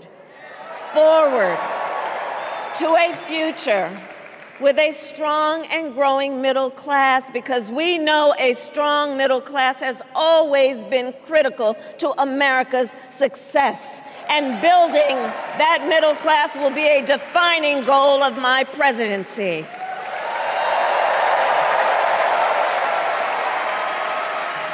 And I'll tell you, this is personal for me. The middle class is where I come from. My mother kept a strict budget. We lived within our means, yet we wanted for little. And she expected us to make the most of the opportunities that were available to us and to be grateful for them. Because, as she taught us, opportunity is not available to everyone. That's why we will create what I call an opportunity economy where everyone has the chance to compete and a chance to succeed. Whether you live in a rural area, small town, or big city. And as president, I will bring together labor and workers and small business owners and entrepreneurs and American companies to create jobs, to grow our economy, and to lower the cost of everyday needs like health care and housing and groceries. We will provide access to capital for small business owners and entrepreneurs and founders. And we will end America's housing shortage and protect Social Security and Medicare. Now compare that to Donald Trump, because I think everyone here knows he doesn't actually fight for the middle class. He doesn't actually fight for the middle class. Instead, he fights for himself and his billionaire friends. And he will give them another round of tax breaks that will add up to $5 trillion to the national debt. And all the while, he intends to enact what in effect is a national sales tax, call it a Trump tax, that would raise prices on middle-class families by almost $4,000 a year. Well, instead of a Trump tax hike, we will pass a middle-class tax cut that will benefit more than 100 million Americans.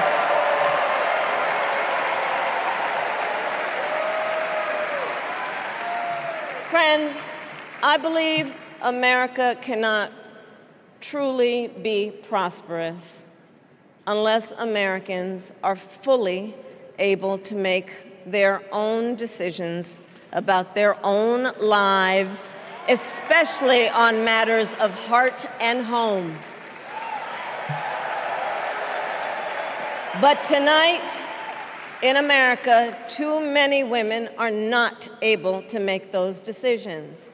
And let's be clear about how we got here. Donald Trump handpicked members of the United States Supreme Court to take away reproductive freedom.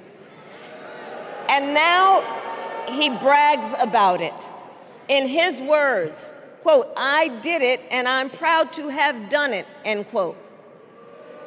Well, I'll tell you, over the past 2 years, I've traveled across our country, and women have told me their stories.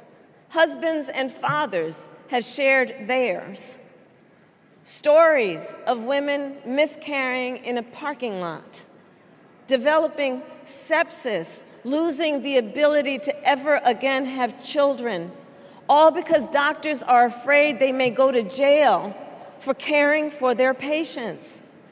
Couples just trying to grow their family, cut off in the middle of IVF treatments. Children who have survived sexual assault, potentially being forced to carry a pregnancy to term.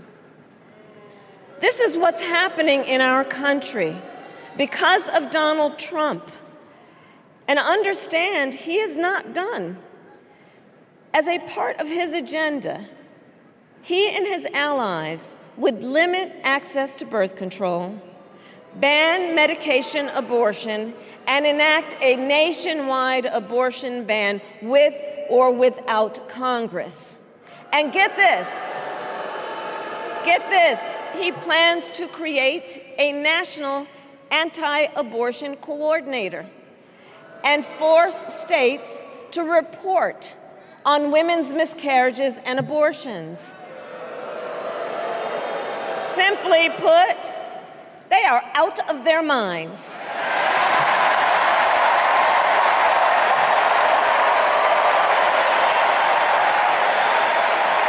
And one must ask, why exactly is it that they don't trust women? Well, we trust women. We trust women. And when Congress passes a bill to restore reproductive freedom, as President of the United States, I will proudly sign it into law.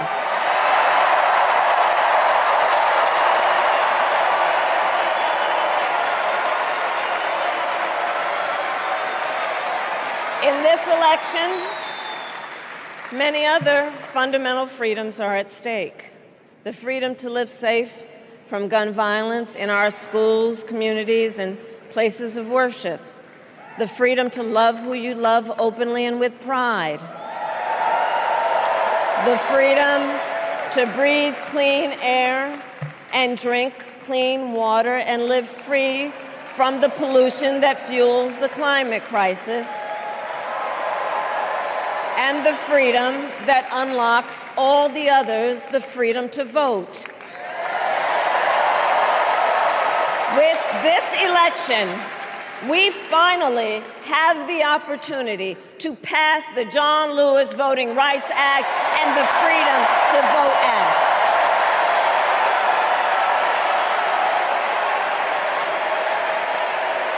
And let me be clear. After decades in law enforcement, I know the importance of safety and security, especially at our border. Last year, Joe and I brought together Democrats and conservative Republicans to write the strongest border bill in decades. The Border Patrol endorsed it. But Donald Trump believes a border deal would hurt his campaign. So he ordered his allies in Congress to kill the deal. Well, I refuse to play politics with our security, and here is my pledge to you.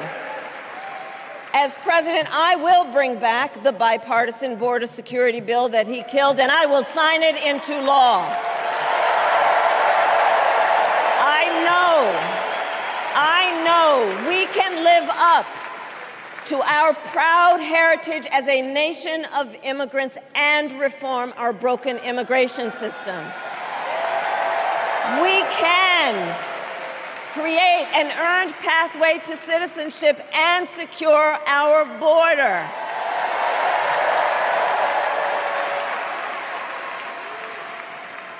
And America, we must also be steadfast in advancing our security and values abroad. As Vice President, I have confronted threats to our security, negotiated with foreign leaders, strengthened our alliances, and engaged with our brave troops overseas. As Commander-in-Chief, I will ensure America always has the strongest, most lethal fighting force in the world. And I will fulfill our sacred obligation to care for our troops and their families, and I will always honor and never disparage their service and their sacrifice.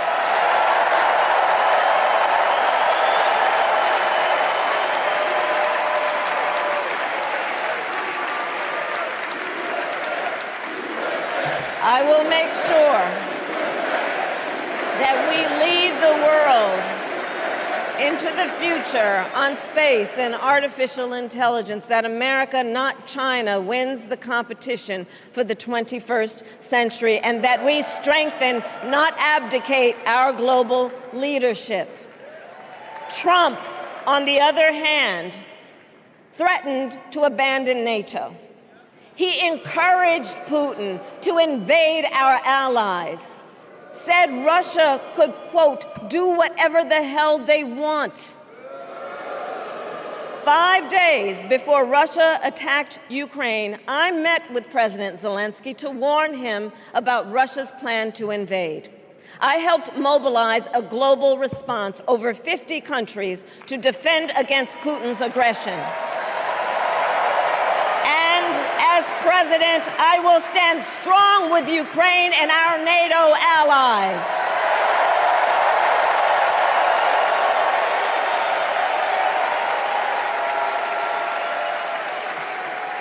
With respect to the war in Gaza, President Biden and I are working around the clock, because now is the time to get a hostage deal and a ceasefire deal done.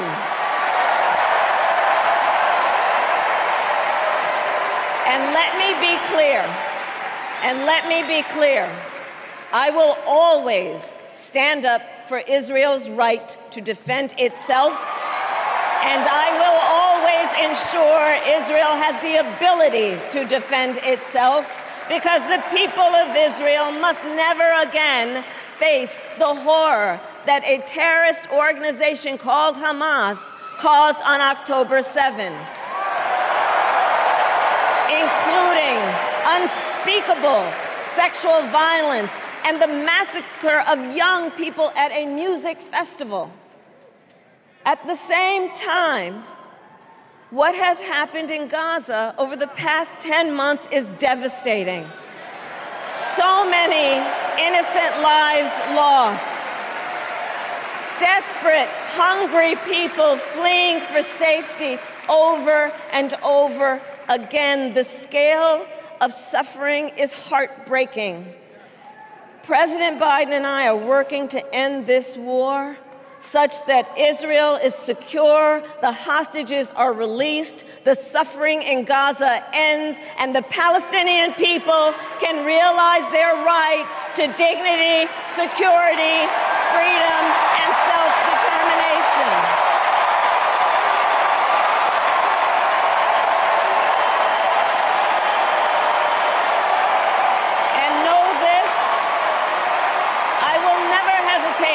To take whatever action is necessary to defend our forces and our interests against Iran and Iran-backed terrorists. I will not cozy up to tyrants and dictators like Kim Jong-un, who are rooting for Trump,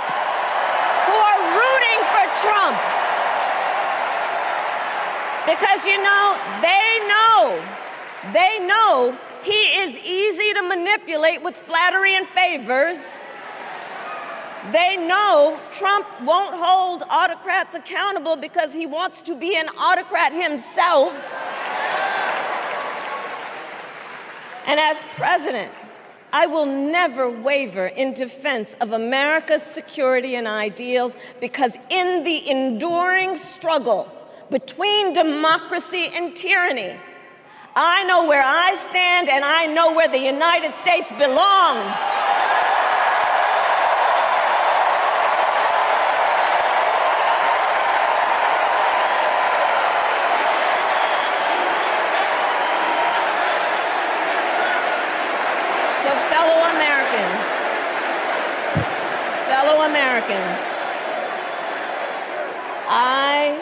I love our country with all my heart. Everywhere I go, in everyone I meet, I see a nation that is ready to move forward, ready for the next step in the incredible journey that is America. I see an America where we hold fast to the fearless belief that built our nation and inspired the world, that here in this country, anything is possible, that nothing is out of reach. An America where we care for one another, look out for one another, and recognize that we have so much more in common than what separates us. That none of us has to fail for all of us to succeed.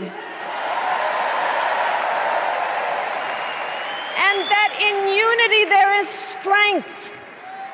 You know, our opponents in this race are out there every day denigrating America, talking about how terrible everything is. Well, my mother had another lesson she used to teach. Never let anyone tell you who you are. You show them who you are. America, let us show each other and the world who we are and what we stand for. Freedom, opportunity, compassion, dignity, fairness, and endless possibilities.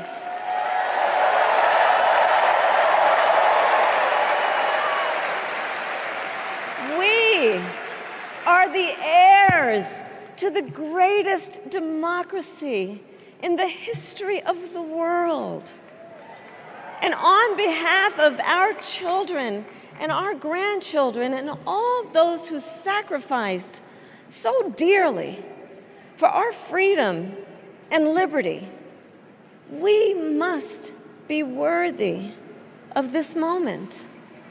It is now our turn to do what generations before us have done, guided by optimism and faith, to fight for this country we love, to fight for the ideals we cherish, and to uphold the awesome responsibility that comes with the greatest privilege on earth, the privilege and pride of being an American.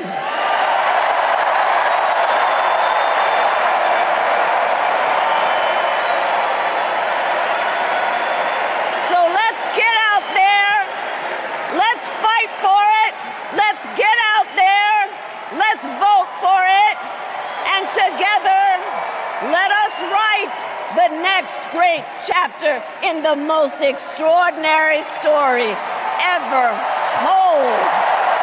Thank you. God bless you, and may God bless the United States of America. Thank you all.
10 Hail Marys, I meditate for practice.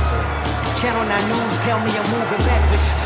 8 blacks left, death is around the corner. 7 misleading statements by my persona. 6 headlights waving in my direction. 5-0 asking me what's in my possession. Yeah, I keep running, jumping the aqueducts, fire hydrants and hazardous smoke alarms on the back of us. But mama don't cry for me, ride for me, try for me, live for me, breathe for me, sing for me, honestly guiding me. I can be more than I gotta be, still from me, lie to me, nation hypocrisy, code on me, driving me wicked. My spirit inspired me like yeah. Open correctional gates in high desert. Yeah. Open our mind as we cast away oppression. Open the streets and watch our beliefs. And when they carve my name inside the concrete, I pray it forever reads. Freedom, freedom, I can't move. Freedom, cut me loose. Freedom, freedom, where are you? 'Cause I need freedom too. I break chains up on myself. Won't let my freedom rot in hell. Hey, I'ma keep running 'cause the winner don't quit on themselves.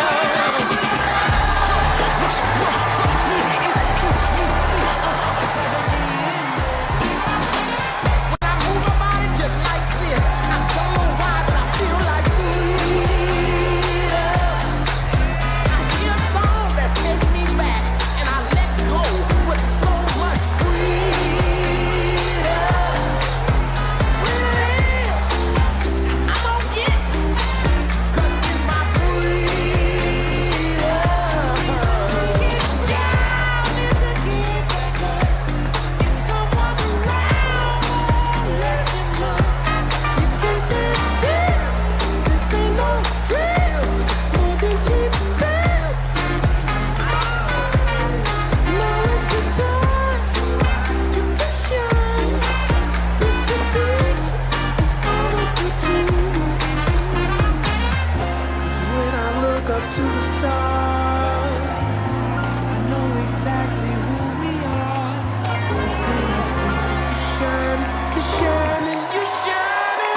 Please stand if you are able for this evening's benediction, offered by Rabbi Lauren Holtzblad and Reverend Dr. Amos Brown.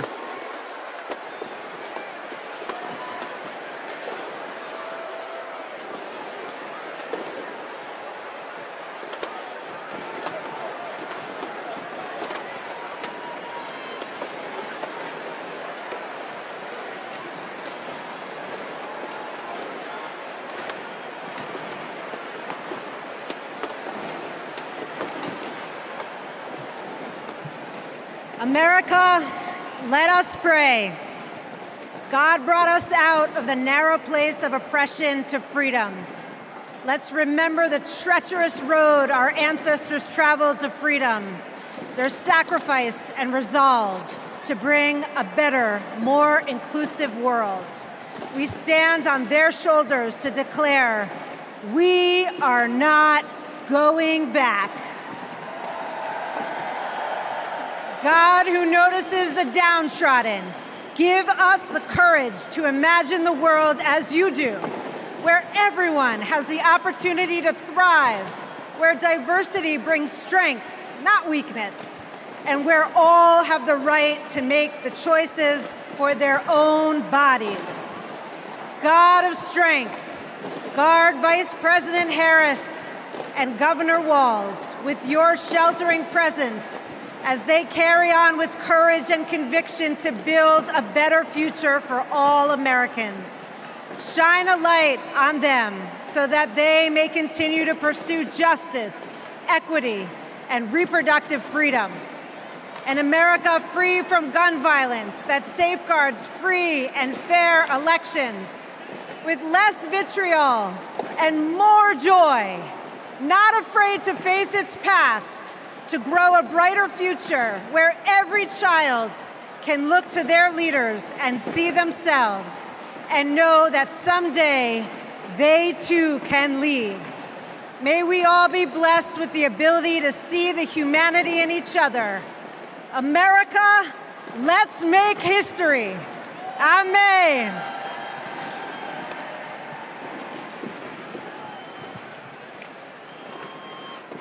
As we close this convention, we ask that the Creator bestow blessings on Vice President Harris and Governor Walz, and upon the bright future they will bring to the people of America. A future where our nation lives its motto of e pluribus unum, bringing together in civility and dignity the diversity that has built this great nation. E pluribus unum, one nation that embraces us all, every race, creed, or color, regardless of sexual orientation, gender, or gender expression, rich and poor, old and young, urban and rural. A future, O God, for every American, where the humanity of all persons will be affirmed and celebrated, where every American has the opportunity and freedom to pursue those inalienable rights of life, liberty, and the pursuit of happiness. A future, O God, where we live in peace and joy, where we set aside our rancor and division, where we heal our differences and celebrate our common purposes as one nation, one American community, that great city on a hill that serves as a beacon for all the people and all the nations. This is a journey we begin today, and we pray that the Almighty God will guide us on this path today, tomorrow, and for all the generations to come. Amen and amen.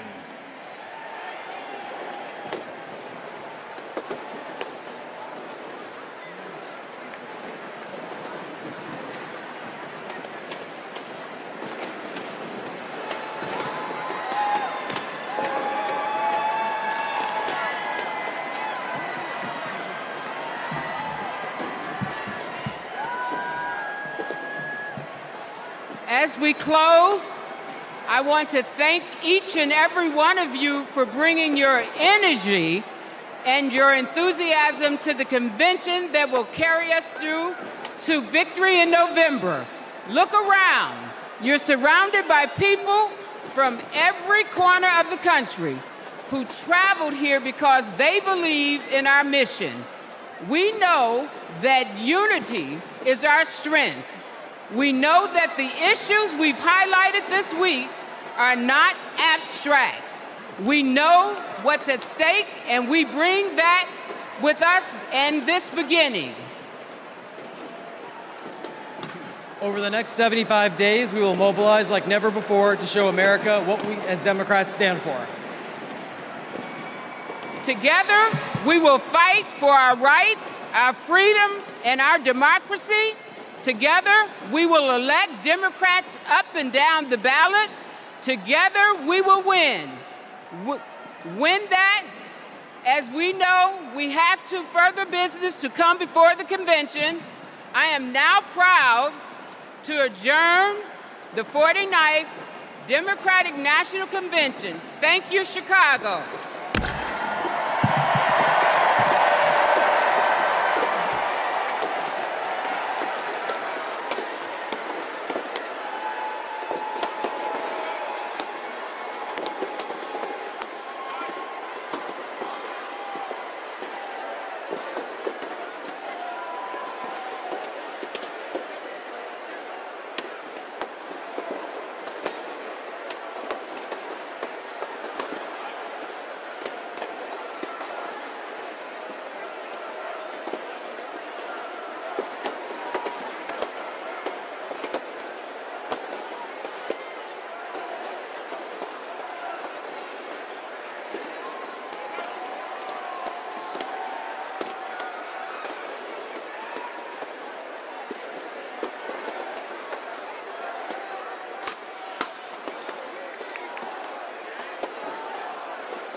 大家都说我变漂亮了，其实是气色好，肌肤保湿做得好，气色自然漂亮。我选择 KS 皇家呵护芦荟保湿舒缓凝胶，因为它用国际芦荟协会认证高品质的库拉索芦荟，含有大量的粘多糖体，类似于玻尿酸，可以帮助锁住皮肤水分，让肌肤长时间保持水嫩，还运用 TTS 技术增强芦荟的生物活性，修护舒缓日晒后的各种不适。KS 皇家呵护芦荟保湿舒缓凝胶，帮助您随时拥有水润肌、好气色，呵护您，呵护全家人，专属你的 KS Royal Care。